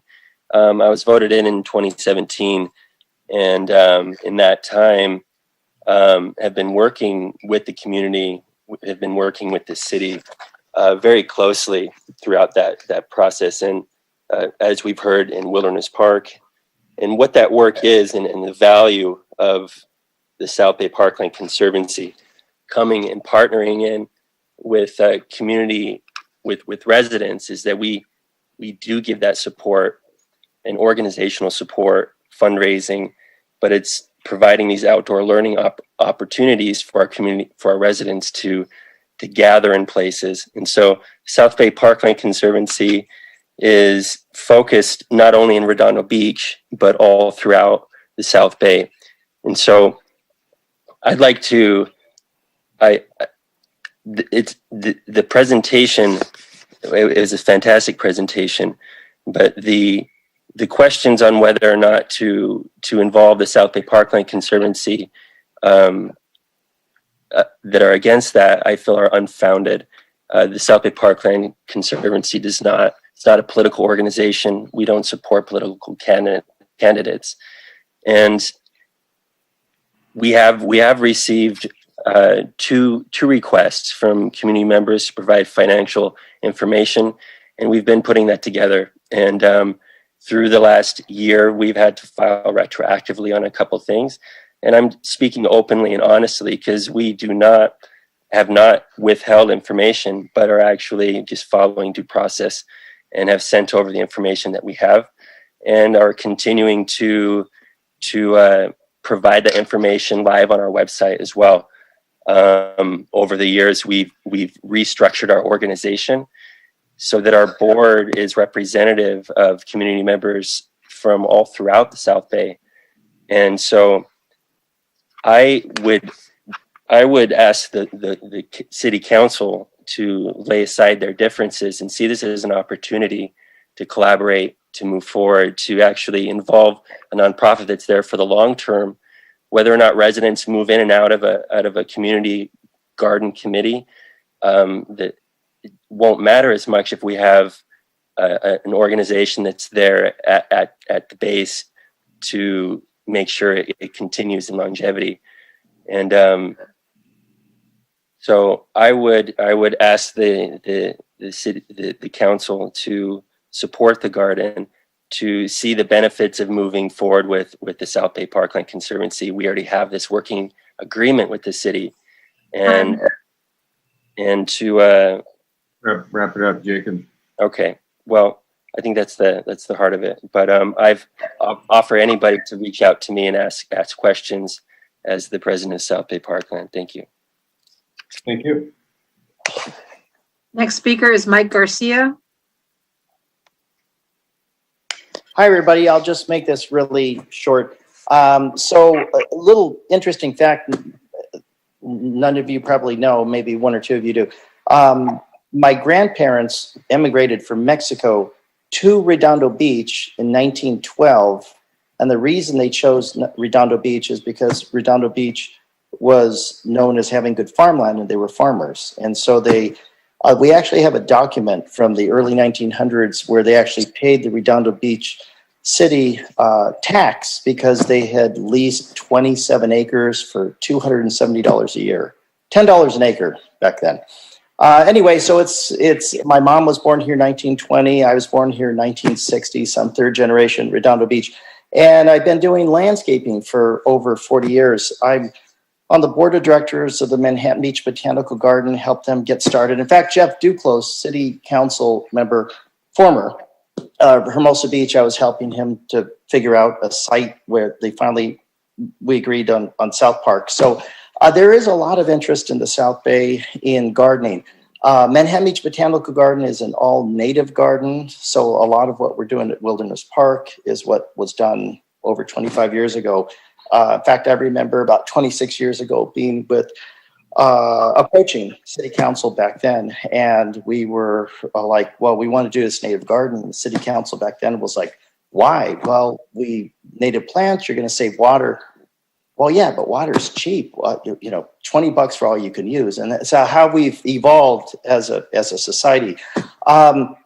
The nice thing about community gardens is that, and the reason why you don't typically want to use them at schools, and I think that was brought up before, is because you have adults in community gardens and then you have kids. And so you try to, for the kids, it's a much different experience than for adults.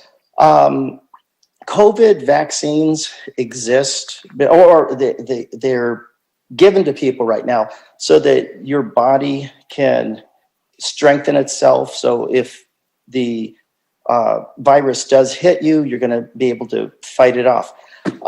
There is no cure for the COVID virus, or any virus for that matter. It's your body's immune system. Well, the best way to strengthen your body's immune system is through eating healthy food. And so this is one way you can do it, is by doing it with healthy food. Also, too, it was mentioned something about the irrigation, soil, all that. That's all figured out. You can Google that, and it's all figured out. But I'm hoping that instead of using harmful pesticides and herbicides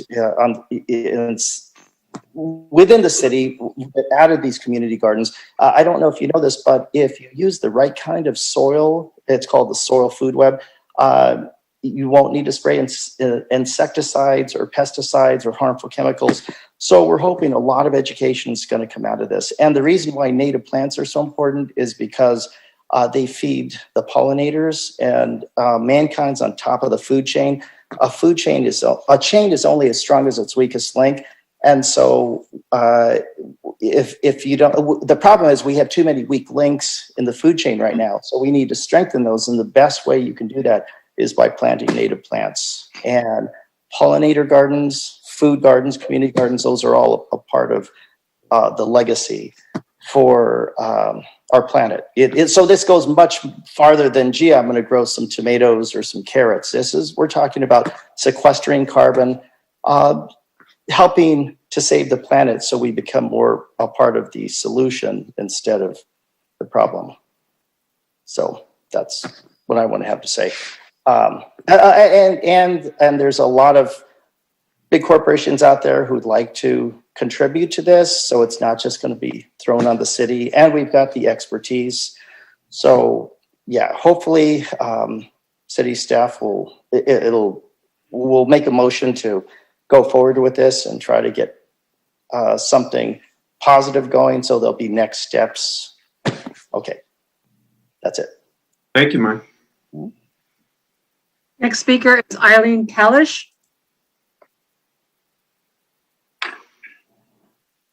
Ms. Kalish? Yes. Can you hear me? Okay. Can you hear me? Yeah, we hear you fine now. All right. I am part of the Redondo Beach Community Garden Group. I have to say that I think Brianna did a brilliant presentation and covered as much information as she possibly could in 10 minutes.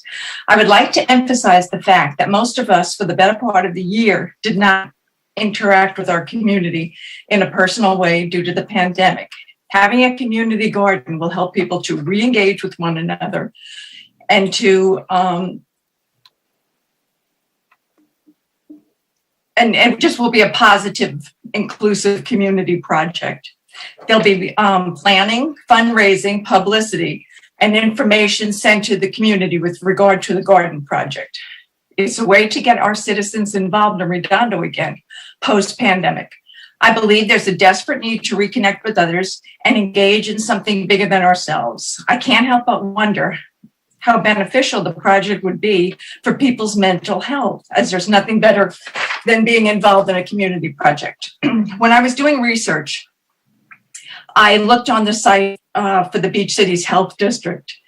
And one of the things that they emphasized was that examples of places in the world where citizens had a much longer life expectancy. So the one that I picked out was Okinawa, Japan. Okinawa has 1/5 the rate of cardiovascular disease, 1/4 the rate of breast and prostate cancer, and 1/3 the rate of dementia than Americans. Most of this is attributed to the strong social network, walking and gardening, and regular exposure to vitamin D. This year, their year-round access to fresh medicinal herbs, homegrown vegetables, soy-based protein also contributes to their health. The people in Okinawa had and during World War II, survived the Battle of Okinawa, which was the largest offensive attack in the Pacific. Perhaps this is why the culture embraces a life of purpose, where they feel needed and honored.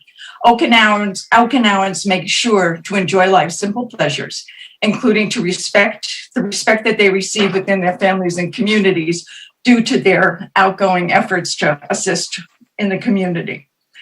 In each blue zone mentioned, the theme was very consistent, and the magic bullets are community, exercise, good nutrition from local sources, and a life's purpose. I think a community garden would benefit us all. And somebody had mentioned something about who would maintain the garden. The garden would be maintained by the volunteers, by the people who have plots, and by garden events that would be happening. There was an awful lot of activity tonight, but I have to tell you, this would be the most positive thing that the city could do. It just would engage a whole community. This is not going to be the first garden. It just will be the start of a garden culture. Thank you. Thank you, Eileen. Next, Vicky. Yes, next speaker is Mara Lang. Yes, thank you. First, I wanted to thank the City Council for advocating to get this project item on the agenda, and to the Parks and Recreation Interim Director Lori and her staff for working with us to put this together. I know that was really important to start off this discussion. About 6 months ago, I joined this group of residents, and we eventually became the Redondo Beach Community Garden Committee. It was actually came together really organically, and it was not hard to find residents willing to volunteer their time and expertise to get this idea off the ground. What I realized very quickly is how universal this goal could be, and to discover this kind of common ground within this community was really exciting and motivating. This hasn't been a project that I was pursuing for my own use, and I actually think that may be true for most of the committee members. We are really just excited to see this built for the residents of Redondo and those that possibly don't have access to green space of their own. There will be a really fortunate group of residents who will get a plot and grow their own food, but for the other residents of Redondo Beach, it will become a symbol and something to really be proud of. I've taken my kids to South Park and Hermosa Beach, and what you really can't miss is the community garden that shares the space with the playground. The message the garden sends is that the city of Hermosa Beach is about community. It says that the people here value their neighbors, they value connection, and they value sustainability, and that the city values them in return. I can really visualize how seeing a community garden makes me feel personally, and it lifts me up. And I think that even just the sight of it, like at Alta Vista or at Dominguez or on that right of way, would just really make people happy. And, to go a little further, what this pandemic has showed me is when you kind of strip away the daily distractions, it's super instinctual to reconnect with nature and lean into the wonder and serenity of it. And we can really nurture that feeling and that value within this city with this project. And this garden is very achievable. It has an enormous amount of diverse community support. It has citizens ready and waiting in the wings to take on the challenges of the budget and of the planning and overcome whatever obstacles arise.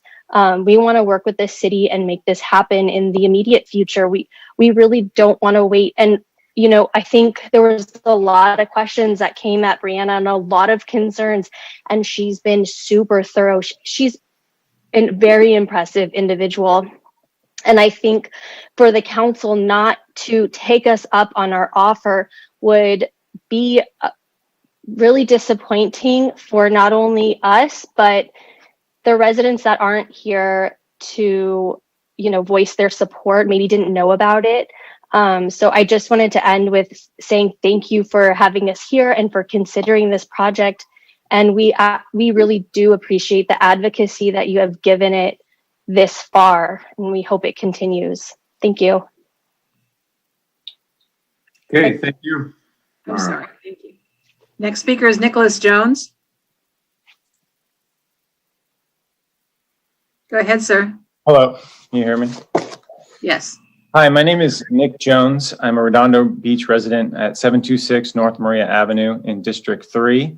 I'm on the committee as the operations position, which is mainly in charge of drafting a lot of our garden rules for the potential gardens. I am an urban farmer. It was mentioned by one of the council members of people farming in their parkway. I'm one of those people, and I serve on the board of a nonprofit, Belmonte Farm and Garden, up in Palos Verdes, where we teach young adults with special needs job training, and where we also serve fresh food and vegetables at our weekly farmers market to community members. And my main point is we live in a world where people have become extremely disconnected from their food. It's commonplace for people to have no idea where it's grown or where it comes from or what it looks like in its natural form. Food today travels from all over the world, usually chemically laden, often processed into products far from their original form, and at an ever-increasing cost, both financially and for the environment. Studies show that much of the food today consists far less nutrients than it did years ago. And to me, this is directly linked to many of the chronic illnesses prevalent in the United States today. And the solution to so many of these problems is people growing their own food. And the barriers to people growing their own food is often inexperience and fear of failure, cost, but most frequently it's access to land is the biggest issue. And especially here in our beach communities where how expensive land has become, it's extremely difficult for people to find space to grow their own food. And if we can provide that, that would be extremely positive. Community garden provides so many benefits, like providing this space for land, teaching people how to grow, providing healthy soil, chemical-free food, and low food miles. It's really time outdoors. The benefits are countless. And there have been community gardens efforts in the past that have been shot down. And not one of them has been as organized and thoroughly planned as this one by Brianna. The presentation, as everyone has said, is phenomenal. The team she's put together is phenomenal. It would be a huge mistake to pass on this group at this point to not move forward, because I guarantee you probably will not find one as organized as this one there is now. I know that budgets are tight right now, but we can't let a short-term problem prevent the benefit of so many long-term things. Just because it wasn't directly in the plan of every single council member, like Horvath mentioned, the cost seems to be so low that I don't understand the long-term benefits that it would create that we can't find a way to make that work now. And with that said, why work at Belmonte? We're a nonprofit. And as soon as we've started creating growing space, people have come and been donating money to make that space grow as fast as possible. People are attracted to it right now. And if we needed to fund it ourselves, we would be able to find a way. And I have proof of that with our dealings up in Palos Verdes. And that's time. And if you can make this project a reality, it would be greatly appreciated. Next speaker, I'm so sorry. No, go ahead. Okay, next speaker is Rebecca Pestle. Just a moment, please. Ms. Pestle? Hi, I wrote out a comment too, so I'm not prepared. But I just appreciate the consideration. Brianna did an amazing job. I haven't met her yet, but my goodness. I've been involved in doing some of the gardening in the school in Santa Monica that they're doing at I can't remember the school, but there was one email that went out and about 40 people came out volunteering. No, all we had to do was bring our gardening gloves, pickaxe, and shovels were provided. The entire plot was done in an afternoon. We're going back next week. and I'm getting nothing out of that. I'm not going to get any vegetables. I'm just going to be able to enjoy the fact that, I was digging in the dirt. And that's, so possibly those 1,400 people that signed the petitions might not all have plots, but even if we can come and enjoy just the beauty of looking at some of the beautiful plants, and knowing that some people maybe in the apartment buildings are getting some of the good, healthy nutrition that comes from the garden. So I just really hope that I appreciate Mr. Brand, you saying, let's get this thing done. Because I think that some of this we can just blah, blah, blah, and we just need to make the next step. Appreciate it very much. Thank you. Next, Vicki. Yes, Wayne Craig.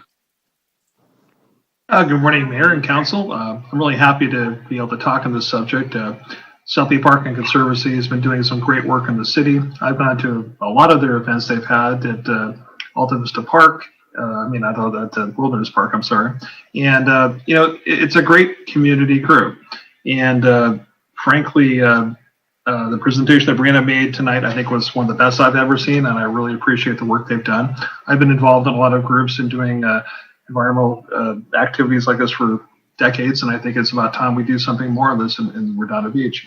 To address Councilmember Embry's point about the controversy, well, I would agree tonight again with Kristen Horvath. It's ridiculous. Barb Epstein, who's one of the main people in the group, she's an 84-year-old grandmother. She was involved in the Ellsbury's Land Conservancy for decades. These are the kind of people that want to help out our community.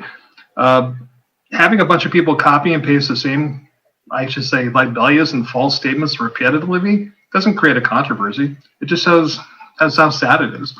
I mean, there's some people I was reading the comments too. There's a person who ran for office who was making false comments about political campaign donations. And two other people who just ran for office in District 2 and lost. They're making crazy comments. Anything that South Bay Park and Conservancy has done has been nonprofit, and that's the pure fact of the matter. If that wasn't the case, look at the financial donations that are done on the city website. It would show pretty clearly that there's no campaign donations going. And guess what? I should know. I run a political action committee, Rescue Our Waterfront. They're totally separate entities. We do totally different things. The only thing South Bay Parkland Conservancy did was advocate for parkland, which had to do with Seaside Lagoon. That was it. They didn't do anything else other than that. So to say that there's some kind of controversy is really, I'm sorry, doesn't make any sense at all. And again, Christian, I agree with you totally. It's ridiculous. And I certainly hope the city would move forward with pursuing this project with this group. They've done excellent work so far. They're getting grants. They're doing the things that their community is supposed to be doing. And I really hope that the city council makes a decision to move forward on this project. Thank you. Okay, that concludes the public speakers, and there are 43 e-comments on e-comment. I don't know if you want me to read those. No, we don't have time tonight because it's 10:30. But Councilmember Lowenstein, you had a comment? Yeah, I'd like to make a motion to direct staff to work with the Rec and Parks Commission and SPPC to locate a place that'd be suitable, that people would be happy to have a community garden. I'll second that, but I would like to amend that and say to start looking at Alta Vista first, and come back with a budget response report for $5,000 or $10,000, or what it would look like financially to support them on the water and just water, I guess. So a budget response report to support the project, as well as looking at Alta Vista location. Just start looking at that location. Well, Todd, you made the motion. Are you amending it, or what's going on? Well, I want them to investigate a number of places. I don't want them to be predisposed to one place or another. And I know that my council members would like it to be in a place that's central. Some of my colleagues. So I'd like to stick to the original one. If Alta Vista is the best location, then let's do that. But, you know, I'd like it to be neutral right now to find the right location. If any other council member has an area in their district, I will 110% support that location too. I have this location in Alta Vista. It's fantastic. We've cited it. Staff said it's possible. So I don't think we need to sit here and see if it's possible. We already know it's possible. So if any other council member wants to amend or add a location in their district to be looked at, hey, let's get everyone on board and do that right now. I totally agree with that. Okay, so I'm hearing the motion is just for staff to work with this group to identify a location. And come back with a certain time? And other council. Let's say within the next Recon Park Commission meeting, I think is the 14th, I want to say, of April. Does that sound right? That is Lori? correct. That is correct. Okay, so let's say the following week would be, I want to say it's the 20th of April for our meeting.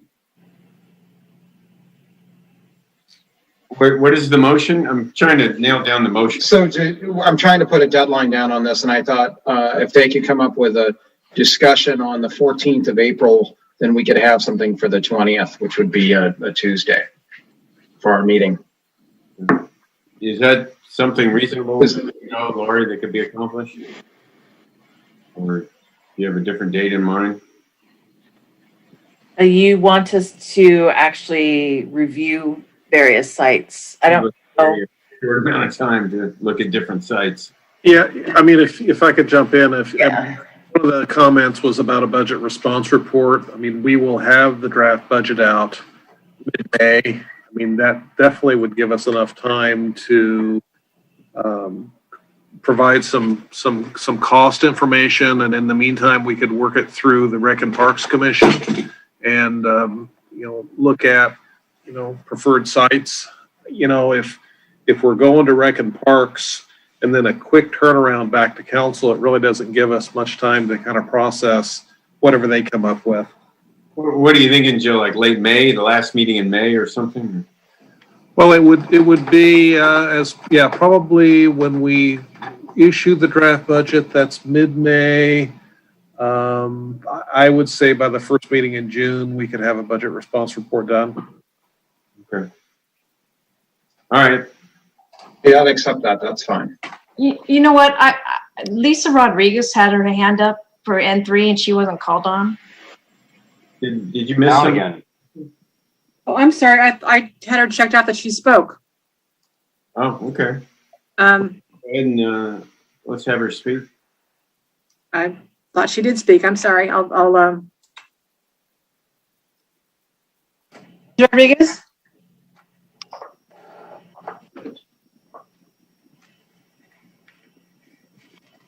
Go ahead. Hello? Yes. Hello. Yes. Can you hear me?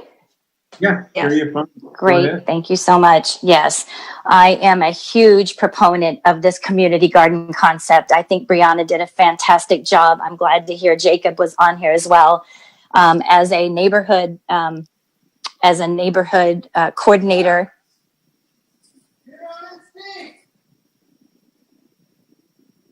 Can you hear me? Mm-hmm. Yeah. Yes. Oh, somebody's yelling in the background. I'm sorry about that. A huge proponent for anything that brings our Redondo Beach community together, help to work towards beach life festival and neighborhood activities. So it's a very, very great idea. What I question is the South Bay Parkland as the right organization, due to the lack of transparency.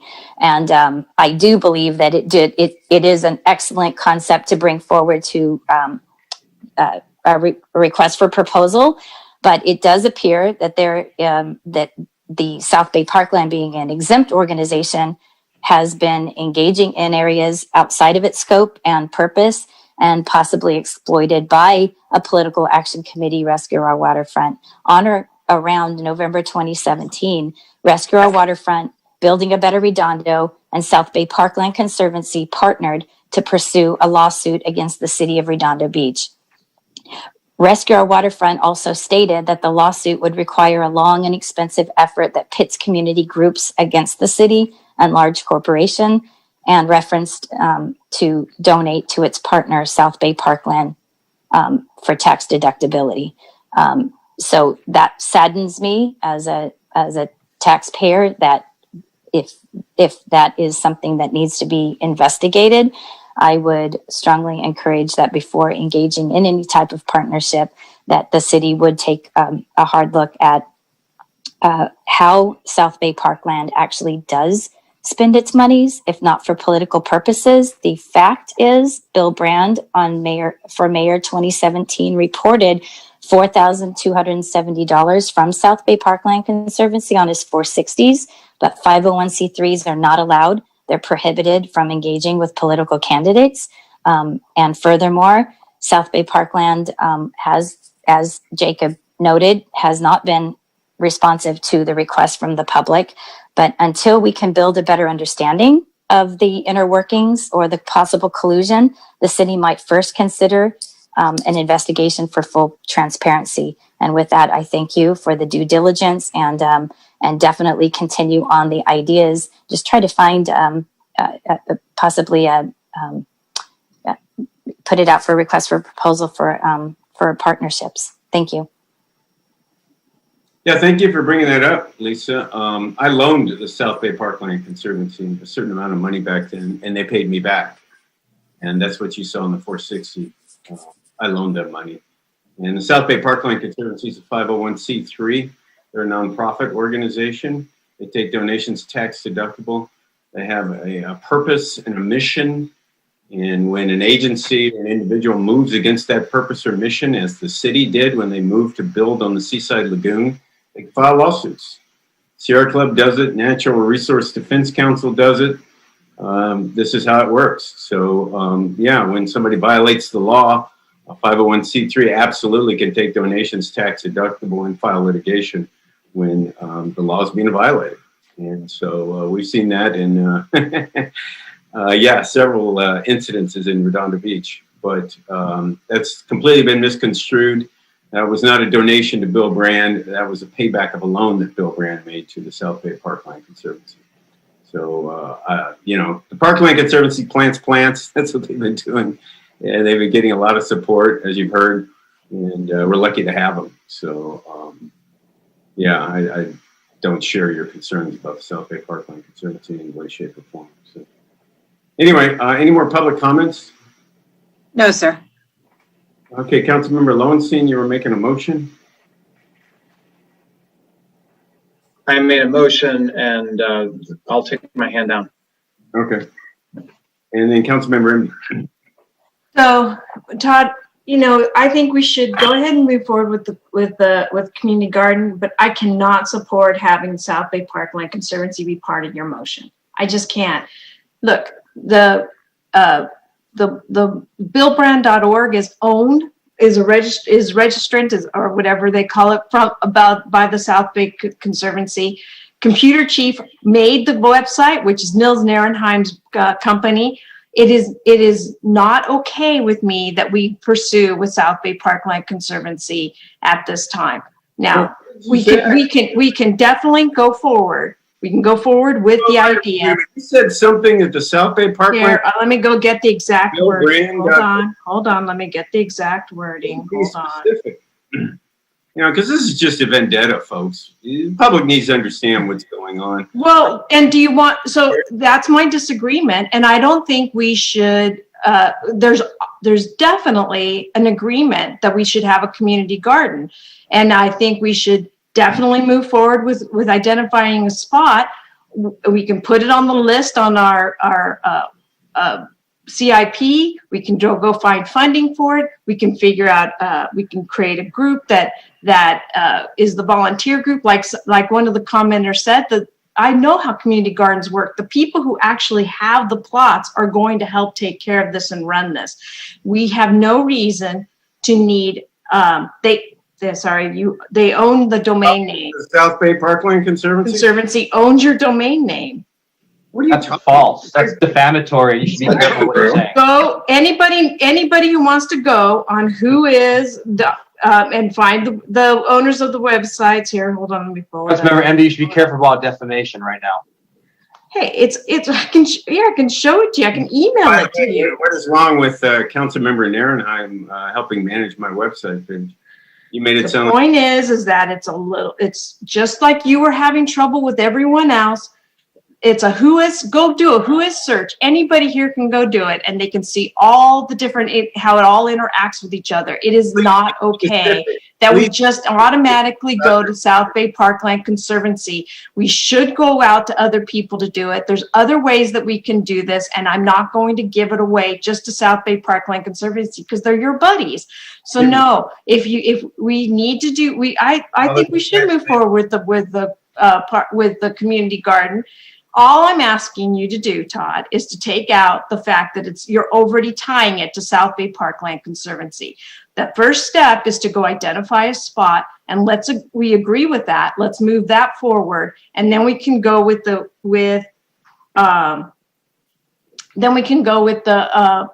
how we move forward after that. But let's not hold this up. And we have some major things that we need to have. We need to get the letter in for our metro line. We need to get the letter in for the LAWA. And there's other things that need to be done right away that are very important and time sensitive. So let's move forward, take out the South Bay Parkland Conservancy out of that, and I will totally second that. Well, Laura, in response to what you're saying, I had somebody lie in a non-agenda item that I was taking money from the SPPC. I challenge anybody to find where I'm taking money from the SPPC.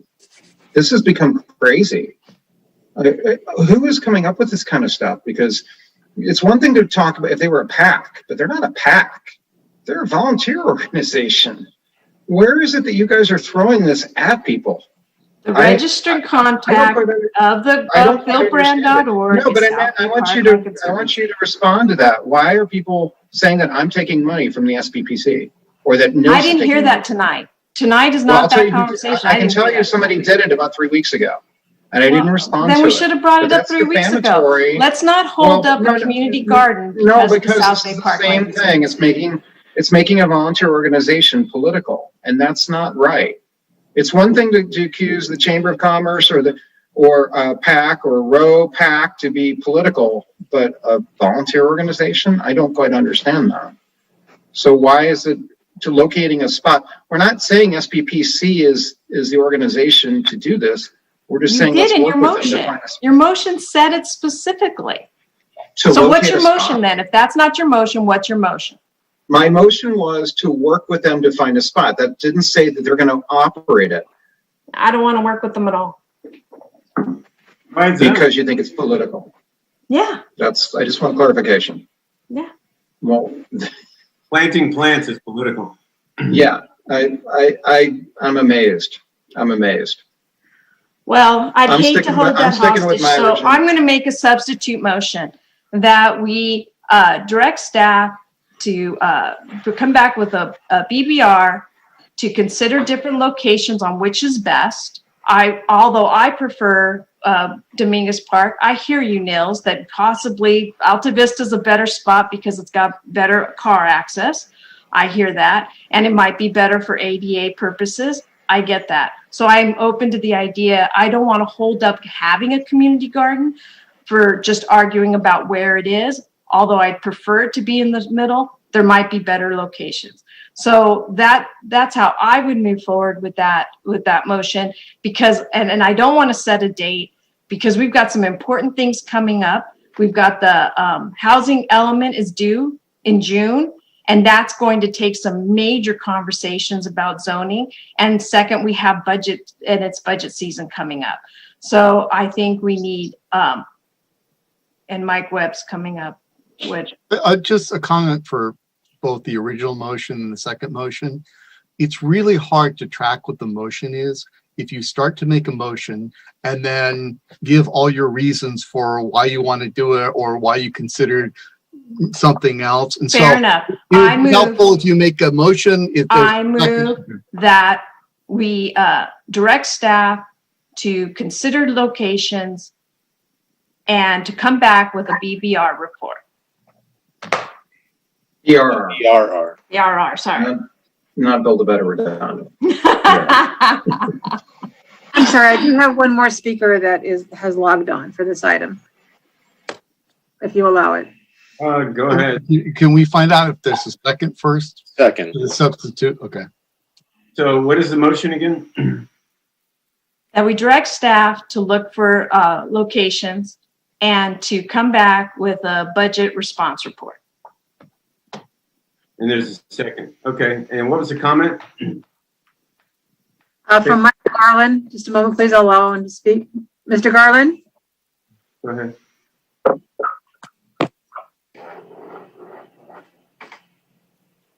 I'm sorry, I have people in my office. I hope you can hear me okay. Yeah, we hear you fine, Vicky. Did he want to speak? It looks like he's muted. It's not working. It appears, oh, there he is. I'm sorry. Let me try again. Here we go. How about that? Garland? Yeah, I wanted to speak on N too, so I'm kind of on the wrong one, I guess. Yeah, no. Sold in 3. My apologies. Okay, sorry. Okay. Thank you. There's a motion on the floor and a second. I'll do a roll call vote. Hold on. I got something to say. I have my hand up. I just want to go on the record, make sure we're all perfectly clear what the facts are here. Councilmember MD has been served a cease and desist letter for defamation and non-factual information by the Redondo Beach Firefighters Association, by Zane Obaji, by Rescue Our Waterfront. We'll soon actually get one from me as well for a defamatory email that she sent out regarding some non-factual information that she sent out. So when she starts talking about groups such as volunteer organizations, such as 501c3s that are planting plants, who helped fund an environmental impact report that has showed the Seaside Lagoon that has waters now that have been tested by the city of Redondo Beach that has, sand that has in the harbor as infested with DDT now for the harbor dredging. It is of deep concern and that we move forward with environmental impact reports that are actually completely wrong.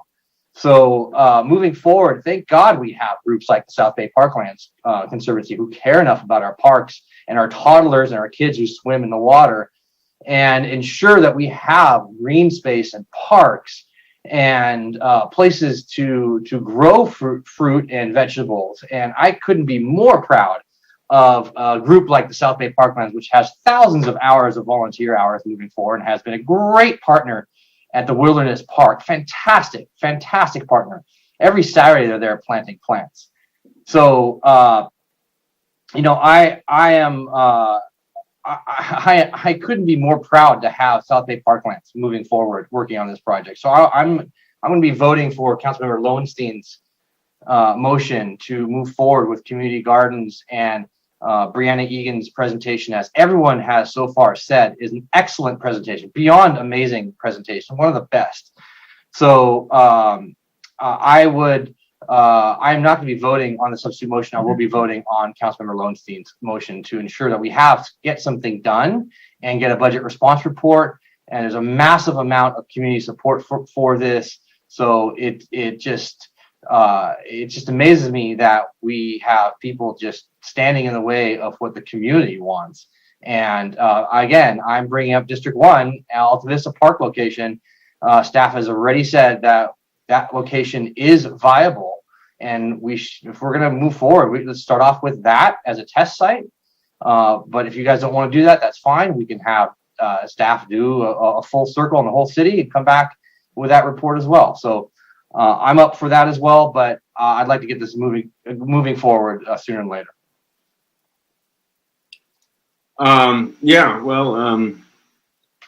It was a great presentation, Brianna. I really want to thank you. It was a very positive moment. I thought it was going to work out. And unfortunately, we see who the nasty people are. We see who the divisive people are. To dredge up some nonsense that really basis and in fact is just sad. It's really sad. To quote John Grant, we were on a good motion, and we had a lot of momentum. And to snatch defeat from the jaws of victory. Leave it up to you guys. So I don't know what you're talking about, political contributions and all this other such stuff. But I do want to see a community garden move forward. And yeah, I just want to thank everything the South Bay Parkland Conservancy's done. Don't be discouraged by this. These people shall pass as well. And you guys have still been here 17 years and you'll be here much longer. So don't be discouraged and keep pushing forward. You still got a lot of great things going on. And the fact you got 3 council members that aren't going to go along with you, don't be discouraged. They too shall pass. I shall pass. We all shall pass. And you guys will continue on with the real legacy of getting things like community gardens and fighting. You know, you have to fight for open space. You really do, as you've seen. The 3 council members that are going to vote against you voted to build a park, to build on the Seaside Lagoon as part of the Center Cal project. And so it just carries over. So stay the course. Don't get discouraged. And we'll move forward on a community garden one way or another. And you guys will be here and we'll all be gone. And hopefully you'll have a better group of people that will want to work with you and not dredge up stuff from 14, 15 years ago or whatever, however long it's been, because they got nothing else to go on. By the way, I haven't seen John Grant or Christian Horvath or Laura Emdy out helping the Parkland Conservancy plan any plans. They just seem to be getting in the way of what they're trying to do. And it's really, really a shame. But you guys stay the course. You guys stay the course. I've been doing this for 20 years. We formed the Parkland Conservancy 17 years ago, and you've come a long way. And it's not a smooth road, but you'll get there. It's all about persistence and the right kind of leadership. So there's a substitute motion on the floor to do a budget response report and identify an area. And there's a second, so take a roll call vote. Councilmember Narenheim? A substitute motion I'm voting no on. Okay, Councilmember Lowenstein? No. Councilmember Horvath? Aye. Councilmember Gran? Aye. Councilmember Emdy? Sorry. Aye. Yeah. See, so I could veto this, folks, but I'm not a divider. I want to see this move forward. And I'm going to go ahead and compromise and let this move forward so that we can get going with a community garden. I think it's best for the residents of Redondo Beach, regardless of the nastiness that's been dragged into this. I think you just need to move forward, get a community garden, and let's get moving. So thanks for all the work you guys have done, Jacob, on down. It's been fantastic. So we'll keep moving. And on that, we do have some other things to do here. Next up is item N2, which is, is item N4. And N4 is... we skipped N2. Actually, it's N2. N2, I'm sorry. Yeah. Down here. Discussion and possible action regarding the submittal of the City of Redondo Beach written comments in response to the revised and recirculated notice of preparation for the Metro C Green Line extension to Torrance project, which are due no later than March 15th. By the way, that date has been extended. So, yeah, I know some people want to speak, but we got a lot of things on the agenda. We could potentially move this to next week as well and still take public comments. But I noticed that Metro has extended the deadline to March 28th, I believe. 29th. 29th, so that's something to consider. Well, in accordance to our rules, that and then I make a motion that we can discuss items N2, N4, and N5 after 11. Look at the agenda here. That's the rest. That's all our N's, right? Mm-hmm. That's right, yeah. Apologies, I'm looking for... Say that again. So it's basically all the rest of our discussion items after 11 o'clock. Without the COVID or the local zoning. Those can be pushed off to next week. So what's left really is N2, N4, and N5. Correct. I think they're all time sensitive, and so we need to get through those. 4, 5. Is N4 time sensitive? Well, it's for March 9th, 2021 until March 9th, 2022, which is today. Yeah, well, we do that all the time. That's just an MOU. We do that all the time. We can do I that. don't think that one will take a lot of time. Well, it's still, We could be extended to next week, but we have had staff here this evening wanting to. okay. Let's do N2, N4, and N5. Is that it? Those are what can be discussed after 11. Is that All a right, motion? I'll second that motion. That's fine. Okay. Do a roll call vote. Councilmember Nierenheim. Aye. Councilmember Lowenstein. Aye. Councilmember Horvath. Aye. Councilmember Grand. Aye. Councilmember Emby. Aye. Okay, so there you go. Item N2. Thank you, Mayor and Council. If you don't mind, I'll just go ahead and jump right in. This is the discussion on the Metro C line extension to Torrance scoping letter. And per the requirements of CEQA, a revised and recirculated notice of preparation, or NOP, was prepared by Metro as the lead agency for the proposed Metro C line green extension to Torrance project. The revised and recirculated NOP is to inform the public, agencies, and interested parties that Metro has determined that the Green Line extension project may result in potentially significant environmental impacts. So they are going to be preparing a draft environmental impact report, or a DEIR, to assess the impacts. The administrative report in your packets had incorrect dates, just so you know. I had used a template, so rather than the July 19th date range, the NOP had March 15th, 2021 as the deadline for comments, and as the mayor mentioned, that deadline was extended to March 29th. Metro initially completed an alternatives analysis study on this corridor back in 2009, which studied the transit alternatives along the Metro-owned right-of-way connecting downtown LA, LAX, and the ports of Los Angeles and Long Beach. And this particular Green Line extension project was identified in that study. Then initially in 2010, Metro prepared the first NOP for the project, but yet there was not the funding available. So the project stalled out at that point. But once the funding was determined through the passage of Measure M in 2016, the project was ready to move forward. So I'm just giving a little bit of history. I'm sure a lot of you are aware of that, but I just wanted for the public to understand that this project's been around for a while, but just has not kicked into the environmental review component of it. So during this reinitiation process, in 2016, 2017, the city of Redondo Beach did issue a comment letter in 2018 regarding the preferred alignment and elevation concerns. And a copy of that letter was included in your agenda packet, and we would include that as well in any comment letter that we submit to Metro. On January 29th, Metro issued that revised and recirculated NOP to restart the CEQA process.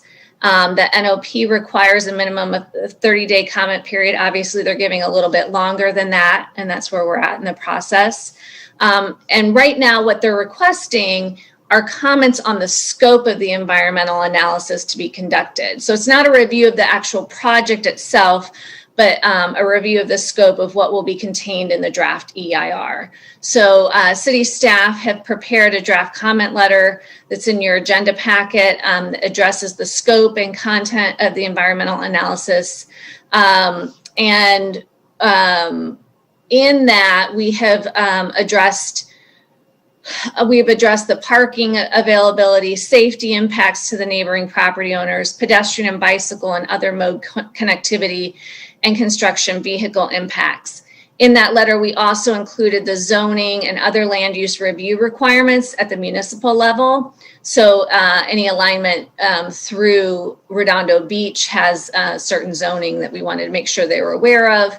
And so at this point, like I said, it's just a comment on what they should be studying in their draft EIR. when they get that EIR that drafted, at that point there'll be another bite at the apple for the city to provide comment on the draft EIR itself. So that'll be down the road. But right now it's the comment on what we want them to be studying on the environmental side of things. So with that, I'm just going to turn it over to you. You have a copy of the draft letter, and if there are any additions or changes that you want to make to that letter, just let us know, and we can incorporate that, whatever the council decides on. Okay, thank you, Brandy. Councilmember Horvath. Yeah, Brandy. So in the letter, it does call out on that first page the July 18th letter, but I'm wondering if it would make more sense to actually put the aspects of the July 18th letter and update them into this letter on that first page so that they are called out right away versus, some staff member at Metro having to go look for an addendum to our official letter. Since we sent that letter in July of 2018, certain things have changed. Like there is no alternative for, it's alternative 1 and 2, right? So I think we need to clarify based on the changes to what they have now that are reflected in that letter, but just update it. And I think it should just be right there on page 1 before we get into the more granular things that your department is commenting on. Another thing that I don't see in there, you mentioned safety of residents, but you don't mention noise outright. And then there isn't a mention of the gas lines that run through that right of way being addressed and studied as potentially being dangerous. So those are the few things that I see that I would change if everyone agreed with that. Okay, Councilmember Lowenstein. Yeah, the 4 things that I'd like to see addressed. Christian mentioned one of them, which was noise, vibration, the impact of vibration on residential, property values. What will this do to the surrounding area's property values?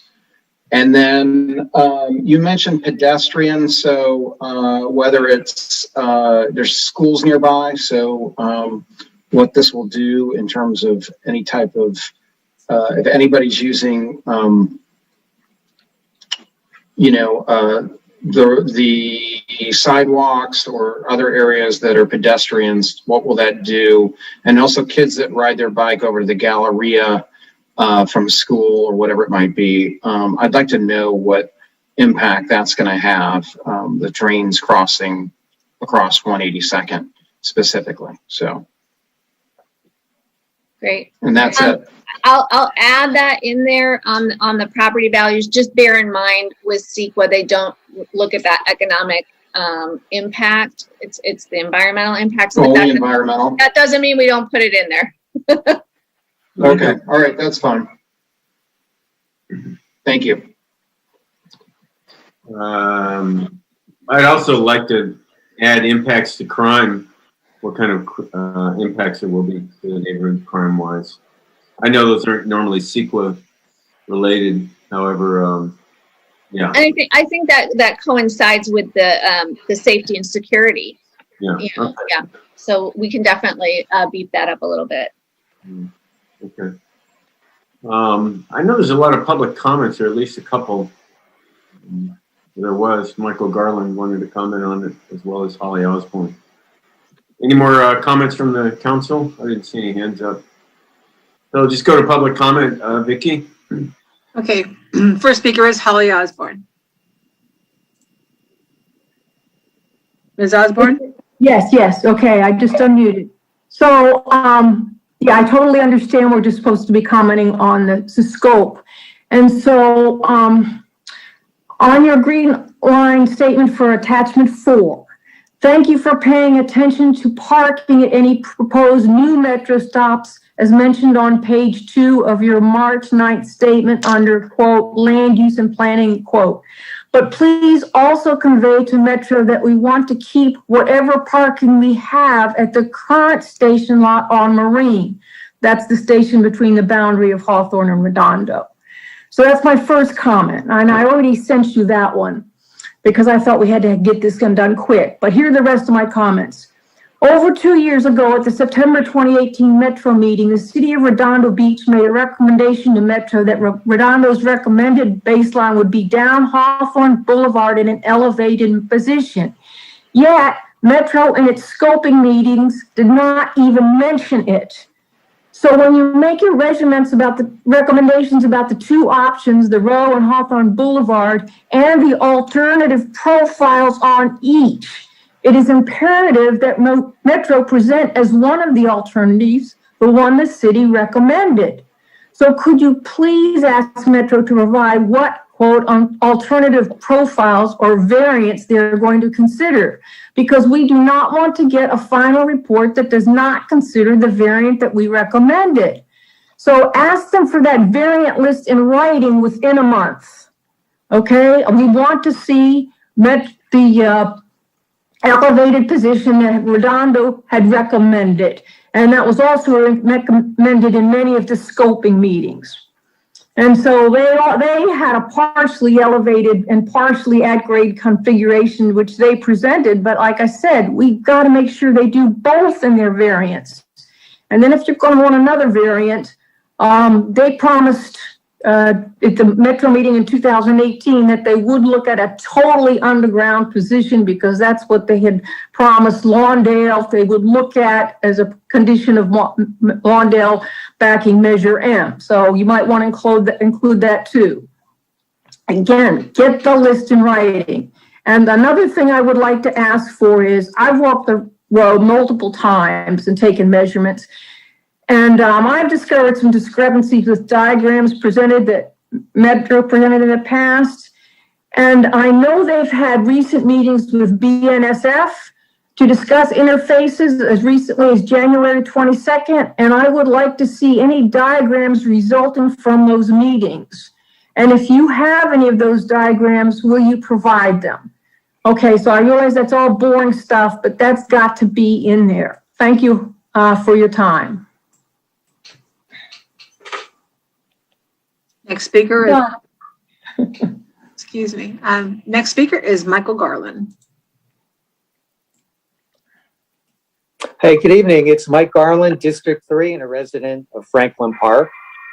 I am very concerned over the negative environmental impacts on our quiet neighborhood if Metro decides to build the proposed Green Line extension along the BNSF right-of-way.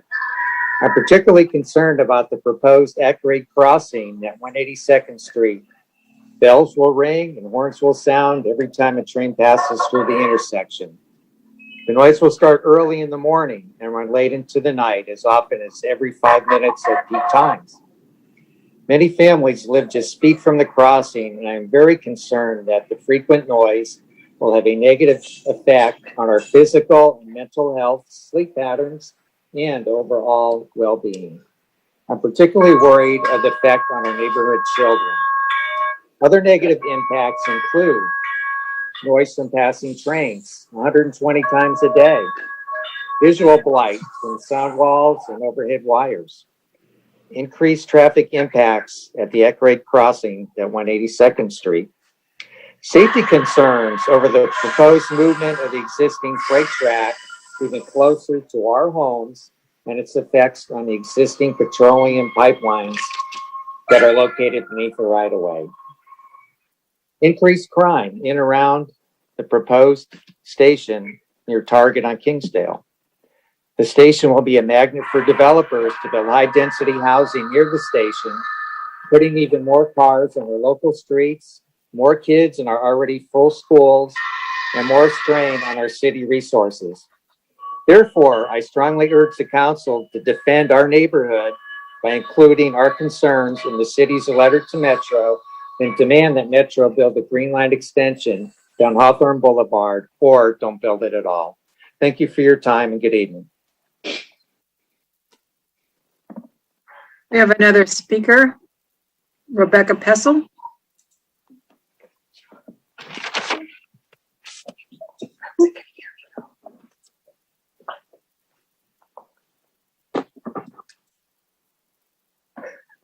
Let me try that again. They got laughing or something?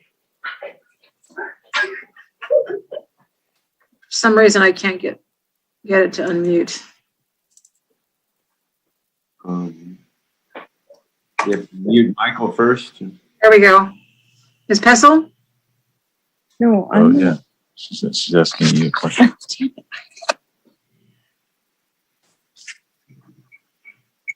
Ms. Pessel, I can hear you. I have no idea why my name came up for a question. I'm just watching. Sorry. My apologies. Get a button. Okay. No more speakers, but we do have e-comments. Yes. Can you mute Mr. Garland? There you go. Thank you. Okay. We are on item N2, right? Okay. First comment is submitted by Stephen Catalano. I support the sending of the written comments to Metro and support the Hawthorne Boulevard route for the Green Line extension and opposed to it going down the ROW as we live half block from the ROW at 182nd Place. Next comment is submitted by Monique Mitchell. While understanding the intent and purpose of the letter as a ROW homeowner, I have to say I oppose a neutral tone. I cannot fathom any member of council allowing this assault, especially of their constituents of districts 3 and 4, also 5, by allowing option 1 to even be considered. Property value is at stake significantly. Livelihood, future, or retirement will be out the window for us homeowners. We would not be able to afford to buy another home anywhere near Redondo Beach. You cannot allow that to happen to us. That is, if we try to escape the chaos, because as you know, we will have to disclose that change to our community and property in any attempts to sell. If we decide to stay, these are the factors that you will be subjecting to us. Noise, which no wall can possibly cancel. You know that. Imagine trying to work from home with trains drowning out your virtual meetings, let alone sleep and even think. Visual, trains every 7 minutes, poles, overhead light rail cables, or even a massive wall, which is a lose-lose for us, your constituents. Vibration, mere feet from our infrastructure, walls, in-ground pools, concrete are vulnerable to the speeding up of wear and tear. Health and safety, 6 gas pipelines, 3 on each side of the corridor, will be vulnerable to the constant shaking, which as a native Californian, I'd estimate at 3.5 to 4.2 on the Richter scale, which leaks as a grave concern and inaccessibility for emergency responders due to the inevitable traffic tie-ups. Traffic, in addition to emergency response tie-ups, Inglewood Avenue and 182nd Street can barely handle rush hour, and there is a disaster waiting to happen. Sunlight. Our pool relies on solar heating, and killing our morning sunlight would hinder that, plus kill our garden and outdoor living lifestyle we've established and have every right as taxpaying homeowners to keep and enjoy quietly. I know other homeowners have even more concerns. Please represent our best interests as our elected officials and commit to opposing option 1. Thank you. Next comment is submitted by Lauren Crook. I have 2 disabled children who become extremely distressed by loud noises. I'm very concerned about how the noise from the metro line would affect their quality of life. The implementation of this line would be disastrous to our family, and we can't afford to move. Please consider us when making this decision. Next comment is submitted by Lisa Garland. The city of Redondo Beach should be strongly supporting the Hawthorne Boulevard alternative, preferably aerial or underground. The ROW is unacceptable and should not be a keyhole perspective of it only impacting a few NIMBYs who live next to it. The ROW alternative would greatly negatively impact hundreds of residents by the ROW, as well as impact thousands citywide. Similar to an earthquake, the epicenter is impacted the worst, but the impacts can be felt far and wide. The financial success of future Galleria redevelopment project, including hotel and 300 apartments adjacent Hollywood Boulevard, are critical to Redondo Beach. Redondo Beach letter should request Metro study the economic benefits and the environmental justice of the Hawthorne Boulevard alternative for Redondo Beach and Lawndale, as well as Los Angeles County.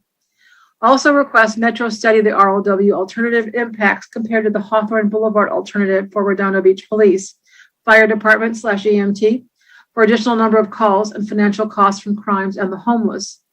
Additionally, request Metro study the safety impacts from the ROW alternative to the McCormick ambulances dispatched from their facility on 182nd Street when emergency service are delayed because of trains and train crossing arms every 7 to 10 minutes, blocking the narrow 182nd Street and cross streets and creating traffic jams.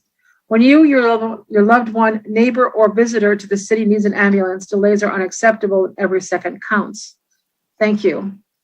Last comment submitted by Jennifer Dodge. I support the city of Redondo Beach sending the proposed 3921 letter to Metro with few modifications. Metro has narrowed the earlier 4 alternatives down to only 2 proposed options now. Option 1, going down the right of way, and option 2, going down Hawthorne Boulevard from 405 to 190th. The July 18, 2018 letter can still be referenced in the proposed letter. However, it should make clear that alternative 3 is now option 2, Hawthorne, so that Metro is not confused. Also, Metro has now extended the public comment period from March 15 to March 29, 2021 via email received today. The city's July 18, 2018 letter discusses the study of alternative now option 1 down the right of way and urges that the Metro Environmental Impact Report address trenching in Redondo Beach, south of Grand Avenue, through the Redondo Beach Transit Center, under 182nd Street and along the right of way until it needs to ascend to the elevated crossing at 190th Street. 2 concerns with this comment. 1, there are underground gas pipelines owned by Shell all along the right of way that I believe would make the proposed trenching difficult, if not impossible. And 2, the proposed areas of trenching do not address the concerns of Redondo residents who live along the right of way on Ruxton Lane. I would urge the city of Redondo Beach to advocate much more strongly for the Green Line extension to run along Hawthorne Boulevard, option 2, to address the concerns of its residents and the issues with installing 2 Metro tracks in addition to the existing BNSF rail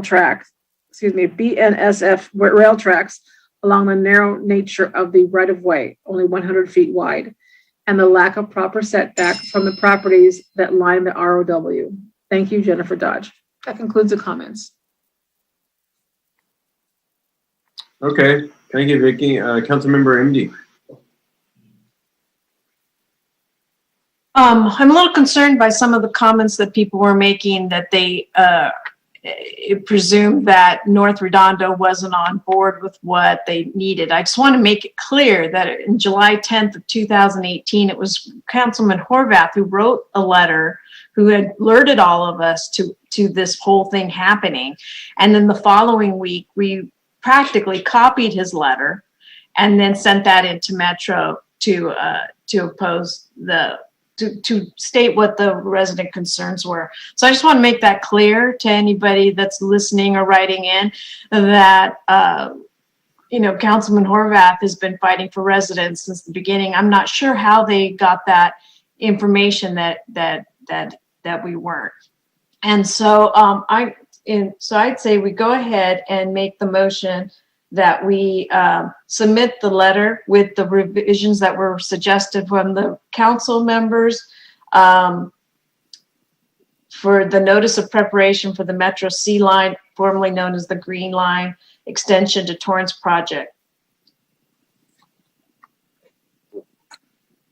Second. And add in all the comments that were made. I did say that. Okay, sorry. I have a question, Brandy. The concerns about the gas line, is that considered part of safety? I think so. Especially it's both safety. I had written down safety, but then also, the vibrations, construction, the impacts that could be on the gas line. So there's a number of things for them to look at with the gas lines. But you include, like, you'll be specific. You'll say, yes, get the gas lines as it relates to safety. Yes. So do you want me to just real quick run through what I have for the changes? Sure. Yes, I had. Can I, since the deadline's extended, can I suggest rather than sort of editing it at 11:23, that you bring it back next week? Take all the changes, and then the council can look at the final letter, make certain it's appropriate in tone, and caught all the comments that they wanted to, and then the council could authorize the sending next week in time to meet the extended deadline. That way you're certain that everything the council wants in there and the mayor wants in there is in fact in there. Yeah, and we could even add more if we come up with something in a week. Exactly. Sounds So- good. You want to amend your motion to continue it, Laura, to the next meeting? Or somebody want to make a motion to? That's okay. All right, I'll make a motion that we continue this item into next meeting.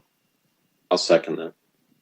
Okay, any more comments? I don't see any hands up. I'll do a roll call vote. Councilmember Nairnheim? Aye. Member Lowenstein? Aye. Member Horvath? Aye. Member Grand? Aye. And Councilmember Indy. Aye. Okay. Thank you, Brandy. Thank you, Brandy. Thank you. Item in 4. Item in 4. Lost my agenda. In 4, sorry. It is a discussion of possible action regarding amending the existing use of unmanned aerial vehicles for law enforcement purposes. Came in handy last weekend. Chief Kaufman. Yeah, we're excited to present on this. This is a very innovative program, one of the most innovative law enforcement programs across America. But rather than take up any time, I'm going to introduce you to the brain trust that had the vision to get this going. So I'll defer my time to Captain John Naylor and Reserve Officer Rahul Sidhu. Great. Good evening, Mayor, City Council, and City staff. Out of respect for your time this evening, we have pared down our presentation just a little bit for you. I wanted to hit on just a couple of points, and then I'm going to defer to what you have in front of you is our attempt to enhance our current drone operations for the police department and revamp it into more of a drone as a first responder program. This enhances what has been approved previously by City Council in 2017 and in 2019. Allows for greater drone coverage without increasing any allocation to our police department budget. So I have with us today, and I'm very fortunate to have worked with him on this project, is Rahul Sidhu. He's a reserve officer for our police department. He's been here for a number of years. He is recognized as an expert in law enforcement technology and innovation. And has had his work recently showcased in Forbes magazine. So with that, Rahul, will you please take it away? Thank you, Abneller. Thank you, Mayor, Council, and staff. If I can get a chance here to share my screen, I've got a quick presentation. I'm going to kind of speed through the main points here to save everybody some time, and then give it back to Cap and Naylor here. Screen's up. Can everybody see that? Yep. All right. So I want to talk to you a little bit about our unmanned air support program, as Captain Naylor referred to it as our drone as first responder program. We're one of a couple agencies in the country to do this. We're number 2 to do this in the United States. You might have heard a little bit about this already. I want to quickly explain what unmanned air support is. It's similar to traditional air support with helicopters, but the idea is that with using drones, we're able to respond to more calls. It's much cheaper, safer, greener, and faster. The goal of the program is obviously to make the community more safe, but one of the benefits of the program is it's going to make patrol operations significantly more efficient as well, as you're going to see as I explain how this works. So how does it work? Well, when a call for service gets generated, most commonly through 911 from the community, an air support officer, which is a fully sworn officer, whether full-time or reserve, is notified while they're sitting on their desk that a call is coming in, and they can determine if it's eligible to receive air support, basically a drone as a first responder. If they determine that it is, then a drone will travel to the call location from our launch site, which is currently the Beach Cities Health District rooftop, and it'll immediately provide air support for the officers that are responding to that call. The air support is very similar to how a helicopter would be able to provide air support by providing overhead imagery, and that imagery being broadcasted not only to officers in the field, but dispatchers as well, so they can better understand what's happening. And similarly, that air support officer can communicate what they see on the field to responding officers to basically get visualization of that scenario as quickly as possible. Now, to clarify how this is being utilized, it only flies in response to calls for service or high-risk patrol stops, meaning that it is a true responder program. It is not being utilized for the purpose of investigations in that context. It is responding specifically. There is no surveillance. There are no drone patrol operations to the DFR program that we have. All the flights are documented, meaning we understand where the drones are going. They're documented by the air support officers, and the drones are understanding where they're going. And there's we're retaining the location information as well. The cameras are always pointing towards the direction of travel, obviously for safety purposes, but also for privacy purposes. And it's only pointing towards relevant search areas at all times. Aerial imagery that it obtains is only saved for evidentiary and official documentation purposes. And of course, we're following all FAA regulations for the purpose of the program. Now, when we originally started this program on April 14th of 2020, it was a 4-week pilot program just to get an understanding of what kind of benefits this could give the city of Redondo Beach. We did the program for 40 hours a week. We flew mainly from the Beach City's rooftop at the time. We were using professionally contracted UAV pilots through our contractor that we've been using for years, Flying Line LLC. And police officers were working just like they are today as the air support officers. The images that you're seeing in this presentation were taken from the drone itself. This image in particular was when the drone was able to locate an assault with a deadly weapon and robbery suspect who almost escaped the city after almost running somebody over on Artesia. And the drone was able to locate them when the officers weren't, right before he was able to leave the city and assist with that arrest specifically. Now, when the pilot program concluded, one of the things we want to understand is how it can better improve response times. Similarly, in Chula Vista, in the San Diego area, that was the main goal of the program. We were able to reduce priority 1 response times by 42%. Priority 1 being, a robbery in progress, like the call I just described. Priority 2 response times were reduced by 72%. That would be similar to a shoplifting occurring at CVS. Priority 3 was reduced by 75%. A very common priority 3 call in 2020 was COVID related more recently. And the average response time for the drone for priority 1 calls was less than 30 seconds, and for priority 2 calls, less than a minute.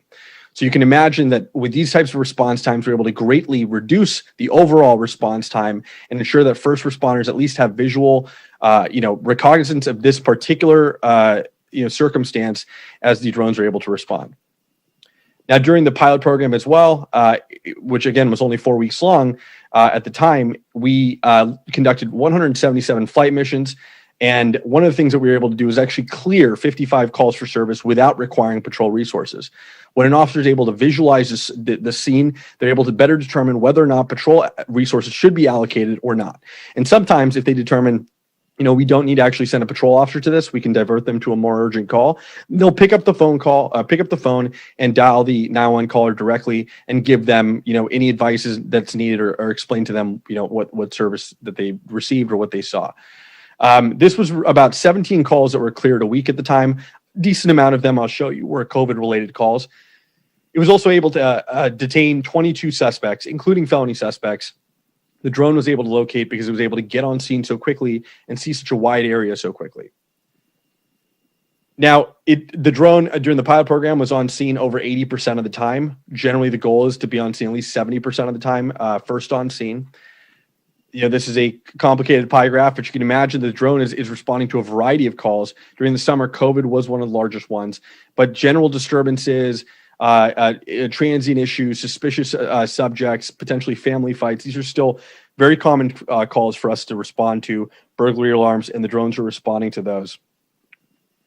Now, lastly, the program statistics. Since we have launched the program, we've been using it part-time since it was the pilot program. We've conducted 710 flight missions, first on scene 75% of the time. We've cleared 147 calls for service, located suspects 114 times, over 150 suspects, using the drone as first responder program.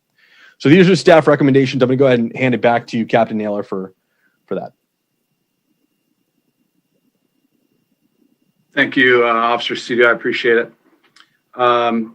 So at this time, the only thing I want to add is that we've been partnering with Beach City's Health District on this, and to move the project forward, we need to have an MOU approved with them, which allows us onto their premises while we're conducting these drone operations.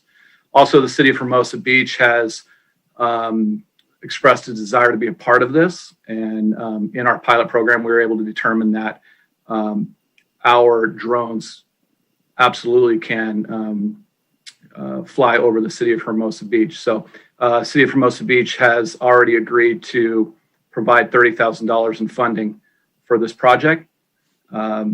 Our Redondo Beach Police Foundation has donated $15,400, and there will be no additional allocation to our police budget for this project. And what we'll get is a contract that was 15 hours per month and will now be 160 hours per month as a drone as a first responder. With that, I would like to answer any questions you guys have. Great. Thanks for that, John. It's a great presentation and Thank you. Really gratifying and reassuring for all the residents that, you know, it's amazing what technology has done for us and continues. And I know it played a big part last Saturday. So I guess the only question I have, and it always comes up, is privacy. You know, you say that we just store it for criminal investigations, but what kind of assurances can you give the community that, you know, their backyards aren't stored, or, you know, something that's not criminal related isn't stored, or, you know, that sort of thing? I don't even know how to ask a question, but I'm sure you know what I'm talking about. Yeah, anytime we talk about drone operations, transparency, spying, overreach are always topics that come up. So what we did during this time was we met with many community groups. We met with our community engagement board. And we gave presentations to them as well as our public safety commission. All of those groups had recommendations regarding transparency. Mm-hmm. But what we did right away was we created a transparency tab on our website. This allows people to go to our website, go to the transparency tab, and they could see flight information. They can see the contract. They can see our policy regarding drone use. So we've improved our transparency there. Additionally, like Officer Sidhu said, when the drone flies, it's not recording, and all the camera equipment faces forward. So it's not facing down and recording anything. We do have a retention policy. We have a recording policy, and we intend to stick to that closely. What is that retention period? Yeah, so if it's for items that are of evidence, we retain it for 2 years. If it's a recording that's not of any evidentiary value, we'll retain it for 180 days. Okay, thank you. Councilmember MD. Actually, that was exactly what I was going to ask, was about the privacy issue, because that's gets brought up all the time. Thank you. Yeah, we had a lot of complaints, and I even had a drone flying over my backyard, just hovering, and I had a lot of complaints some while ago, but haven't had any lately. I didn't know where the drones were coming from, but Agreed. Well, since there's no other hands up, I'll go ahead and make the motion that we adopt by title only the resolution CC 2103-024. well, authorizing. let me any public comments to this item, Vicky? Actually, I didn't see any, sir. Can we stop sharing the screen? I went out of. Yeah. Can you stop sharing the screen? Absolutely. I can actually do it. There we go. Thank you. Yeah. No one has asked to speak on this item. Okay, what's your motion? Okay, hold on. Now I got to pull up the other thing. Adopt by title only resolution CC 2103-024. Resolution of City Council of the City of Redondo Beach authorizing fiscal year modification to appropriate $30,000 from the City of Hermosa Beach to the Police Department General Fund for UAS operations. Second. And I imagine we have to do a separate motion for all the other MOUs. I don't know. Do we have to do separate, or can we do a motion and approve them all at once? You should be able to do them all at once. You could just move the staff recommendation if you want. Yeah. Okay, then I will move that we do the 4 approvals that are in the staff recommendation under N4. Second again. Okay, there's a motion by Councilmember MD, second by Councilmember Horvath. I'll do a roll call vote. Councilmember Naranine. Aye. Councilmember Lowenstein. Aye. Councilmember Horvath.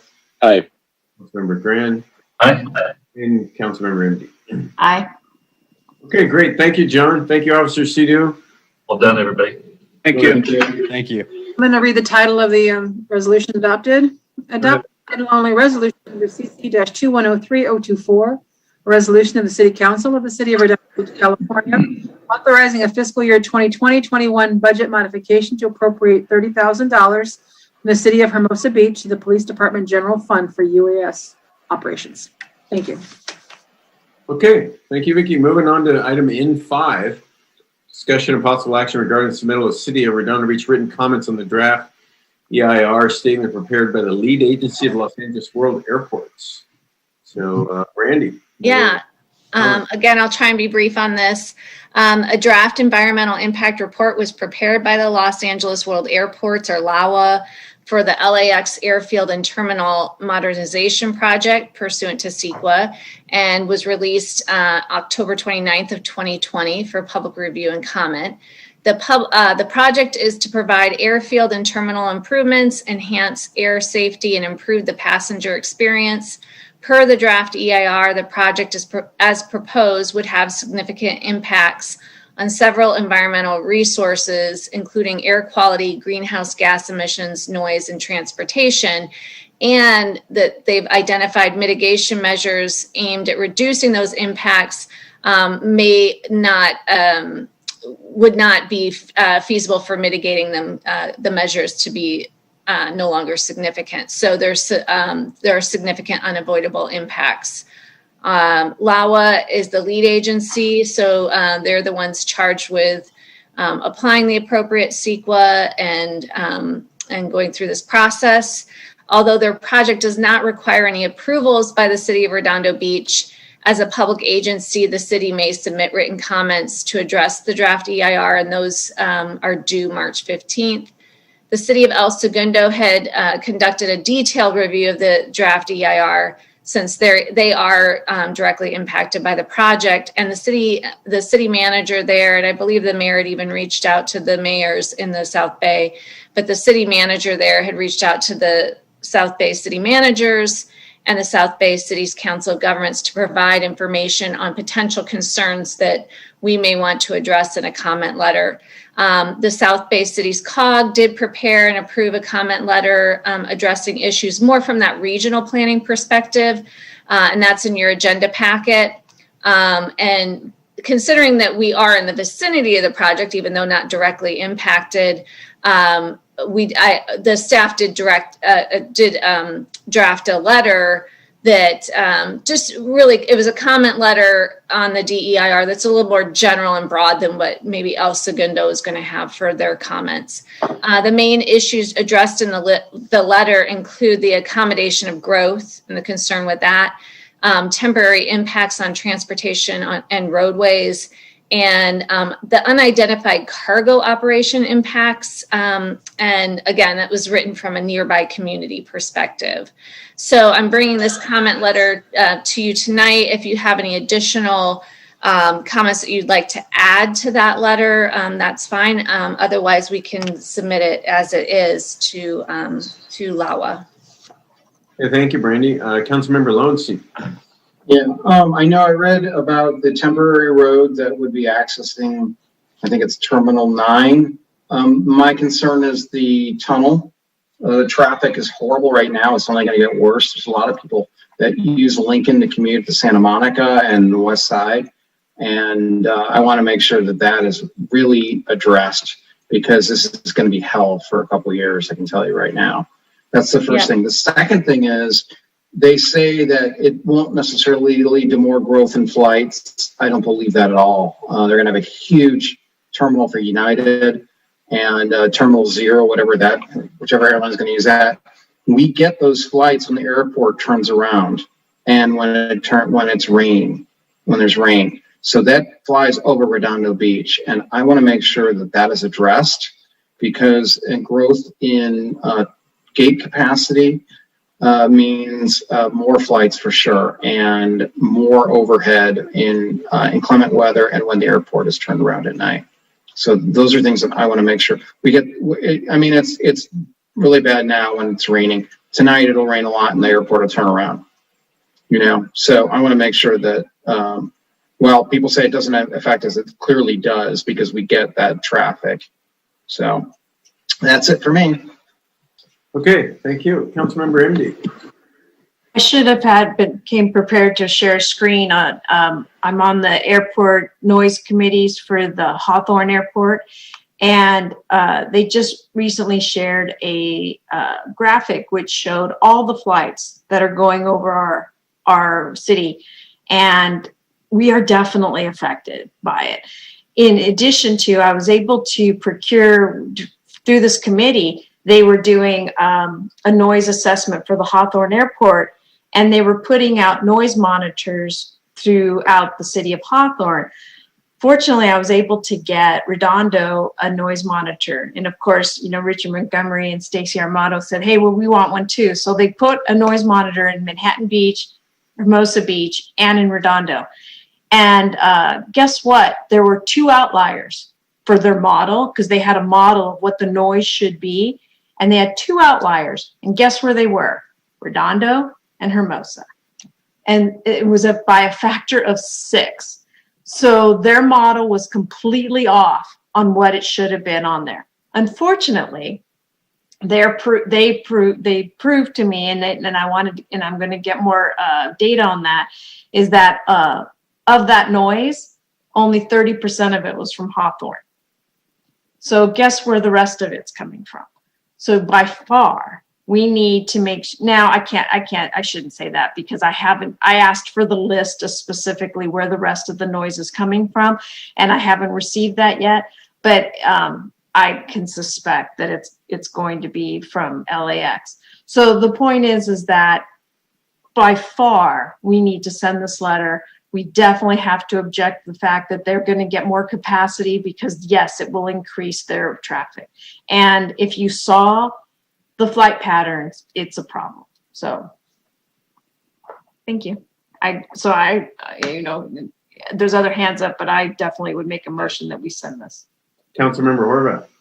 Yeah, I just want to agree with Todd and Laura, but I just want to throw, unfortunately, some cold water on it. Like, we should put it in the letter, but from what their CEQA people told us when they presented to us at the COG multiple times was that the noise issues don't really factor into CEQA because the CEQA is on the land issue stuff. So I'm just throwing it out there so that you're right. Aware of what they said, but it's just a frustrating byproduct of.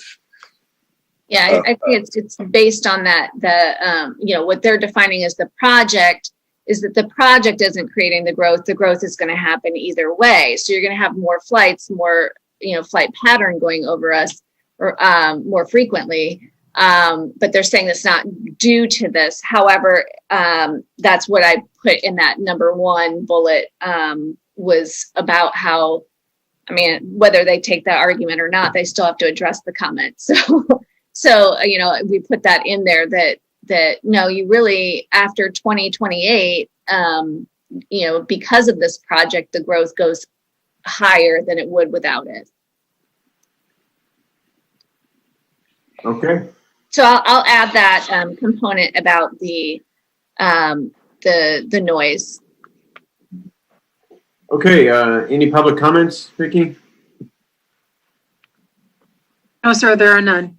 Okay, I'll entertain a motion. I don't think there was a motion made yet. I'll make it. Go ahead. I'll second. Okay. What was the motion? Vix, that we submit the Redondo Beach written comments on the draft EIR. Thank you. Right? I assume that was your motion, right? It was, but I got interrupted, so that's okay. I'm good with that. Yes. All right, so there's a motion and a second. I'll do a roll call vote. Councilmember Nierenheim? Aye. Councilmember Lowenstein? Aye. Councilmember Horvath? Aye. Councilmember Brand? Aye. And Councilmember M. Aye. Okay. Thank you. Thank you, Brandy. Appreciate it. So, yes, city manager items. Joe? We didn't vote on that. We voted on just discussion items. Yeah, I think you're going straight to adjournment at this point, unless you change your mind. Oh, okay, no, that's fine. Okay. I move we adjourn. Are we adjourning in someone's honor? Today, we are adjourning in honor of Morgan Moore Jr. He was a heck of a Redondo resident. I can't even mention all the things he's done and part of the chamber, and he ran Morgan Moore Stationers down in Rivera Village. I remember in a box there for many years. He'd be out there cleaning the street. Nicest man you ever met. And a long, long history in Redondo Beach. And I think he was in his 90s when he passed. So his daughter lives in Redondo, and it's really really an honor to be able to adjourn in his memory. He was a great person. So anyway, with that, I'll entertain a motion to adjourn. So move. Second. Okay, any objections to adjourning? Not hearing any. Okay, so ordered. Everybody have a good night.